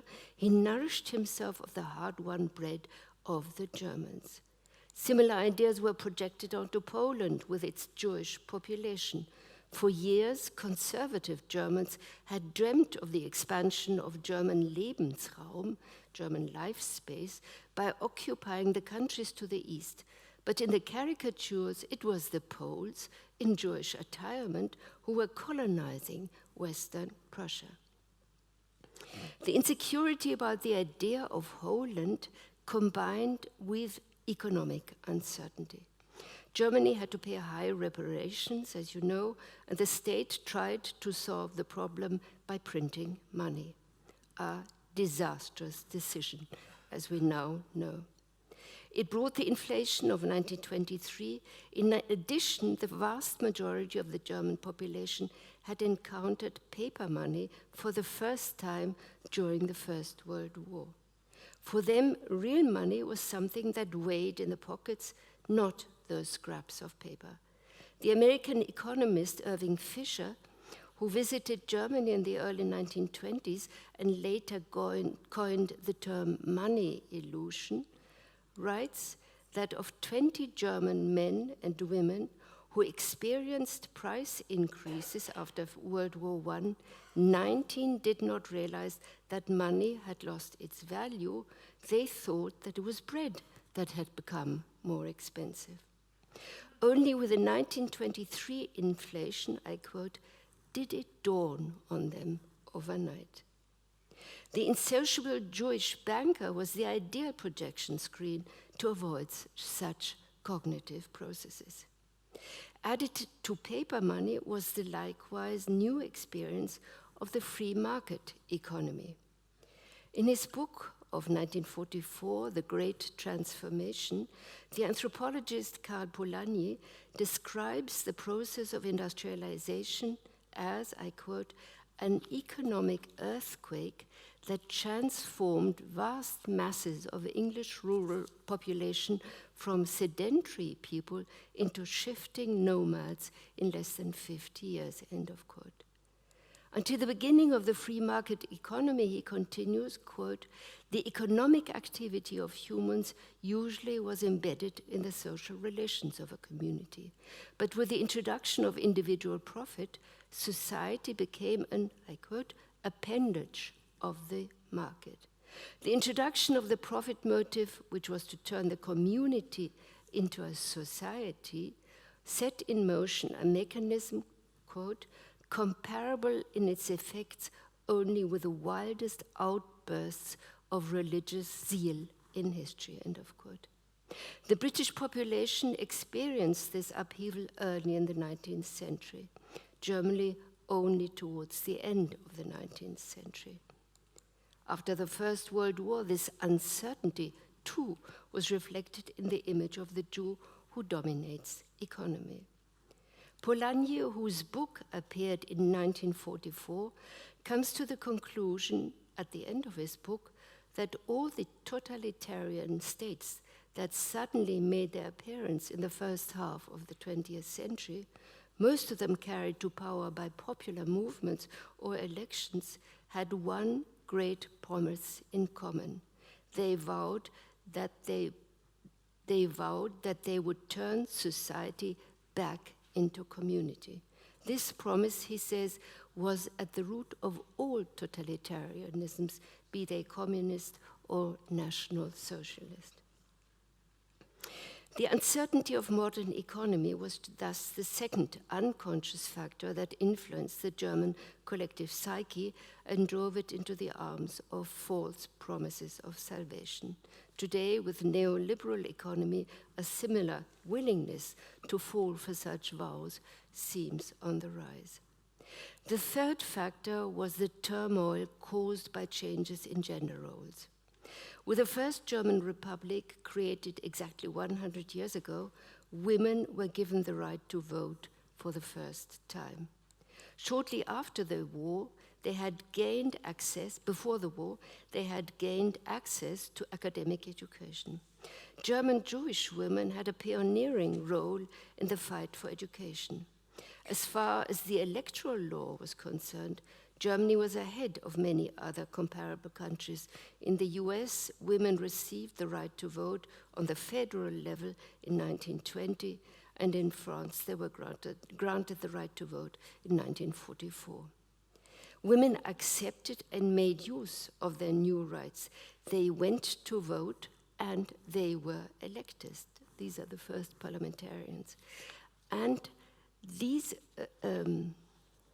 for the first time in history, women moved without hesitation at their own request in public space. And they had explicit political opinions. Here they marched for the USP, a socialist party. Before the election, everyone had expected them to vote conservatively. That was true for some, but by no means for everyone. Many conservative and also left-wing men were unsettled by this independence. They were deeply disturbed by the fact that women should be their equals, that they should have similar intellectual abilities and their own political judgment, that they even were able to stand economically on their own 2 feet. Most of these men understood the old gender roles as being natural.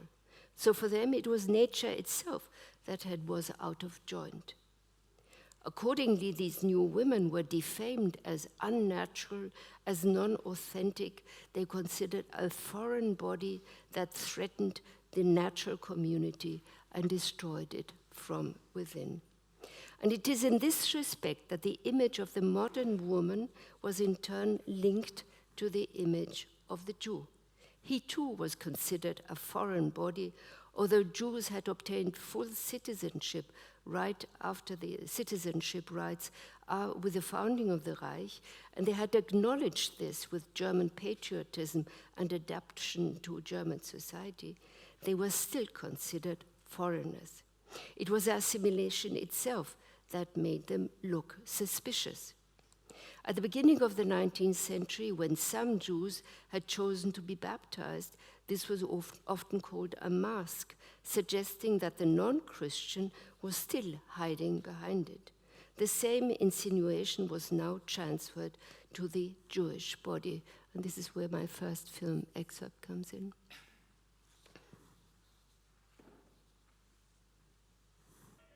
Damit ließ sich etwa die Angst vor der Assimilation schüren. In der NS-Propaganda erscheint der Jude als Krankheitserreger, der sich, vergleichbar dem Gift der Syphilis, unmerklich in den arischen Volkskörper einschleicht. Eine ganze Gruppe von polnischen Juden, eben noch Kaftanträger und nun in westeuropäischer Kleidung, bereit, sich in die westliche Zivilisation einzuschleichen.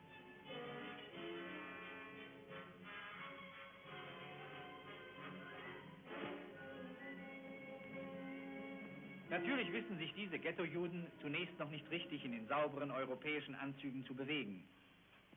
Etwas besser können es diese Berliner Juden. Ihre Väter und Großväter haben zwar auch noch im Ghetto gelebt, aber davon merkt man nun äußerlich nichts mehr. Hier in der zweiten und dritten Generation hat die Assimilation ihren Höhepunkt erreicht. Darin liegt die ungeheure Gefahr.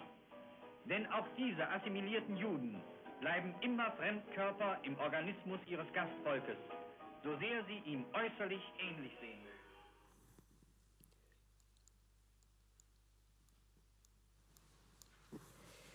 The prejudices against the new Jewish and the new female bodies reinforced each other, especially in female Jewish intellectuals like Rosa Luxemburg. Thus, the race researcher Otto Hauser, whose history of Judaism was later a work of reference for the National Socialists, writes in an essay of 1932, quote, "In no other people do we find as many male women and female men as among the Jews. That is why so many Jewish women are pushing for male jobs, studying everything from law, medicine to theology, becoming group and political representatives. If one looks at the secondary sex characteristics of these Jewish women, you perceive that with well 2/3 of them, sex differences are blurred. A beard is very common, the breasts, however, are underdeveloped, the hair remains short," end of quote. Such ideas were reinforced by the enemy image of the intellectual per se, sometimes also named literat. Both terms refer to book culture and became synonyms for Jewish. The term intellectual, the career of which began with the Dreyfus affair and Émile Zola's J'accuse, gradually took on a positive connotation in France, initially defamatory against the writers and citizens involved in the rehabilitation of Dreyfus. It later referred in a positive way to critical thinking and judgment. In Germany, it was different. The term intellectual was used in the sense of degenerate. It connoted destruction, Zersetzung, and betrayal. And it was used in a negative sense both by the left and the right. For the left, the intellectual referred to the betrayal of class solidarity, and the part for the right, the intellectual was the traitor to the fatherland. A well-known calendar verse from 1934 read, "Out with this world, the evil with its Jewish glare, never can a man of German nature be an intellectual." Nie kann ein Mann von deutschem Wesen ein Intellektueller sein. No. Oh, sorry, no, now we have the next film excerpt. Das Zeitalter eines überspitzten jüdischen Intellektualismus ist nun zu Ende. Unter Durchbruch der deutschen Revolution hat auch dem deutschen Weg wieder die Gasse freigemacht. Und der kommende deutsche Mensch wird nicht nur ein Mensch des Buches, sondern auch ein Mensch des Charakters sein. Und deshalb tu dir gut daran, um diese mitternächtige Stunde den Ungeist der Vergangenheit den Flammen anzuvertrauen. Das ist eine starke, große und symbolische Handlung. The agitators of political emotions, as I like to call them, I don't think the term populist is very helpful, have always been eager to occupy the area of culture. We are experiencing something similar today with the AfD in Germany.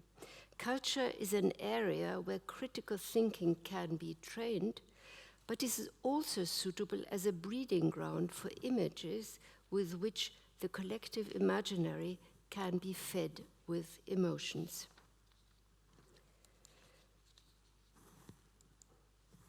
The images of the destructive Jewish intellectual superimposed with the pictures of the poisonous Jewish blood. The Jew became the pathogen that poisoned both the Aryan spirit and the Aryan blood. These pictures were soon of central importance for the race laws banning sexual intercourse with Jews.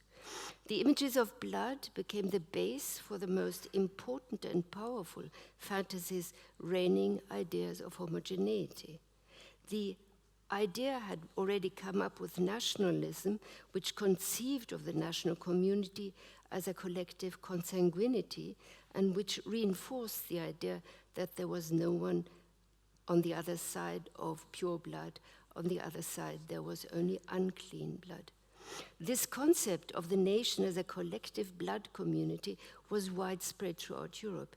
It did not miss its effect on Jews either. We find the topic quite extensively with Franz Rosenzweig as well as with Martin Buber, who both fought in the 1920s for a renewal of the Jewish religion by appealing to the Blutsgemeinschaft of the Jews. Rosenzweig even used similar demarcations against bloodless Christians as the Nazis did against bloodless Jewish intellectuality. The crucial difference, however, was that Rosenzweig or Buber developed a model of thinking that would allow modern Jews to believe in their religious community, while the National Socialists, with their model of a racial community, by no means appealed to belief and a denomination, but rather to what they considered a biological fact which only needed to be pushed through. So in spite of the fact that the idea of a national community of blood was widespread, racist anti-Semitism remained a mainly German concept. It came from this yearning of a homogeneous blood community. In the anti-Semitic images of the racial community, the longue durée of unconscious memories becomes particularly evident.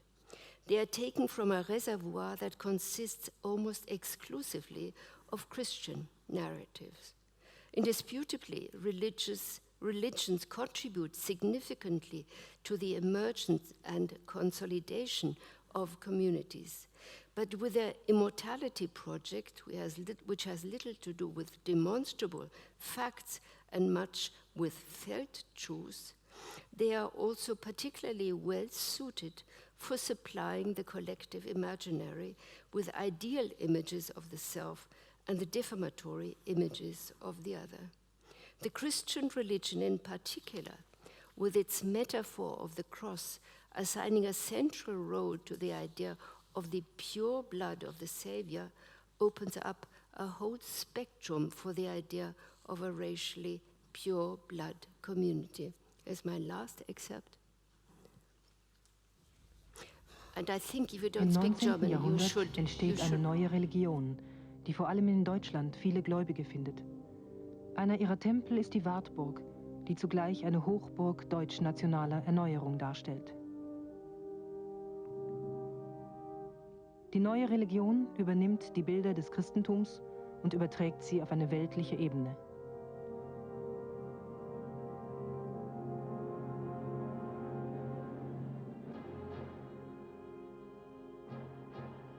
Es entsteht die Religion der germanischen Rasse.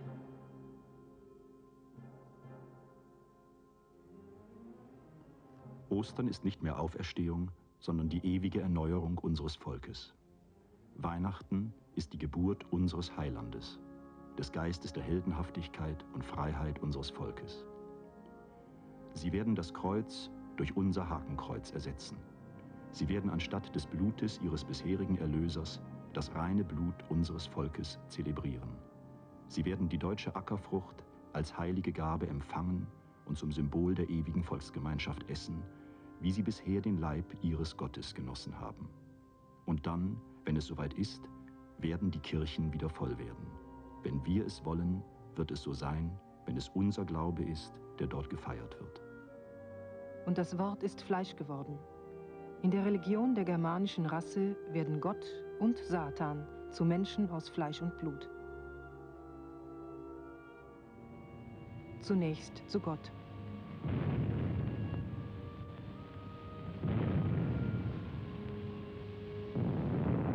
In allen Zeremonien dieses neuen Glaubens wird die Erbschaft des Christentums spürbar. Im Kult des Märtyrers zum Beispiel. Vor der Feldherrnhalle in München werden am 9. November jedes Jahres die Toten des Hitlerputsches geehrt.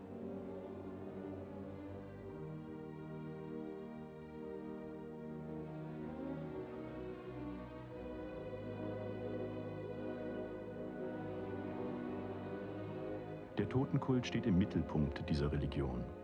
So wie das Kreuz im Mittelpunkt des christlichen Glaubens. Man lässt die Toten, die für diese Religion ihr Leben geopfert hatten, wieder auferstehen. Oskar Körner, Hans-Erich Rickmann, Andreas Bauriede. Das vergossene Blut ist heilig. Hitler küsst die Blutfahne. Wie der gläubige Christ die blutenden Wunden des Erlösers.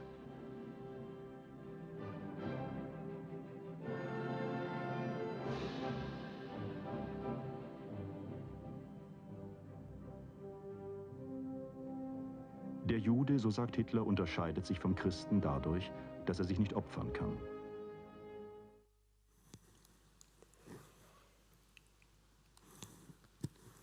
Looking back, we can see how much these theater productions, for which there were extensive scripts with directional instructions, I saw one of them in the Munich State Library, owe to Christian iconology.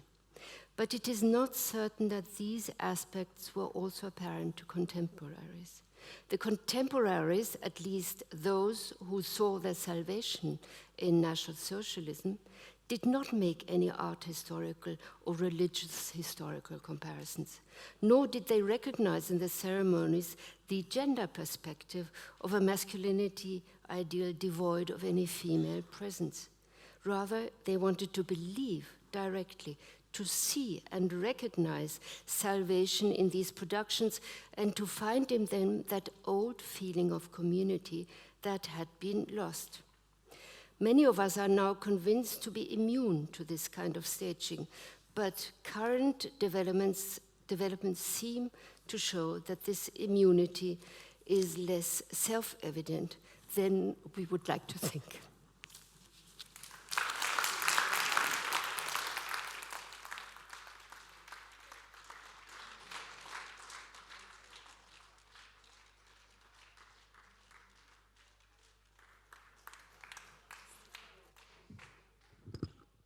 Thank you, Christina. Thank you very much. Thank you, Christina von Braun, Emily Bilski, Hannah Schultz, Peter Jelinek. I'm just getting very tired now. Aris Fioretos, Lars Stenzig, Monika Nogle-Wittgenstein, Alexander Freudenthal, Anders Hammarlund. Thank you, dear audience, for coming. Oh, and joining us on that special day. We're happy to see you again on our coming programs. I think we have a lot of things to reflect over going from this place today. Thank you very much.